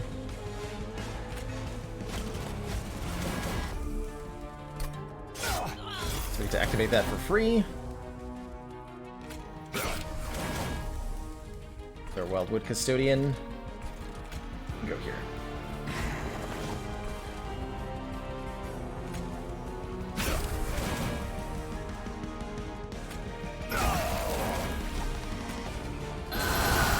Get that boss.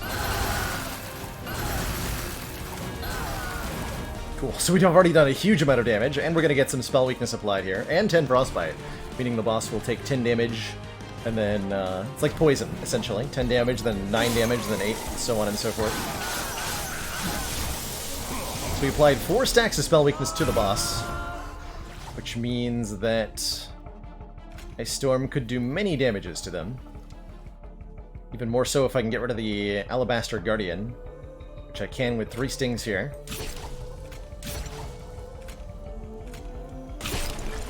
So our Ice Storm would do 21 times 5 times 5. That's like 500. 505. Pretty good. That is pretty good. Just daze the ones at the bottom there. Dunked on.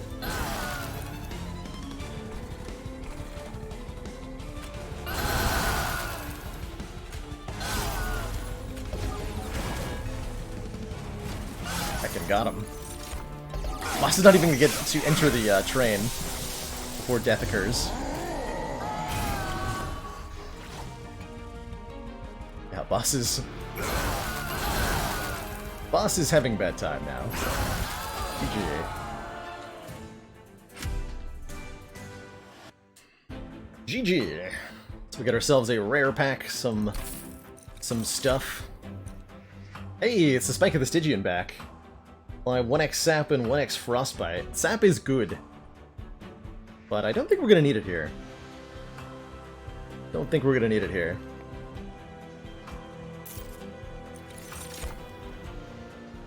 Where's the skip button on this one? One more card per turn sounds... Can I even use that? We're all like overdrawing a lot of the time, but I want more cards per turn. Can't wait to see the Chemex. There is a Chemex relic in the game, Scot-free. We have seen it already. It does exist. I'm down for this remove too, big time.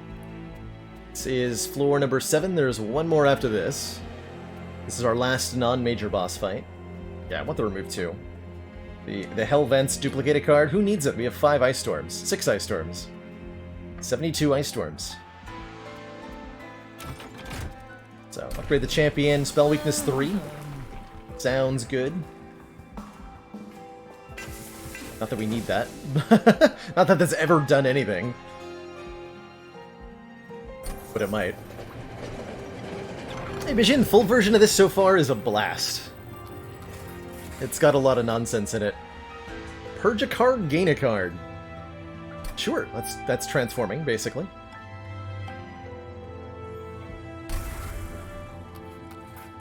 As if satisfied by our offering, the Chaos Portal reverses its pull, spewing out debris from all over Hell. Through the mess, you can clearly see the realms of both the Stygian Guard and the Awoken. Random rare card from... Let's take a Stygian Guard. Or Frost Effigy. And we're allowed to skip, so that just ends up being a removal. Perfect. That you can skip, man, that's crazy. Thanks for the free removal and 10 gold event. I like it. I like it. Yeah, if you like the demo, I think you'll find the full game even better.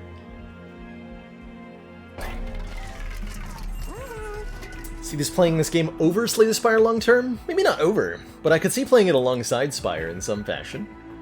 Depending on how the community takes off. And how balancing goes. Like, the post-release support for the game is going to be a big factor in something like that, too. Have we had a bad event? Yes. Yeah, I've had events that just end up being plus 10 gold. And that's not worth it compared to, like, getting some other benefit. But on average, the events seem like they're pretty dang good. Pretty dang good. Take that cheap. And that's a good one to have retain on, too.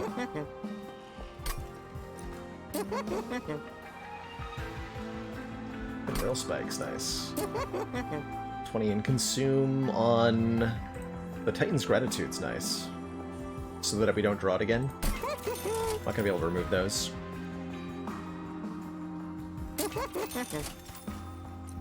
Likewise. It's upgraded. Remove consume and cost 1 more. X -1. We can make the rail spike reusable. It's pretty absurd. And make the invigorating solution 1 cost. Does not consume.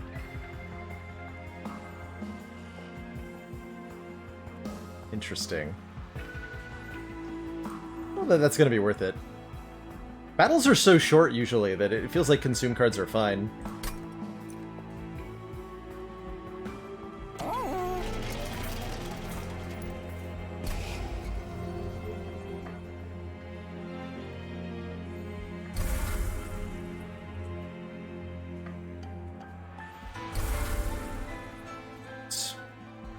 You get lots of removals, generally speaking, so it's pretty easy to refine the deck.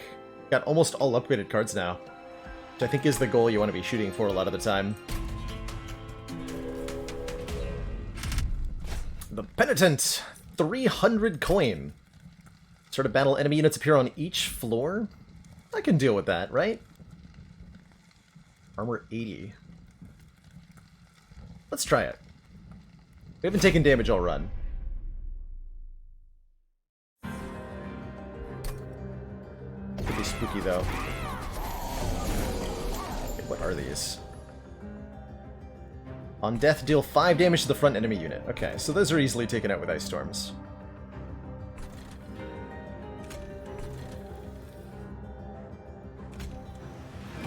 You down first.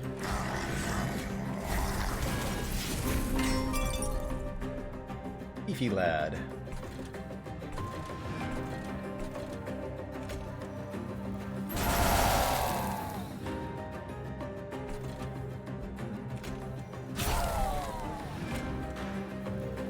Take this here. Armor.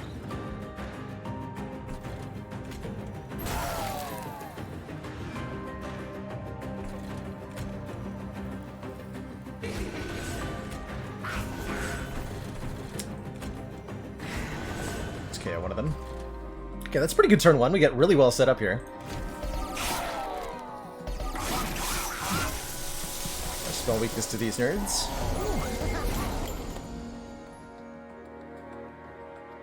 Here's our collector. Let's daze to these.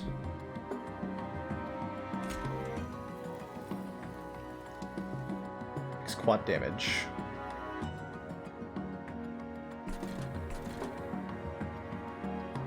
Stuff I want to summon.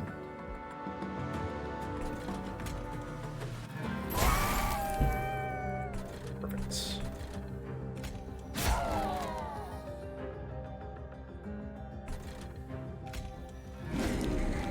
Stings. Lay this on the bottom. What do you do? After combat, add the ultimate penance to the top of your draw pile, but it'll die, so it's never going to do that. We just play our Whale Spike. 3.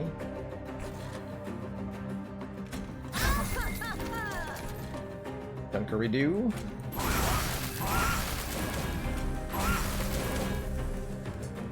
Discarded the thing that I wanted. Oh well.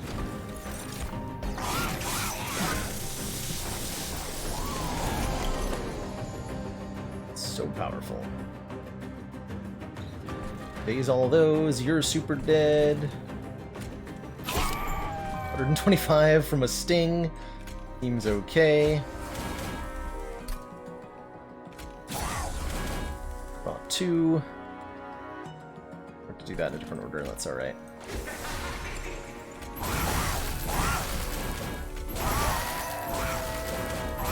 Commence the dunkening!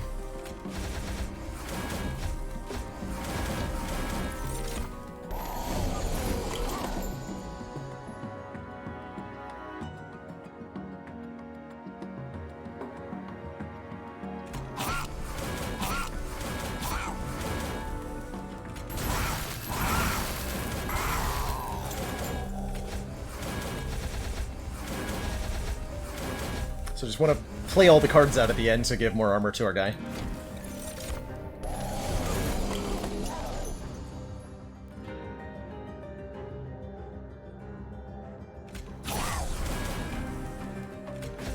Whoops. Oh well. It's not the card I meant to click. It's fine though.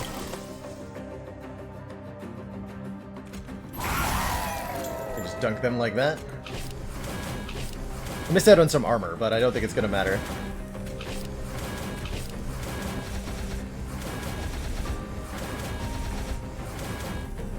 This character seems really focused on strong spells, or were you bad with spells in the demo? I kind of lucked into the... Well, yeah, there's, yes. The purple clan does seem to be very spell-focused. Indeed.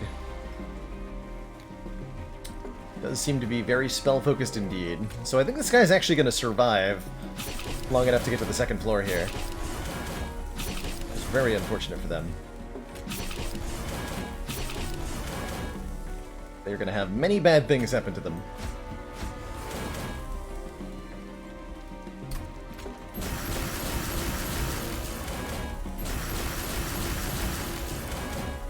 they're activating Revenge.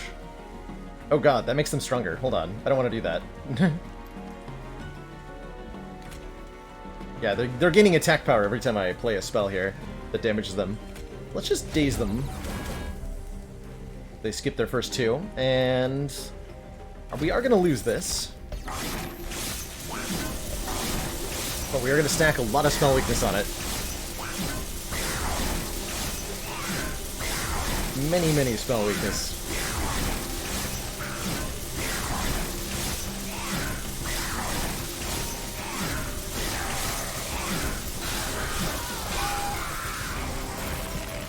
So he has 39 stacks of spell weakness, meaning that Ice Storm deals 840 times 5. Rip. Scaling. Success. Many dollars. Apply armor 1 to friendly units with Incant. Kinda like that. 1 million billion. Ice Spikes 4. Another invigorating solution. Welcome aboard. Welcome aboard. More removals. Forge spells, duplicate a card. I'd like to forge units, I think. I mean, we really don't need much of anything.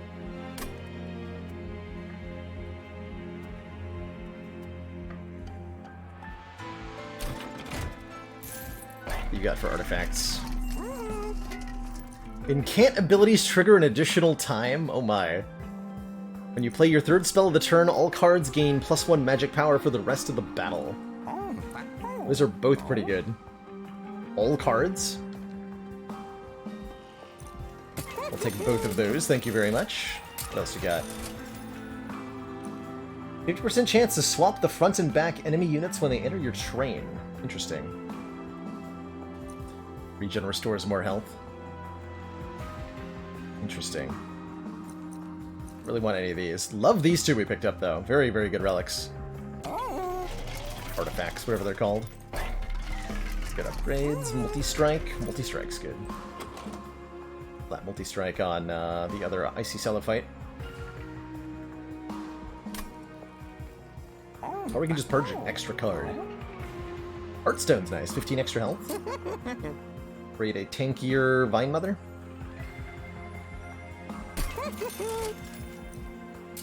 Let's pay for one more removal.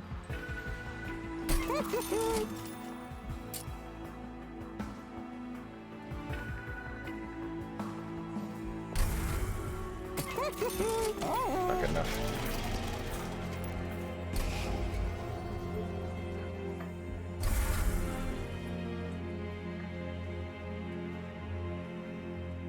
Reasonably get rid of the offering token. These Titan's Gratitudes can go. Not a whole lot we need. And then this is our final battle. Seraph the Digilant. Great Traitor will devour our spells. We'd better bring more of them if we hope to succeed. So he puts Consume on our first spell each turn. I don't think that'll matter too much.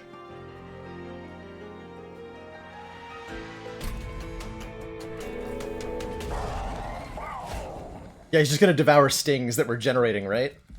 First card played each turn gets Consume. We can also summon a creature as our first card for the turn.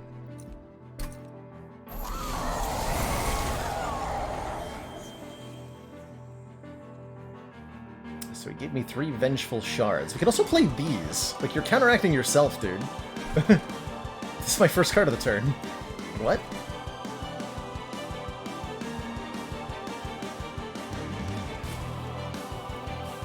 Well, crazy. Oh, if I don't play them, they're just gonna come back, though. First spell, not first card.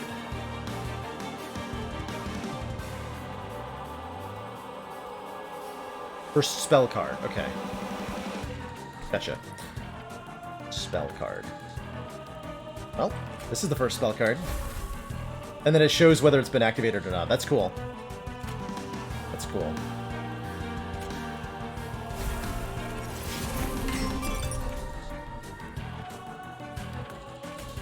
Fine, Mama. Oh, perfect. Get so set up here.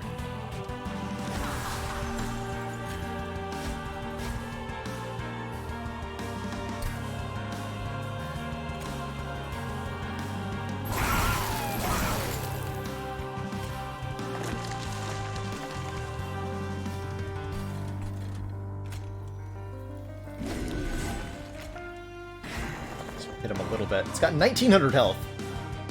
It's a lot of hit points.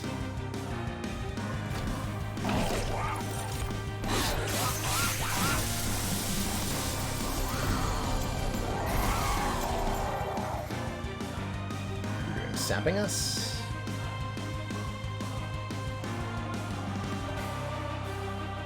Not sure what he's doing.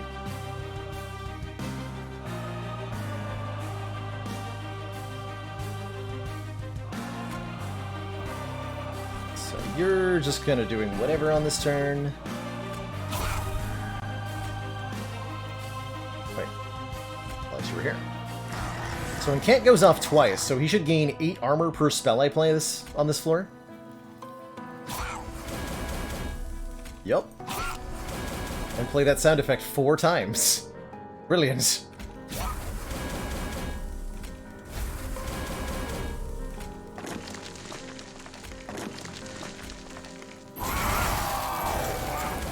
we'll be hitting him with some weakness.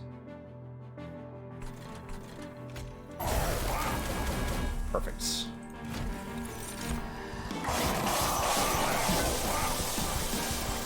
Oh, he's summoning units. Got it. Aha. So he is. So he is. So you got spell weakness 5 currently, so we can hit you very hard.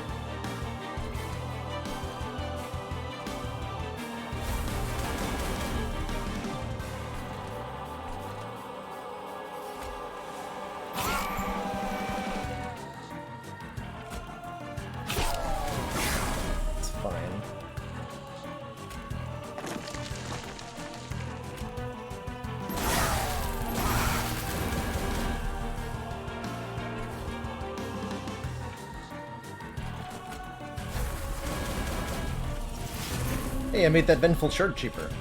Perfect. Dunk him. Alright, kind of a whatever turn. I could certainly be optimizing a bit more, but I think we're fine. This has been working very well.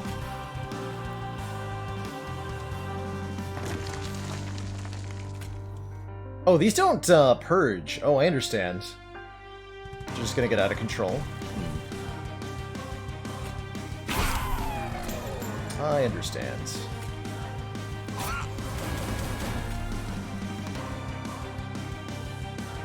Do not purge.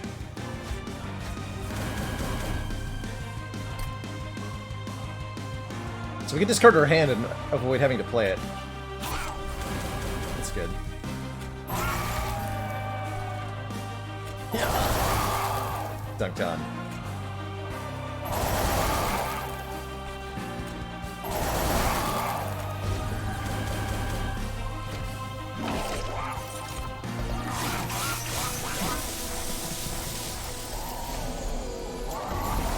Good, he went to the bottom floor too, so we can hit him again. Excellent. Commence the dunkage.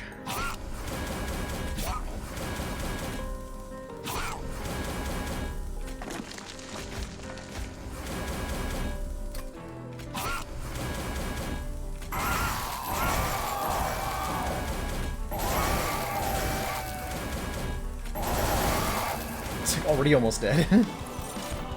He might actually get to go into the battlefield. Potentially. Potentially. No, I think he's just dead. GG. GG. Well, that was the easiest run I've ever had by far. Turns out making 5 copies of a card is good? True facts. GG.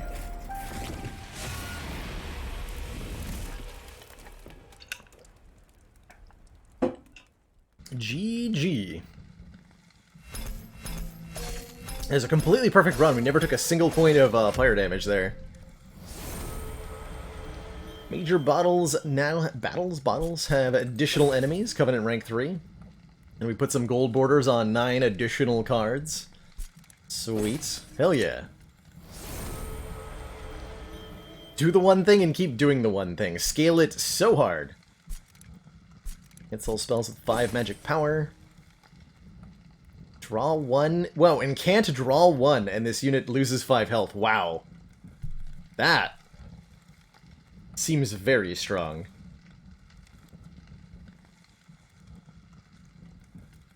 That should allow for some infinite combos, right?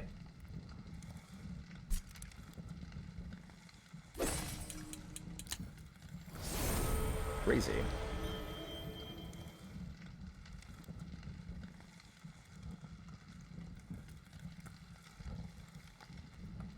Pyrebound. Can only be played in the pyre room and the floor below it.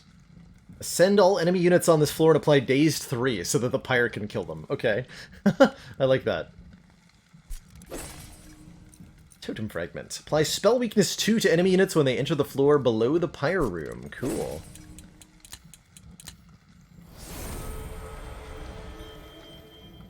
Spikes on friendly units deal 2 more damage per stack. Wow. That's triple spike scaling. Zap Tap. First time each turn a friendly unit is healed, draw 1. Ooh. Some cool stuff we're unlocking here.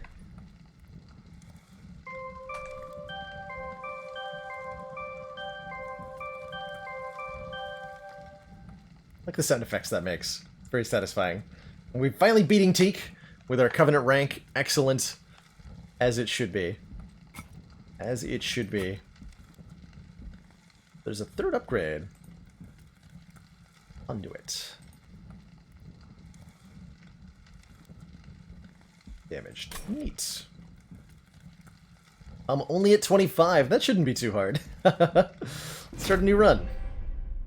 Let's start a new run. I think I'll do double random again. Let's just roll with it.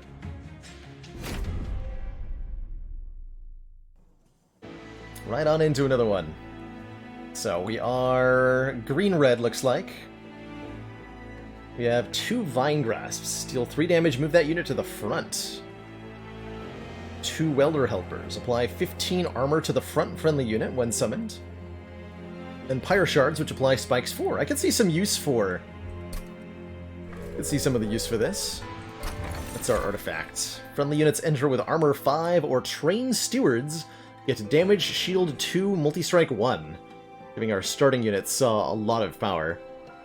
Are there additional clans that get then unlocked? Yes, there's a total of 5, Chrono. We have 3 of 5 unlocked currently. We need to summon a bunch of units and kill a bunch of units to get the other 2. I want to try Advanced Prototype, see how strong it is. We've seen it a couple times, but I've never actually taken it. Got this hero.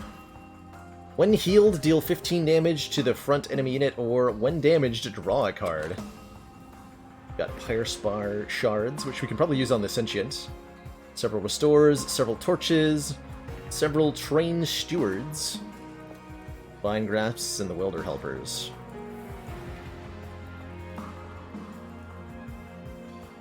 So, Damage Shield 2 is huge. We might be able to scale these things up with some upgrades. Damage Shield 2 means it negates the first 2 sources of damage towards it. Consume is like exhausting. Permanently removing is called Purge, Zuthus. Torches can target our units, which is cool, right? Let's try this. Draw 1 when damaged.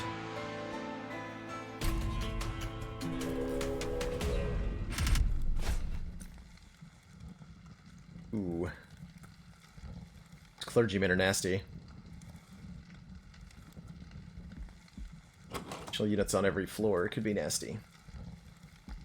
We'll try it. Might take some damage in this fight. Summons like, yeah, a lot of units get summoned when you take that penalty.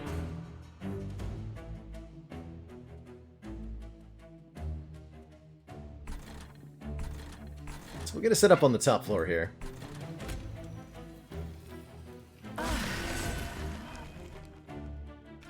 Train Steward in behind. Put armor 15 on champion here.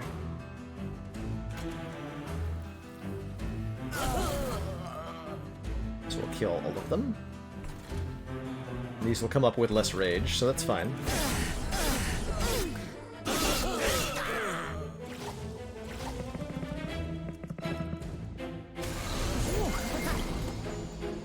For the glory of the winged. Definitely putting Spikes 4 on her sounds like the smart move here.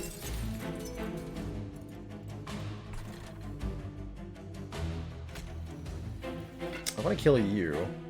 I can do with Torch, right? Get that money.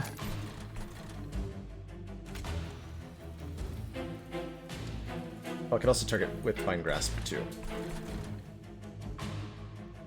They're all gonna die to Thorns now. Seems fine.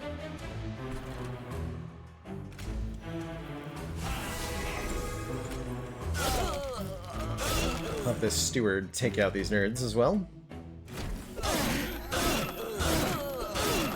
It's a lot of card draw. That is a lot of card draw.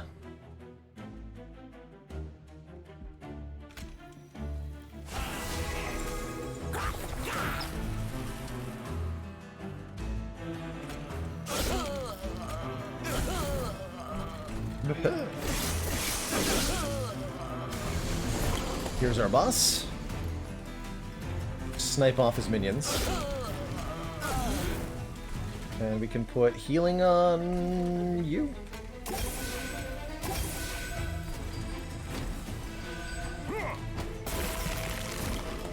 Boss moves up. So I can move my own units to the front, right? Yeah, I can target them with Vine Grasp. So I can actually do this. Yeah, cool. Not actually helpful most of the time?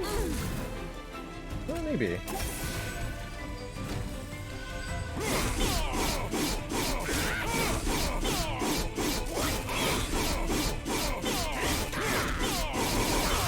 Those train stewards, though. Wow. Boop. Yeah, those train stewards are very strong. Gotta say, that's a good starter relic. Fly Regen 5. Restoration Detonation. Restore 10 health to a friendly unit, deal damage to the front enemy unit equal to 4 times the amount healed. Another Vine Grasp is not bad either, given our ridiculous ability to draw cards. I love zero-cost stuff here.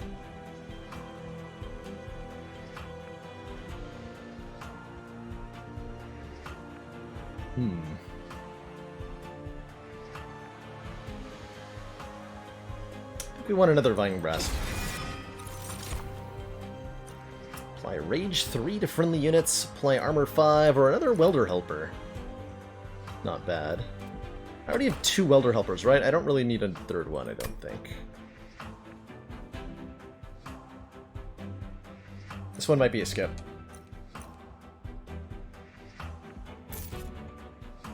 Don't think there's gonna be good enough. What we're doing here. So, what is our map?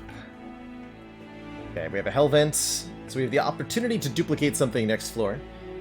So, Merchant of Steel feels good. Enough money. So, legit, what if we slapped 2 upgrades on a train steward and then duplicated it? Is that a real thing we can do? That might be a thing we can do.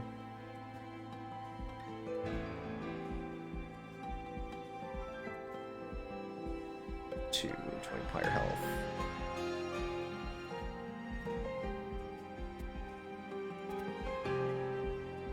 Grab the Hellhorn unit first, of course. Solve. After combat, gain armor 5, 10-10. Or the Demon Fiend costs 4, 40-40. 3 pips. Can I even afford to play this thing? No way to put that in play, right? I have no way to put that in play. What are the pips? Those are how much space they take up on the train car. By default, each level of the car has 5 pips of space.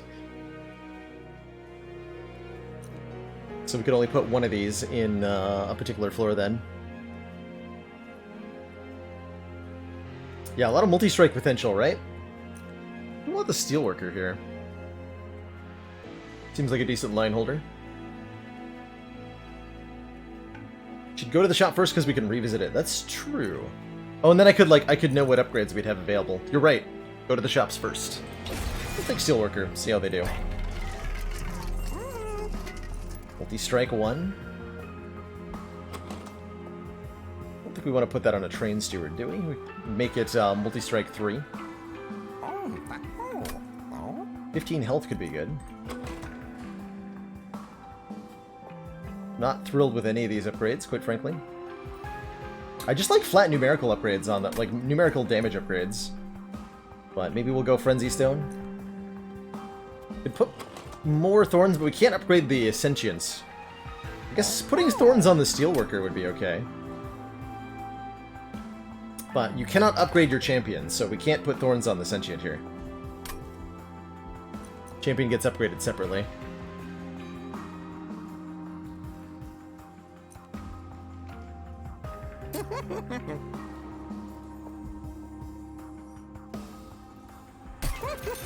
Do it like this.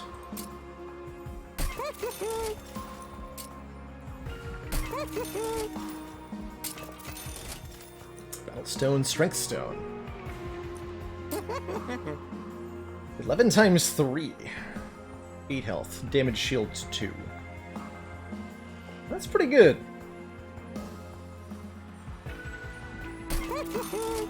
So that's our duplication target. And we can buy one more. We can upgrade this guy, too. These train stewards. Upgraded.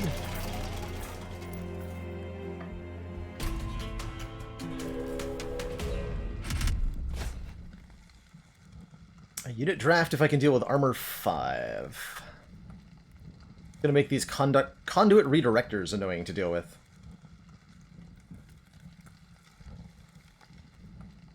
I think I can manage that. I think I can manage. So these conduit redirectors give spikes to units in the same room as them. You can put them in front, though. Then it's less of a problem. Much less of a problem.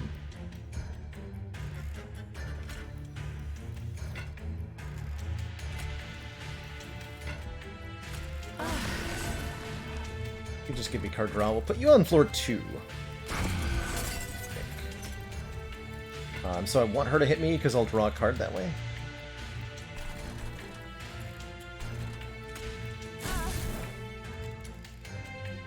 The friendly units on the same floor get 2 spots. Yeah, yes. That.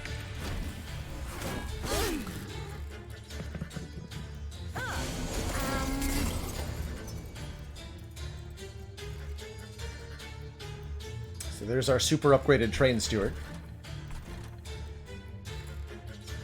We'll put that on the first floor here.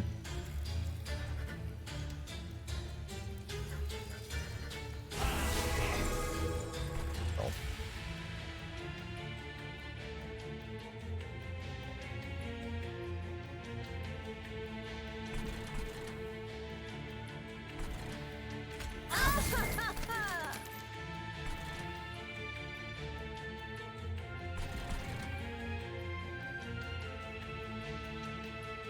So you're gonna get hit by spikes. Gently.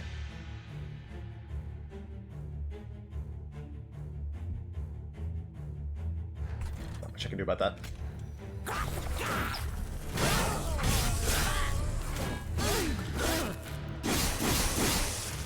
Let's remove our damage shield, but that's alright, I think.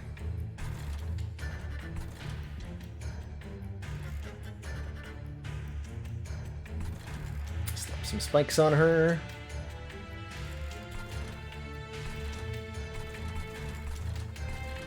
This guy's gonna get up to the pyre, but since he does no damage, the pyre will just kill him.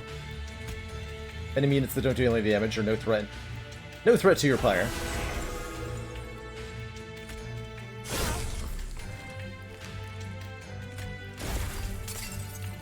You in the front. Okay, those are both dead. You're gonna die. You can play the restore card on you. Whatever. Doesn't really matter there. Here's the boss. This boss is sweep, that's right. So it hits every unit in the room, which is pretty rough for us.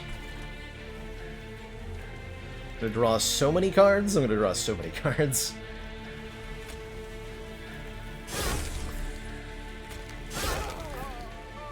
Get rid of that one. So he's gonna take 65 damage. And he'll take more if we put armor on our front friend.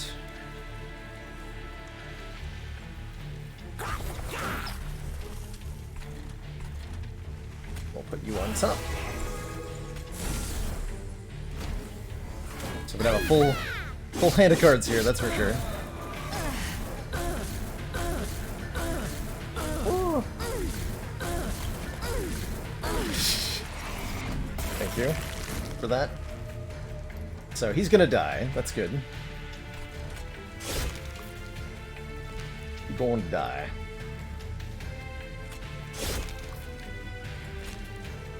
So it doesn't actually matter, we just play the cards. Actually, we unlock the next clan by summoning units, so let's make sure we do that when we can.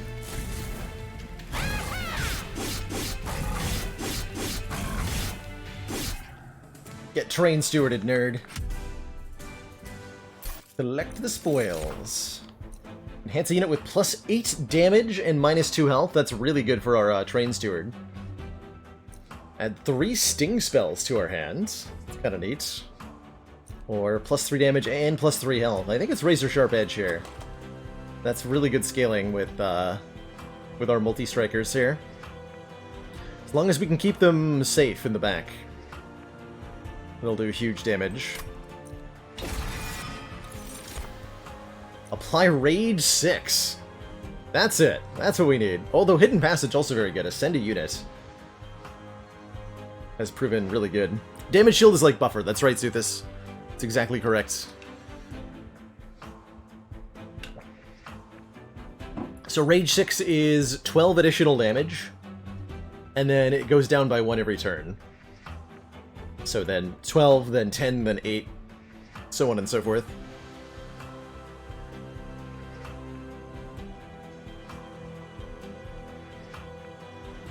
Hidden Passage allows... We can use this on both our enemies, on both our units and hostile units. I think it's really excellent. 25 quick means they go before opponents do. That is cool. We can summon a big spiky boy. Yeah, 25 quick for 1 cost. Seems cool. Seems cool. So just to clarify, I am not being paid in any fashion to play this game. I was given an early access key for free by the devs, but there's no no agreement in place beyond that.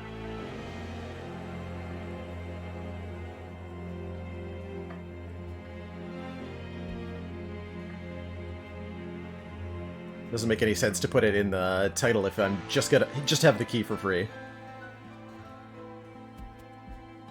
So do we want to dupe again? We could... Right, not again. This is our first dupe, right? I wanted to dupe the train steward with triple strike. We do. We visit... We gotta know if we're gonna duplicate it 5 times first. Gain an energy when damaged. Or the beefiest boy. Get all the land. I do like me some beefy boys. I think I want any of this, though. Already got some beefy boys.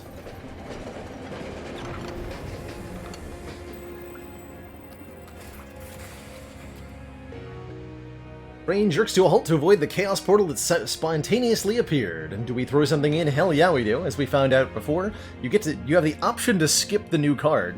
So this is a free removal at worst, and a good transform at best. Wouldn't mind losing these torches. The restores aren't great either. Lose a torch.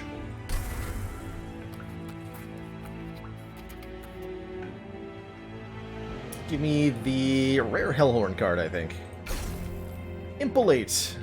Deal damage to the front enemy equal to 20 times the number of imp cards in your deck, which is currently 2. So, 40 damage to the front unit. Not bad.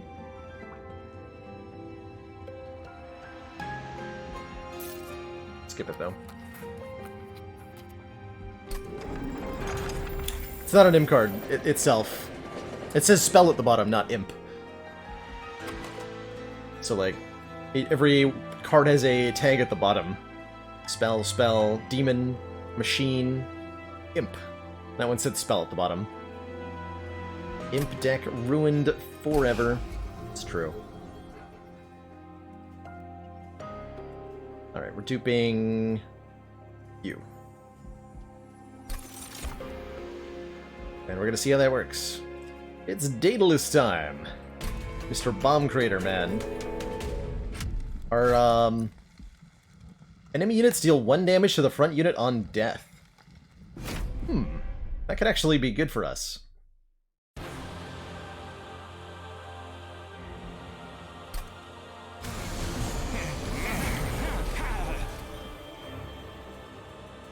Yeah, that could be really good for us.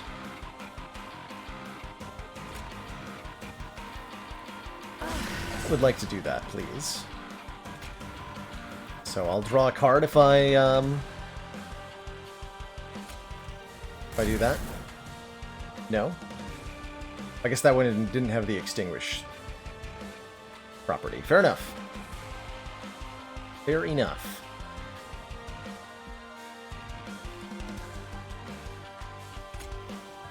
Just set up that down there. I'm gonna put him here.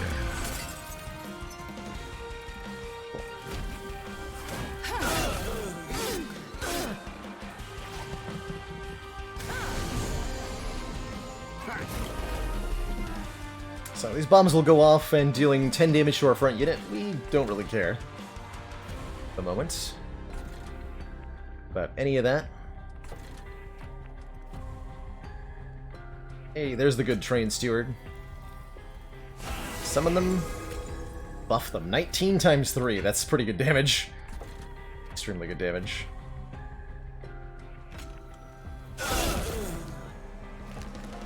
That's right, we can ascend up to this floor too if we need to. Ascended units go to the back of the line.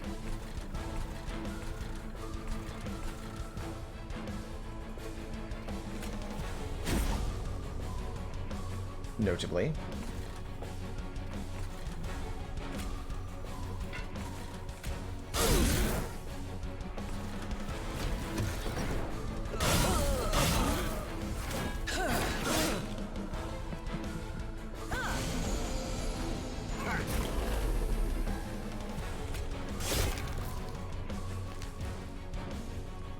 More spikes for this guy, or spikes for you?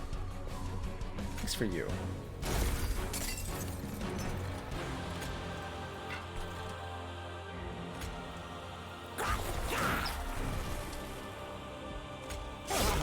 Can't move boss. Okay, I was wondering. He'll get hit by the train boy, though. Good.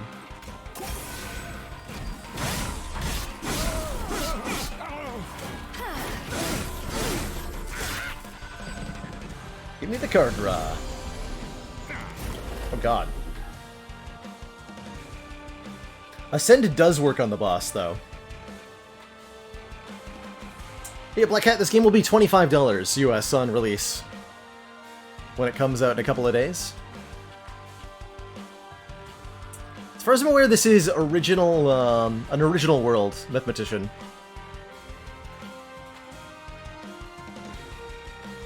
Take 1 damage when we kill the boss? Yes, we do. We do.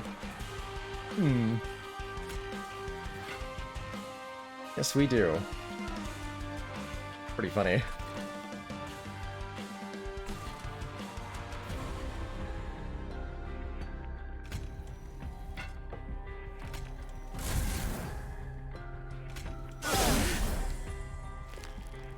Huzzah. Perfecto.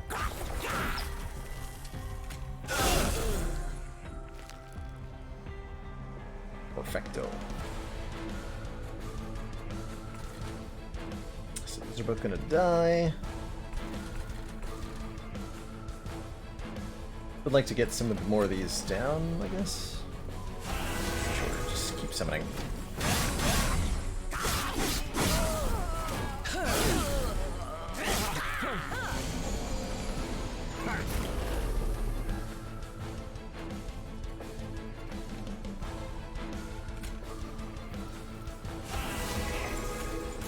Let's hit the boss a bit here with another razor sharp one. Guys are fine. You restore health, that's also fine. Whatever.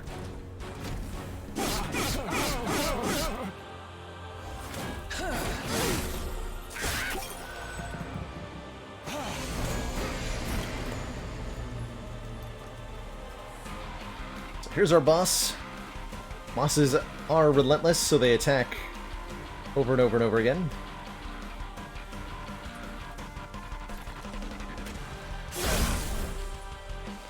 Protect the Bone Shaker.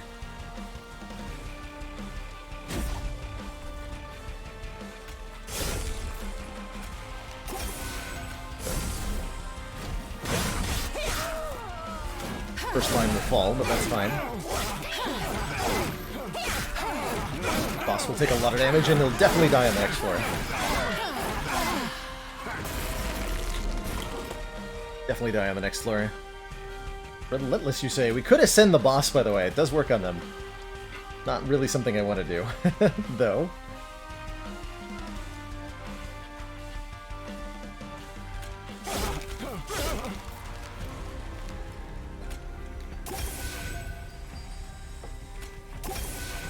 No more ability to summon anybody.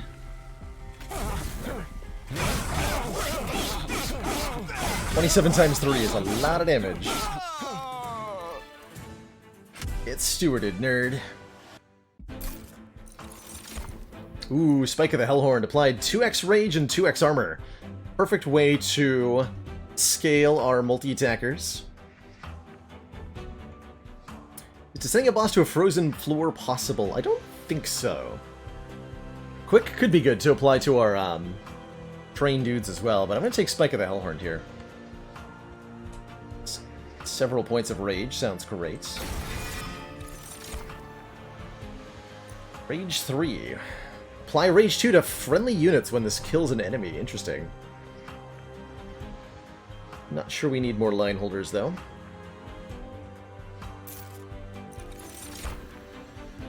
Do we want energy, draw, or more capacity? Capacity actually sounds pretty good right now.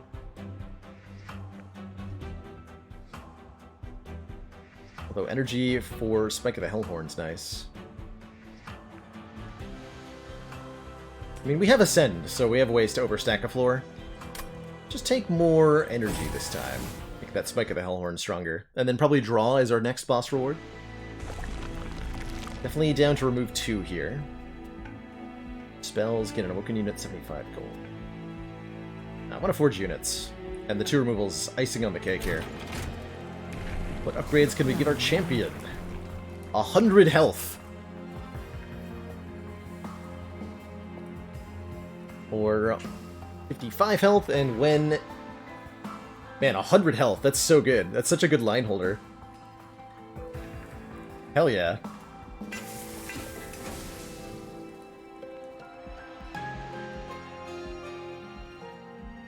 Supposed to go to the merchant first, right?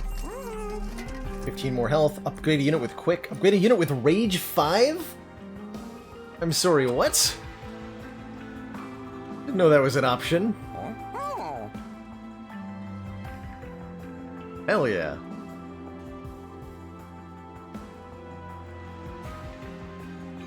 That's great. That's plus 10 damage. Only goes down every turn. Rage 5 and quick on a train steward.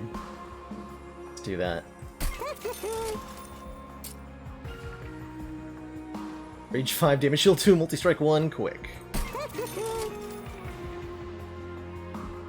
15 health. Do I want to give that to anybody? Steelworker's already got the health. A Welder Helper with 15 health sounds pretty helpful.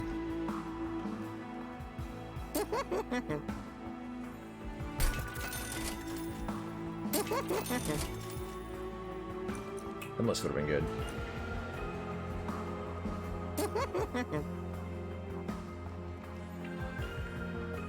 The beefiest of boys. Like, all these train stewards powerful. Sounds great. We'll buy removals later. Get rid of Restore and Torch, I think. Don't need any of this.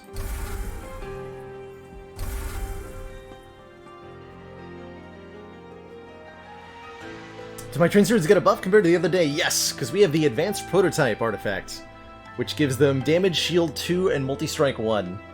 And we've additionally been investing in them with upgrades to see if they get better, and they've been working pretty well with these upgrades. But yeah, they are all super strong. Pretty loose with the card removals. It is. You get a lot of them. I like it. Spell Shield 2, whatever. Well, that'll definitely make things awkward. But I want the money.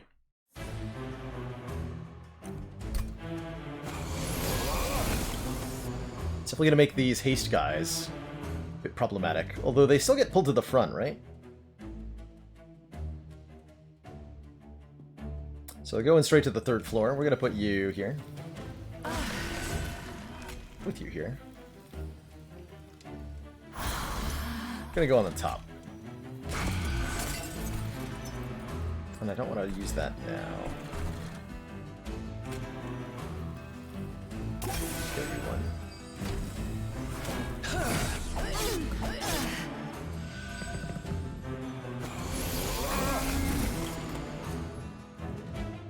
You don't have Spell Shield 2.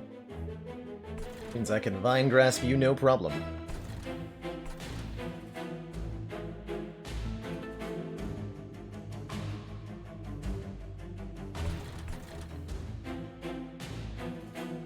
We're all gonna die because you have thorns. Good.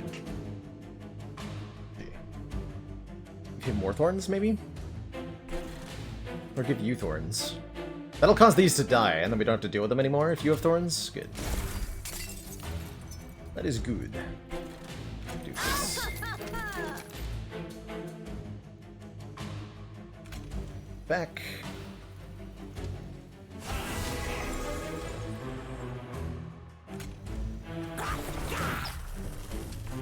In the beefening.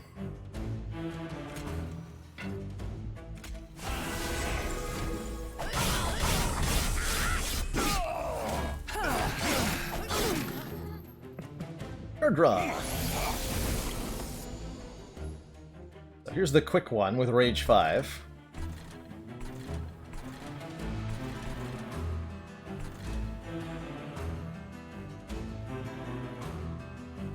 I want to put that one on the bottom floor, I think. Which means we can ascend... No, I can't ascend. Well, then there's only one place I can put him, right? Correct.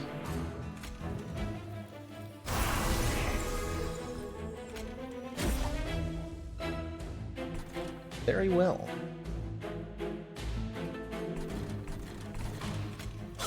That does still work the way that I thought it would.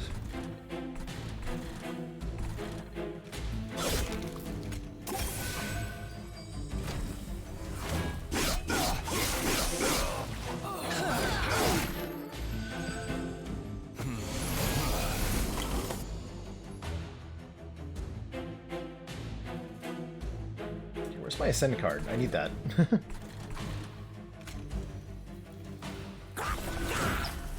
You need that.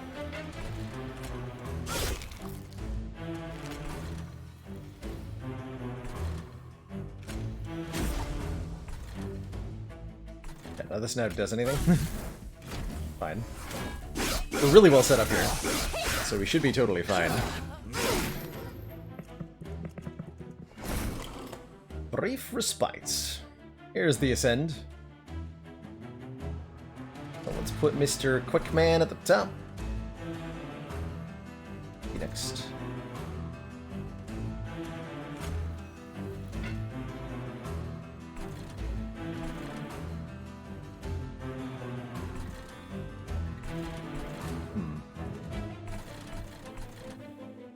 Can pull our own units to the front too. Which means I can do this, right?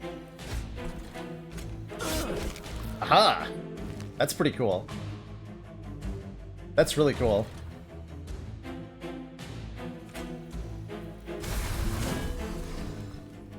Excellent.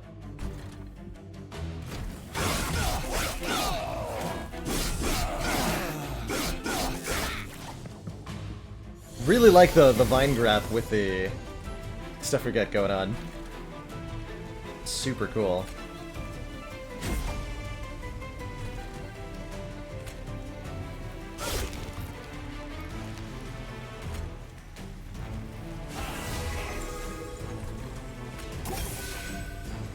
Some of you don't have room. Let's end the turn there. Yeah, health just got buffed to 100. Didn't get anything else from the champion upgrade there.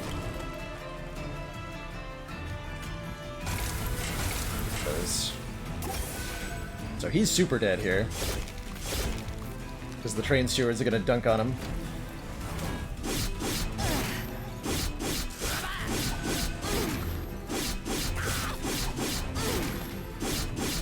Yeah, the strategy is going to work relatively well. We just want to get ways to make these train stewards hit harder and harder. Possibly ways to disable our foes. Hey, Abidali, this is our fifth run? So damage equal to the front enemy unit equal to 10 times the amount of spikes on friendly units. That's kind of cool. Restore 1 health, gain an energy, draw a card next turn. So this is just to proc, like, revitalize stuff. Wildwood Tome applying quick is nice.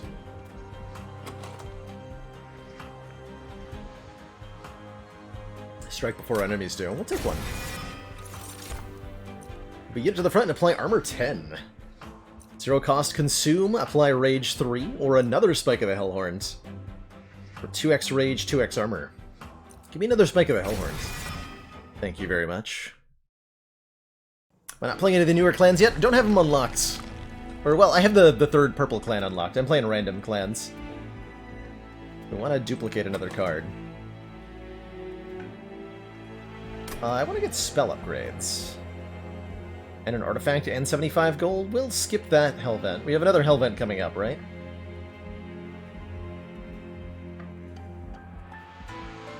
Yes. Yes, we do. Though, concealed caverns could be good. I'm going to take the artifact here. 25% less money costs at the merchant man. I'll take that. A guild marker. What we got here? Remove consume. Cost 1 more. Interesting. Could make a reusable spike of the Hellhorns. Can also apply Emberstone. Can't apply them to Spike of the Hellhorn. Interesting. I like making Hidden Passage free. I like making... it's free, maybe. 10 more magic power. 13 damage Vinegrass could be nice. Making removals cheaper is ridiculously good. This is very good.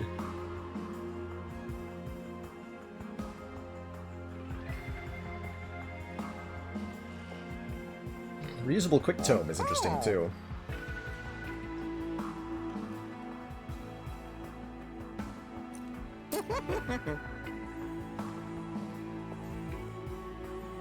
Can I apply this afterwards? I'm not sure. Reusable Pyre Shards is an interesting idea.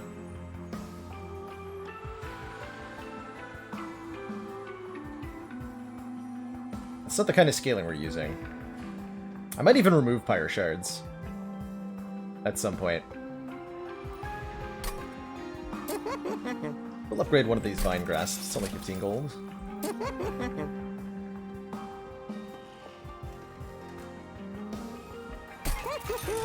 That cheaper.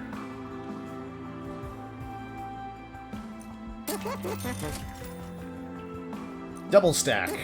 Oh yeah. That's the one. 4x rage, 4x armor on this Spike of the Hellhorns. Or it could be Spike's 8 with Pyre Shard. Double stack doubles any buff stack supplied by the card, which is absurd. The big absurd.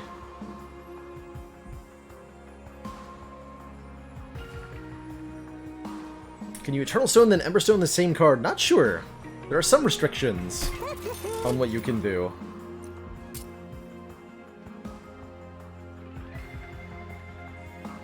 This is effectively removing it. Short 22 health is nice, too. Consume. We'll have a one-time heal.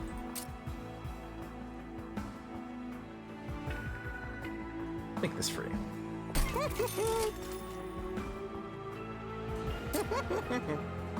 rid of the other restore.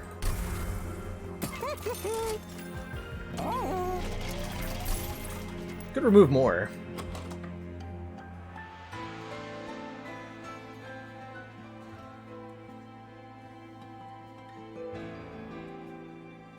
Can do that later, though.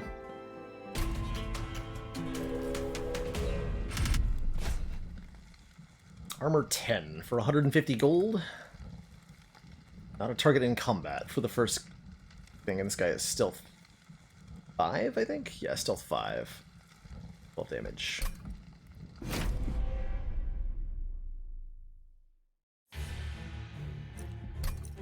I should have removed that torch, yeah? Alright.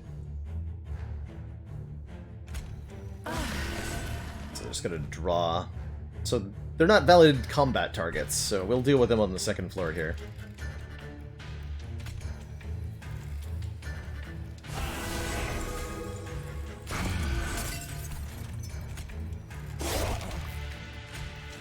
From me a card.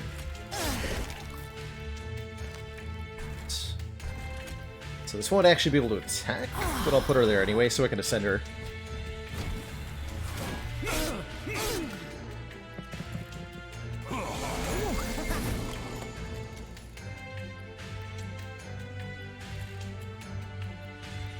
That'll get away if I don't summon a unit there, which is fine and reasonable.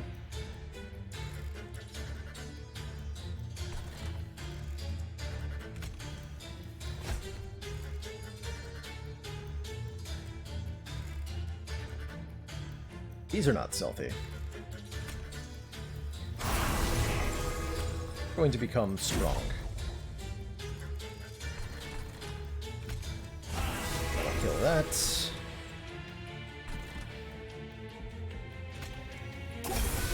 Let's have your health back. Sounds good.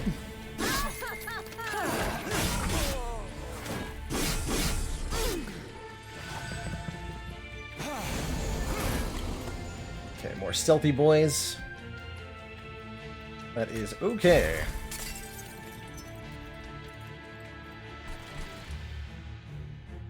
Front. You're overstacked.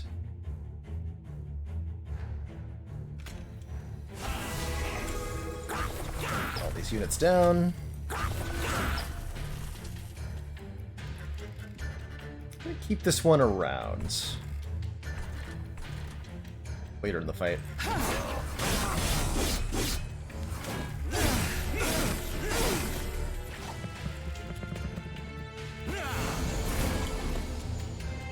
Yeah, like now. Now abouts.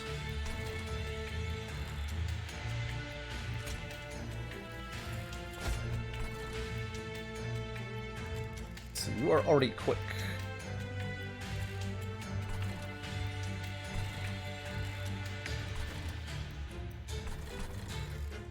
You're actually not dying. You need to become die.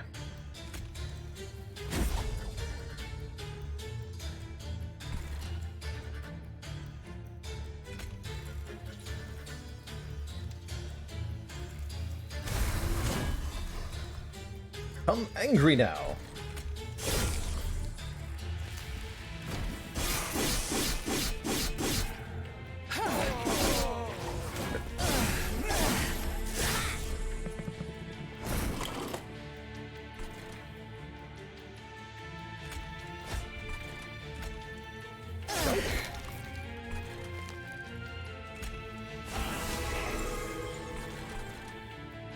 The beefy one you are. 49 times 2. In the back there. And let us make you even stronginger. Enjoy.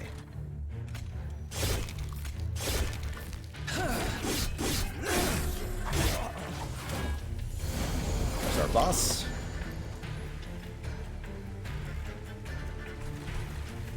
Brilliant. So we we just want to overstack the hell out of this floor, I guess. Let's see. Up he goes. So we have... It's a little hard to see, but this is why Ascend is good, because you can do this. And just jam everybody into one floor like crazy time.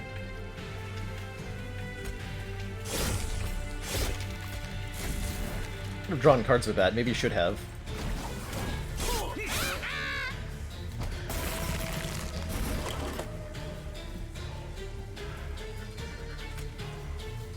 See, 1 times 2. They're all super dead. Like, super duper dead.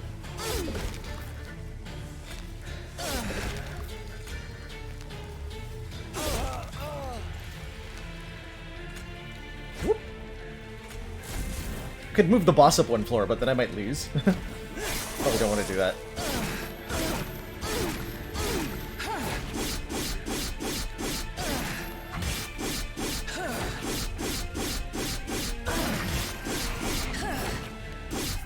Chunked him. And target the health tabs if I'm having trouble targeting units due to overstack. Noted. So noted. Hey, invigorating solution. Just good. Descend a unit and restore 10 health. Could also be good. We can really overstack a floor.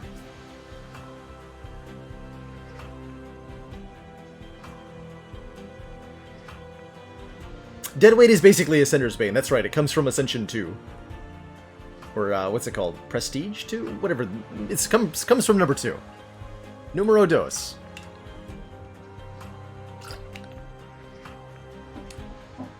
Numero 2. Covenant. That's what it's called. Covenant. Take the bonus draw. Sacrifice Imp. Gain 2 energy. Draw a card. Important work.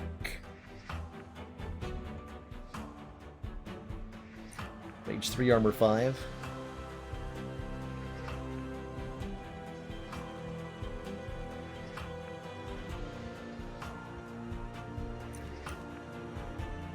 I mean, if we deploy everything, it's like...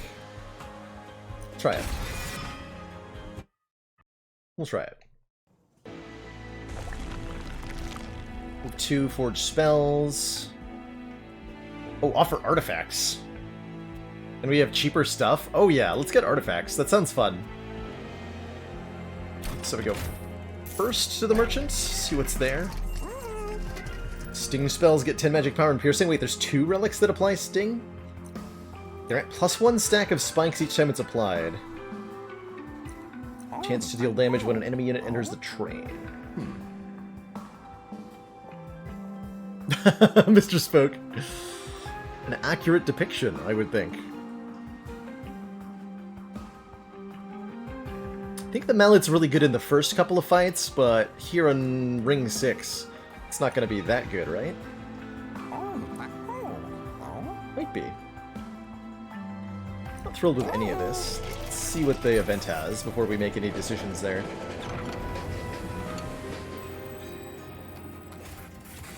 An iceberg looms large over the Bone Shaker, illuminated by the light creeping into the cavern. You can see a figure inside, trapped. Runes etched into the ice read, "Witness the false prophet, forger of the Rail and Covenant, now damned and broken. Must have been a prisoner of the Winged. Poor soul, the remains of his tools are frozen nearby. Perhaps he can help us in death. Whoa. An artifact. +1 pip on each floor, +5 on a random floor, or -1 on each floor, gain 15 magic power. So our spells do 15 more. That's really good event. 5 on a random floor sounds hilarious.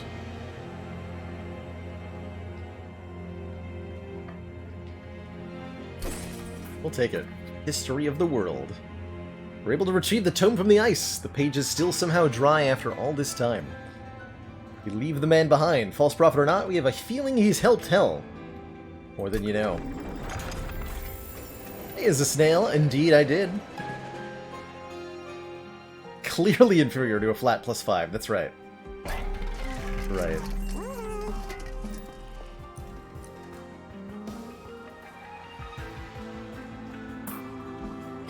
So +1 stack of spikes. Just reroll here. Don't buy any of this. Rage does not decay unfriendly units. Oh my god, yes. That's the one. That's the one. So Rage no longer goes down every turn, which is scaling. Chance to swap the front and back enemy units when they enter the train. We have positioning, so that's not going to matter too much. And neither is the bloated fungus. Just get rid of this torch while we're here. Won't buy any of that. So we only picked up 1 artifact, but it was a really good one.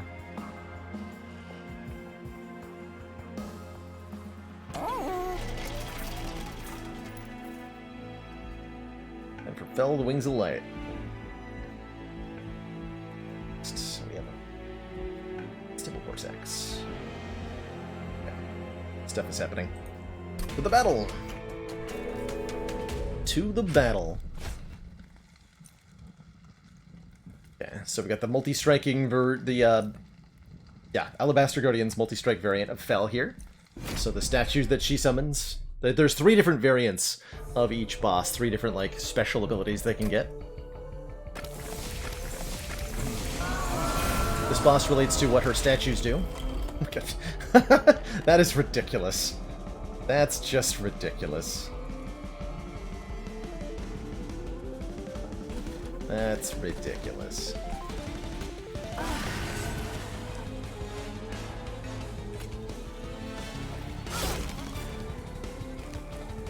We just slop down everything in here. Can actually make her very powerful. Give her direct combat abilities. An interesting idea. Really don't want to use Spike of the Hellhorns here. On, just try to draw that again later.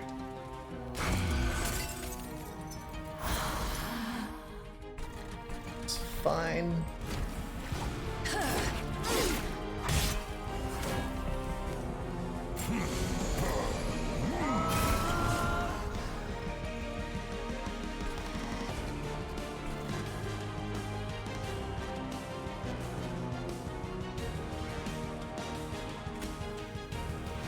Also draw a card. That's better.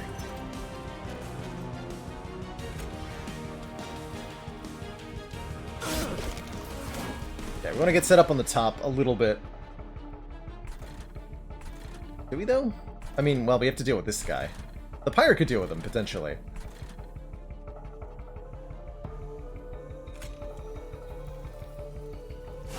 I'm sure it's fine.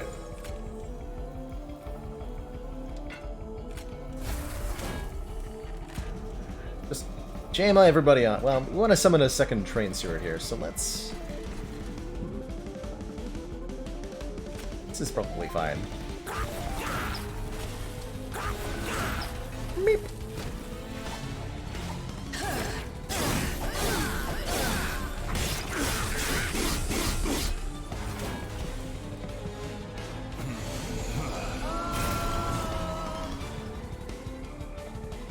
Perfect.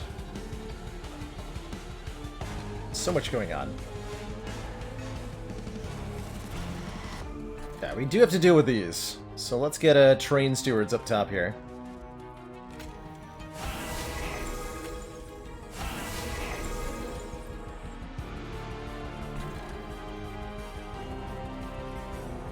apply quick to one of them, too.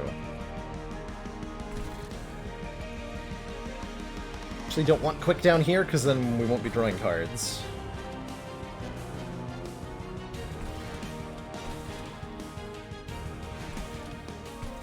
So currently you're going upstairs. Really like that.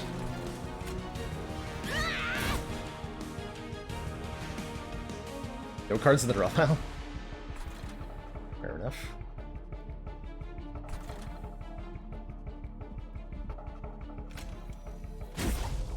Please become a bigified.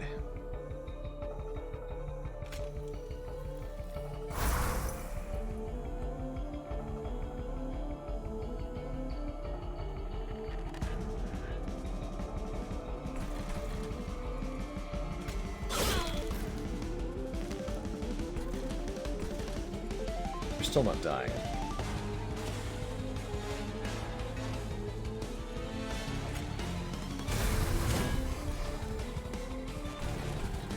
So we'll lose some pyre health to this guy. Unfortunately. We didn't take out the statue quickly enough.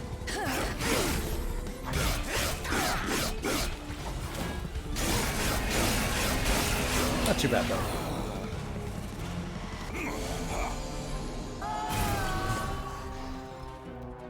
So Ascending sends a unit up one floor. Have another Imp, right? Yeah.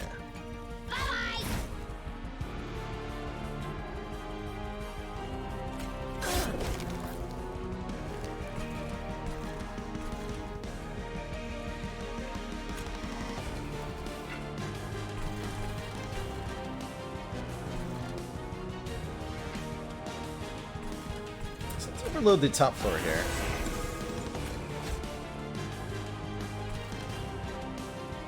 A little bit more. Few buffs too.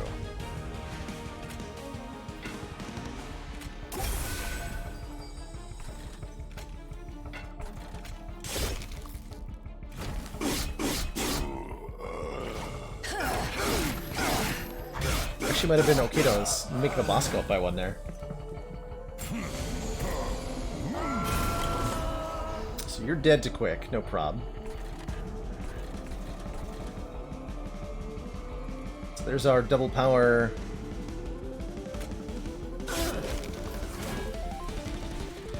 Imagery.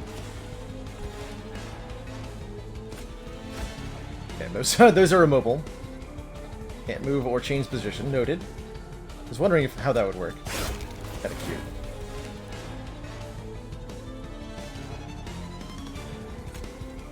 $51 times 3.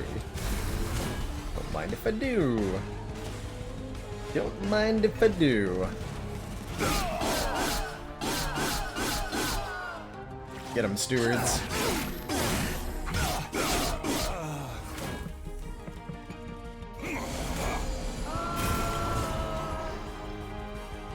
So we're actually doing 100 damage to the boss here. Seems alright.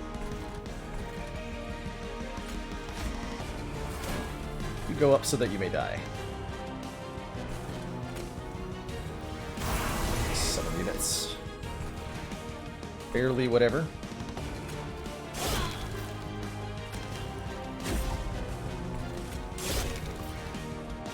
It's alright. We should be more than set up enough, I think.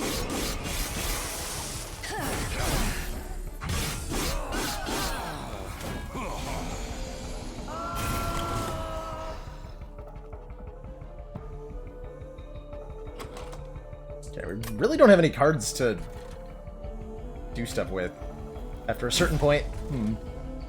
So noted. Kind of just plays itself. So we'll put you to the top so that you get hit.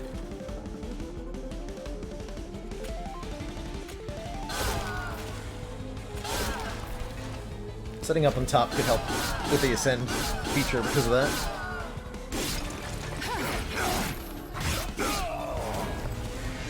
The imps have consumed all creatures that you summon have effectively consumed. So yes.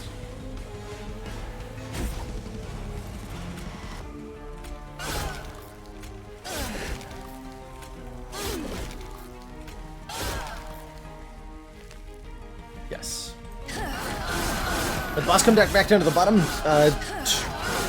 Once the boss actually enters the train for direct combat, they do so at the bottom. Get chunked on, nerd. Stewarded. Okay, definitely want more draw. This is pretty good, actually, with our chunky sentient.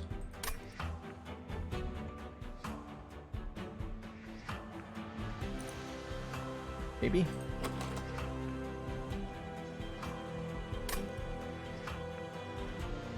Visual difference between them being outside and inside, it's kind of subtle. There is an indicator, though. Almost anger, but for defense. Region 2 and Spikes 2 is pretty potent. If you upgrade this to be, like, cheaper, it can be really good. This is definitely a card that needs a couple upgrades.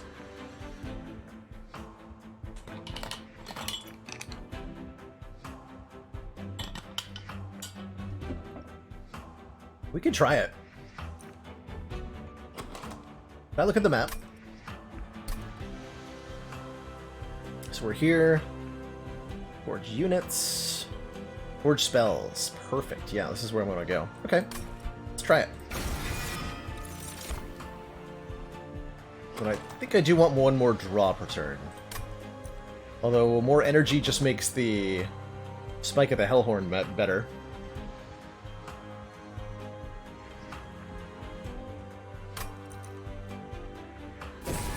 I'll draw one.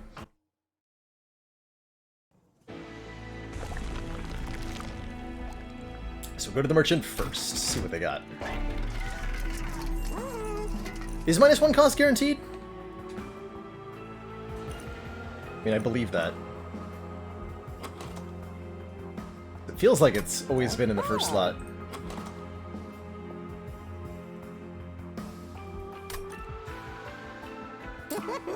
Power and consume. We don't need more than one of these. Frost would give it retain. Retaining double stack Spike of the Hellhorn seems great.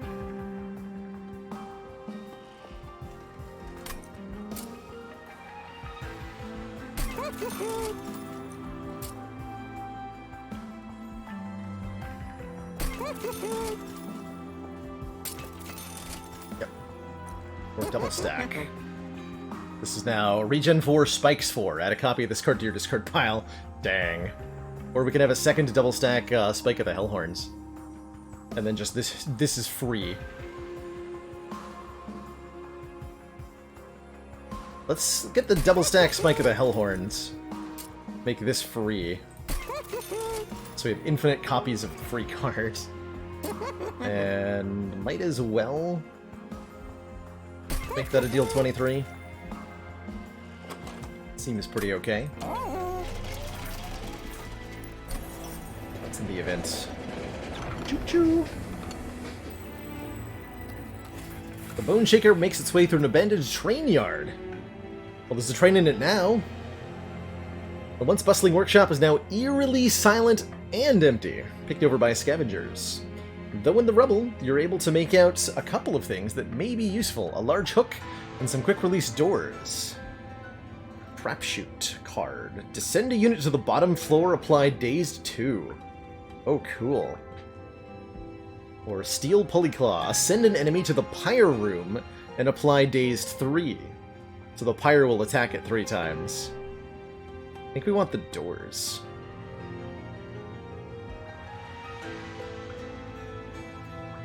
Cool. They're cool cards.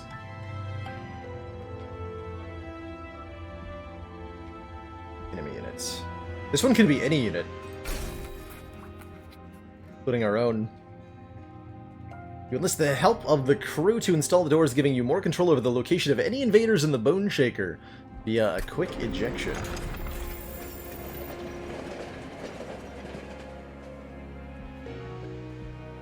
Upgrade our champion. 200 health, or Spikes 10, and 120 health. Give me that Spikes 10. Yeah. One spiky boy. Perfect. And 120 health. Wow. Good unit. Good unit. Actually, don't... We can lose the Animus to speed here. I think she's our worst unit.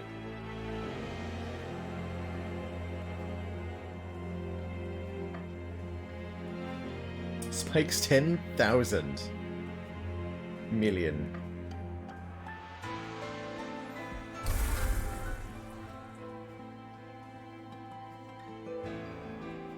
Store's pretty whatever.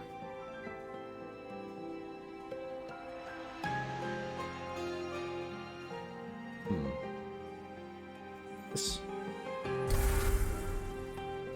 Keep thinning out the deck. We're actually almost out of cards I want to remove. Alright, next boss.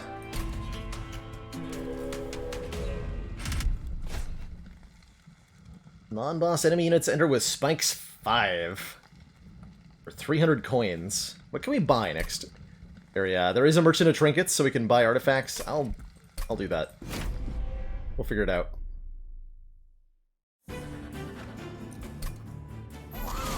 That is going to be a huge problem, but we're going to manage. I am certain of it.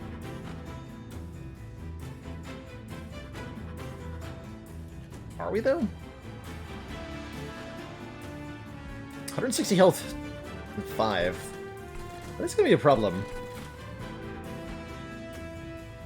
It's okay, we just have to get them to spikes themselves on us. Ultimate penance to the top of your draw pile after combat. So we want this thing to die.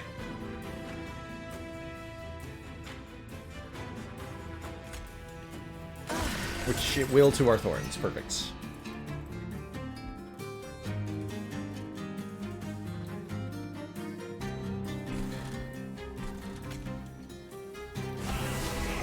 this is our thing. This guy in here too. He's okay against the thorns.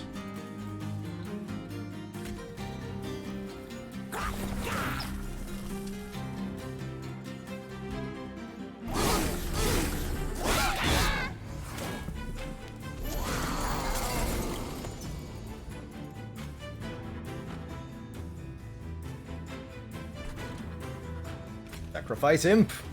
Oh, Imp died to Thorns. Oh no! Imp! Wait, summon a new Imp. It's fine. It's totally fine. It's not at all not fine.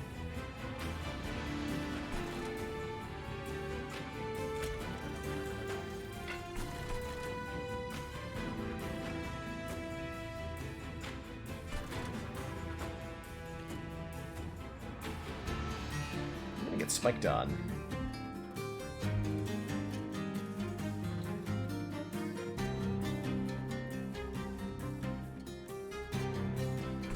Let's summon an imp and kill it. But I want to do like this, don't I?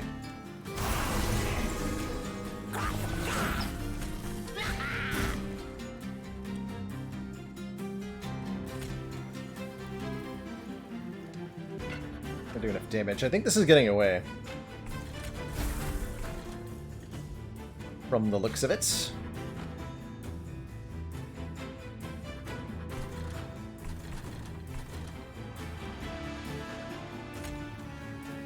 ×2. Yeah, it's still not gonna kill. Oh. Do that.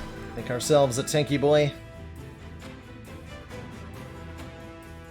Why is it only showing -8? Oh, because damage shield, that's right.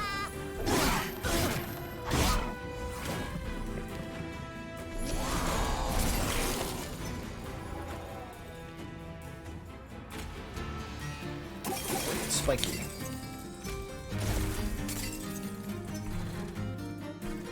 You take 94 damage. Yeah, you're almost gonna die. You are gonna die. I think we want to put you on the top floor now. The back, that'll kill this guy. We won't take as much damage. Or really any damage. So that's gonna retain. Deal a ton of damage. So, don't think we needed to do that. Even really matter that much. Probably not.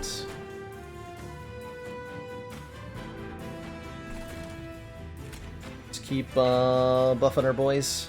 Specifically this boy. Last stop. Choo-choo.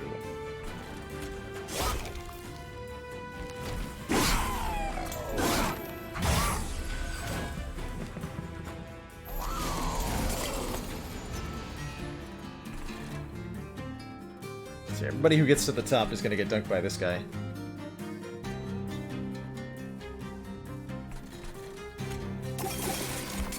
Just keep making more of those. I'm sure it's fine. I'm sure it is fine. No imps to sacrifice. And we can summon the train stewards, but they're realistically just going to die. So I don't want to do that at this exact moment.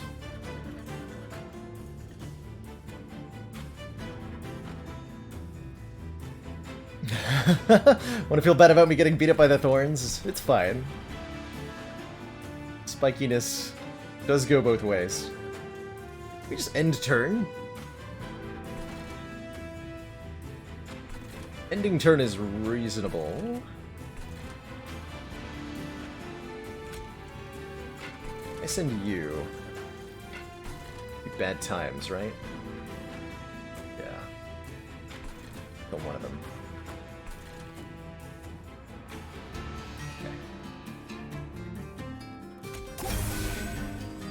Get rid of that. But yeah, the train stewards are just gonna dunk themselves, so enter there.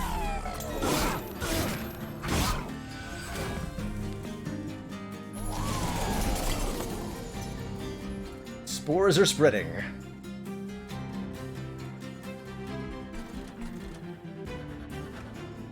Yeah, you have no damage, although you do have thorns, so that'll hurt the pyre too. Not thrilled with that. Buff you.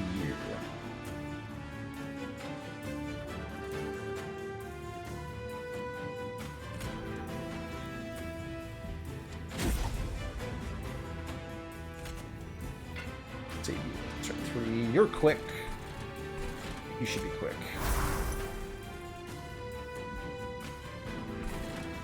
Time to send somebody back down to the bottom?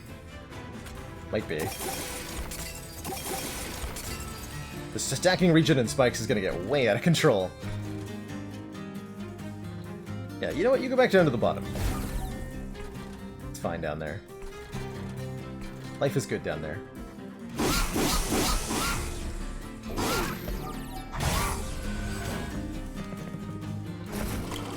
Oh, this guy's going to dunk himself now that he is quick. They both have quick, I understand. Can I send you? No. Noted. So noted. Okay, you're all going up.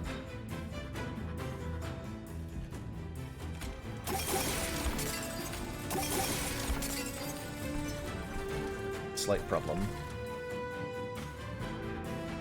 I might die to this.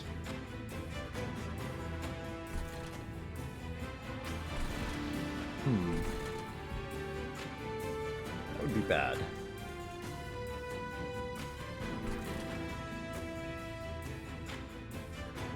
Be bad. Sending Spiky Boy there have helped. A little bit. These guys don't hit Spiky Boy because they have no attack of their own. Yeah, I'm gonna get dunked here, aren't I? Might as well summon down here. Yes.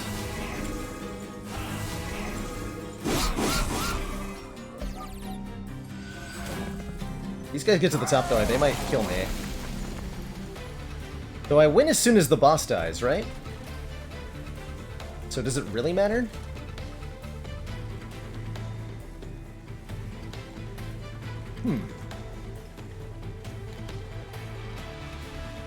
It's not going to matter if the boss dies, right? None of this will do anything. So we just ignore the fact that this is horrifying, and we win down here. It'll be great. Thankfully, he doesn't have spikes. Got trample.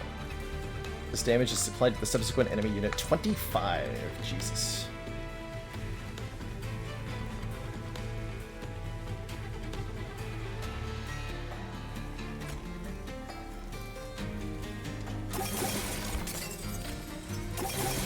So we can see just how much additional damage. He's currently taking 922.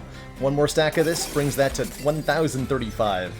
So we're seeing huge gains there from each subsequent cast. Now he's gonna die.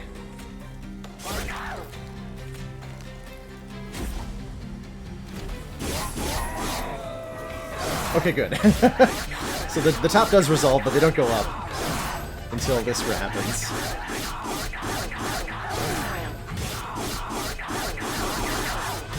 Chunketing. The chunketing. Got him. 300 gold and some more cards. One more card. Apply Rooted 1. Seems like it could be useful. Or 10 health, applied regen 4.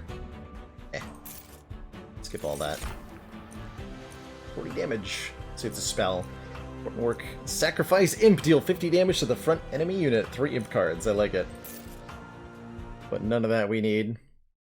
So I'd have died if the boss didn't conveniently appear to get murdered. Yes, I believe so. I believe so. That is accurate. What would I like to duplicate? Probably a Spike of the Hellhorns. Or duplicating Spreading Spores is pretty tempting too.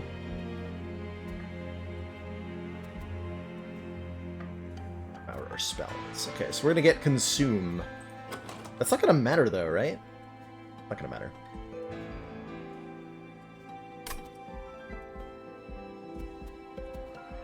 Going over here. You got Merchant of Trinkets. Conserve energy between turns. Enemies just get -1 damage. That's a big deal too. Winged Indulgence. The ice cream effects for these X-Cost cards are going to be massively powerful, right? I'll buy that. And that. Don't think I need that one, though. Apply Daze 3 to enemy units that are moved between floors outside of the Ascension phase. Cool. So if we ascend an enemy unit, it gets Dazed 3. Or we apply 3 more days to the drop shoot card. Kind of neat. Let's see what else there is to do here, though. Heal 20. Forge our spells. Remove Consume. We can remove Consume off of Spike of the Hellhorns. Although the Ice Cream effect means we probably don't need to do that. Emberstone every time. Commander, take it off the Pyro aliens Shards. Are disturbing. ST89, thank you so much for the 5 months of Tier 1 support. I am indeed enjoying this game. Got a pretty cool train steward build. We picked up the advanced prototype, and it's been not bad, actually. We got multi-strike 2 stewards and lots of rage that we can apply to them that doesn't decay. Because we picked up lots of relics, so rage doesn't decay. It's a cool build. Definitely a cool build.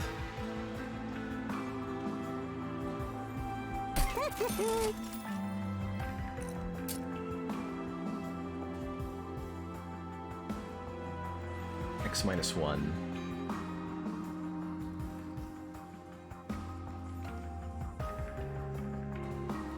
We can make Trap Shoot reusable? Oh man. Yes. Yes to that. And card is placed on top of the draw pile. I don't think I have anything I want to do that to.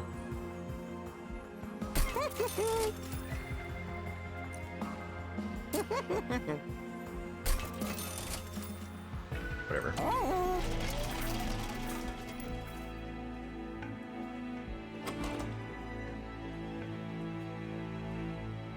Yeah, Invigorating Solution would be a decent one as well. But I want to duplicate here.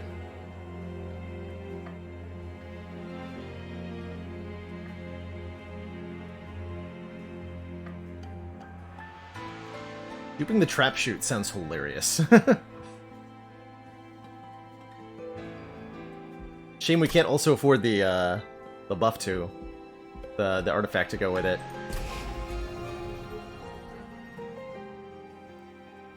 But yeah, let's get double trap shoot because that sounds great. Boss time. First card we play each turn gets spell card. Each turn gets consume. Multi-strike 2, Seraph the Digilant. Gonna die to spikes. Like a nerd.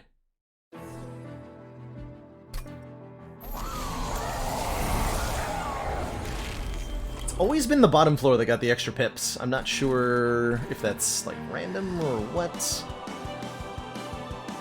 Okay, these Vengeful Shards are absolutely not worth playing. They only do 1 damage to the pyre.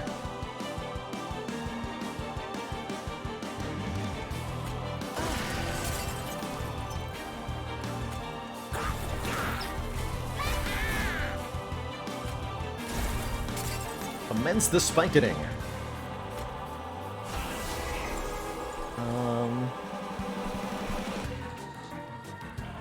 Put you in the middle. And since we're retaining energy, I'm not gonna play that. It's fine.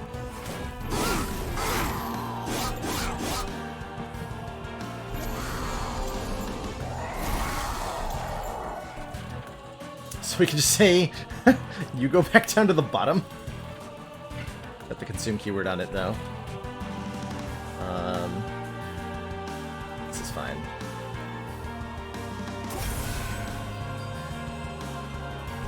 To the bottom with you! You can just apply 2 days with that as well, right? Yes, can't move days to 2. Nice. Become stronger.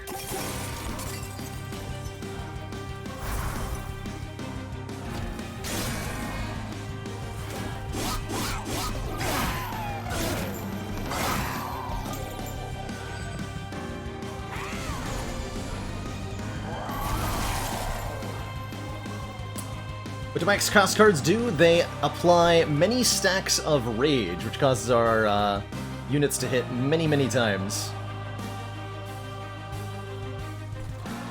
It looks like we've got our work cut out for us. Rhapsody Commander. Plays, rating us with a very generous party, a 175. Welcome on in, everybody. We're checking out some monster terrain. Happy to be playing the full version before official release here, and you've caught us right on the last boss fight of this run, so good time to tune in. Bend those raiders off with some waffles, chat. Show them our line of defense. So Spreading Spores doesn't clog the deck. Is that good or bad? Not sure. We kind of want it to do the thing.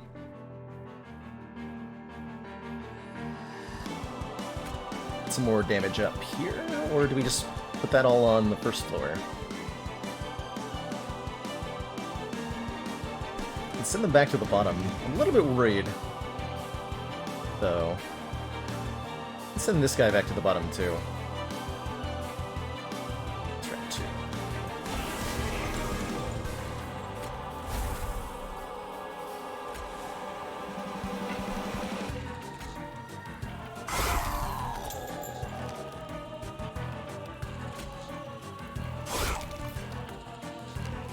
So let's apply many, many stacks to this 75 times 3. Oh my god. Sure. Absolutely. Become strong, sir. Become strong, sir.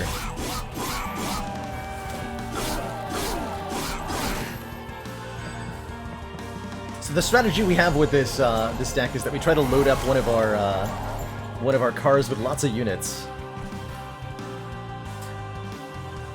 By the way, if you're new here, as I assume many of you are, welcome on in. Rhapsody Plays, thanks again for that raid. My name's Balelord, love to play a lot of deck-building style games. You'll usually see me playing Slay the Spire, a very excellent deck-building roguelite. But very happy to be checking out... Very, very happy to be checking out this game today.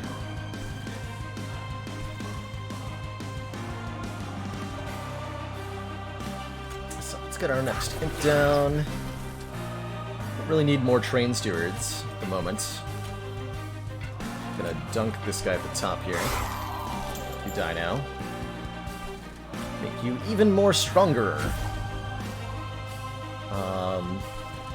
And we can actually ascend this guy so that it also gets killed. Good times. I'm gonna keep the Spike of the Hellhorn for later in this fight. We are retaining energy.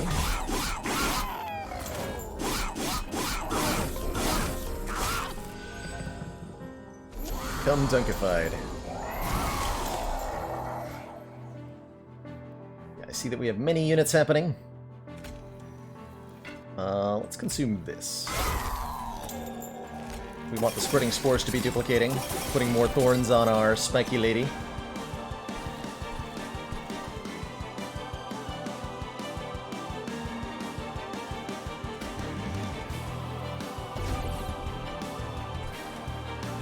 They actually take less damage if I don't thorn them. It's fine. So we're deliberately not playing those to avoid the damage, because we get to retain the energy.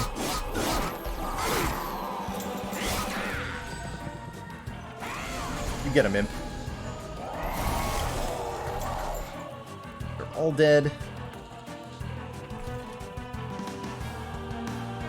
So, 11 energy Spike of the Hellhorn applies 44 stacks of rage, which is 88 additional damage on each hit. That is many damage. That is many damage. Consume this, I guess. It's a fine one to get rid of.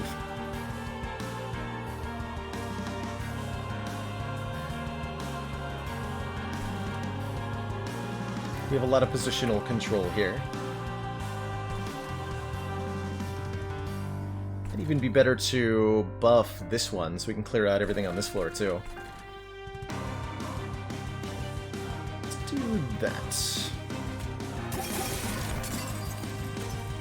107 times 3. Sounds great.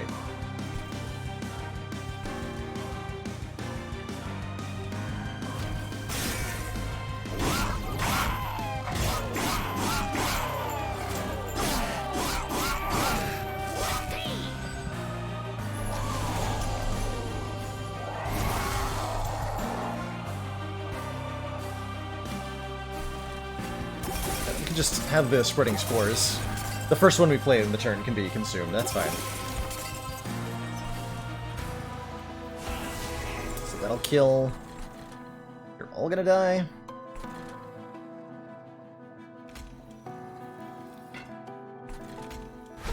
We'll take a 1 damage down here from the imp. Perfect.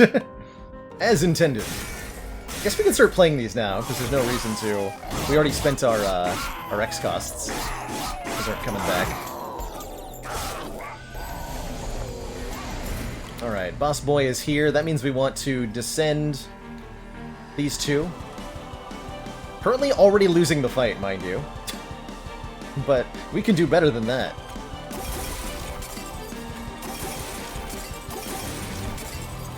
Send him down. Wait, that dazes them, but that's fine. We got multiple rounds of combat. End that turn. Do so much damage. 107 times many. Commence the dunketing.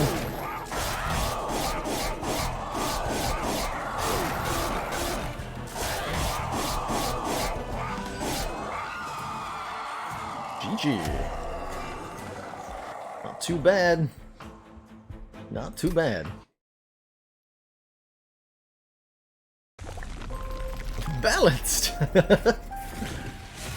Seems like there's a lot of ways to win. A lot of ways to win this game. We've yet to see any, So the train stewards totally got there, by the way. I have to say that train steward relic, not so bad. Not so bad. The stewards need a nerf, that's right. They are too strong. So we unlock Covenant rank 4, minor bosses do more damage. Hell yeah. Got some more golden... Wait, didn't we already unlock this? Excellent work, Commander. This council is pleased to Hollywood. see our continued support of this project has been Thank you so much for 2 months. worthwhile. Very much appreciate the continued council funding. You can bet there's lots of ways to win. Dang right. So we unlocked Shattered Shell. This thing's got sweep and gains more power when it slays enemies. That's a cool one. Builds up power over time. Pyre Grow. Consume, draw 1, enhance the drawn card to cost 0. Okay. Interesting. Petrified Crucible. Spikes deal 1 more damage per stack. Nice. That's double spike damage at base. You can only yeah, you have to win with the card in your deck to get the gold border. No decks.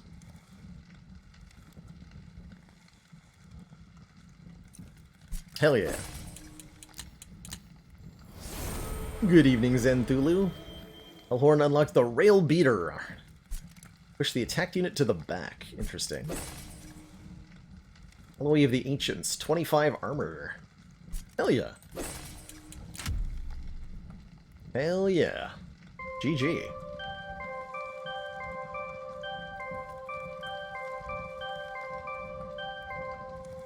Ding ding.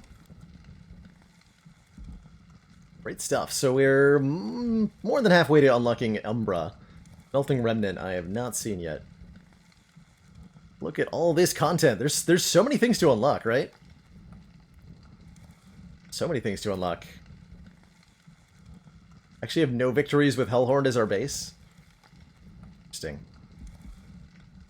Very interesting. Alrighty. Well, I super appreciate that very, very generous rage. That is, unfortunately, about time for the end of the stream, though. So I'm going to have to pass these folks on in a new direction. Is anybody else playing Monster Train? Old Man Sethis playing Monster Train. I'm pretty sure I've heard that name before. So I think I'll throw a host that way. Ali got buffed from 20 to 25. Mr. Chimney thinks it was good already. Hey, even better cards. Why not? Why not? He's a big sweary guy. So warned, then, that I am sending you in the direction of a known swearer. Heads up. Heads up. Raid message? I'm just gonna throw hosts rather than a proper raid.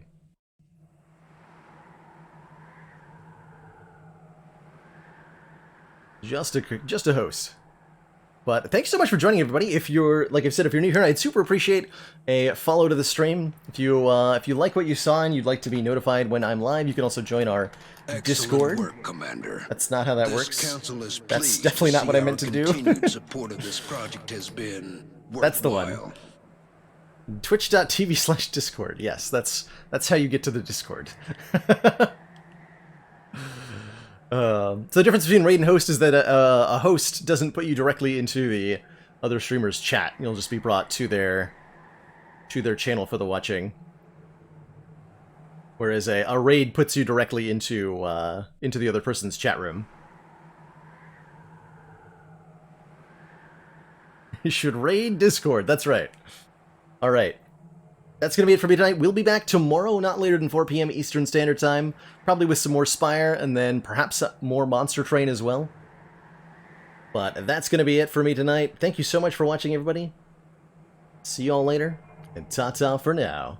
Toodaloo.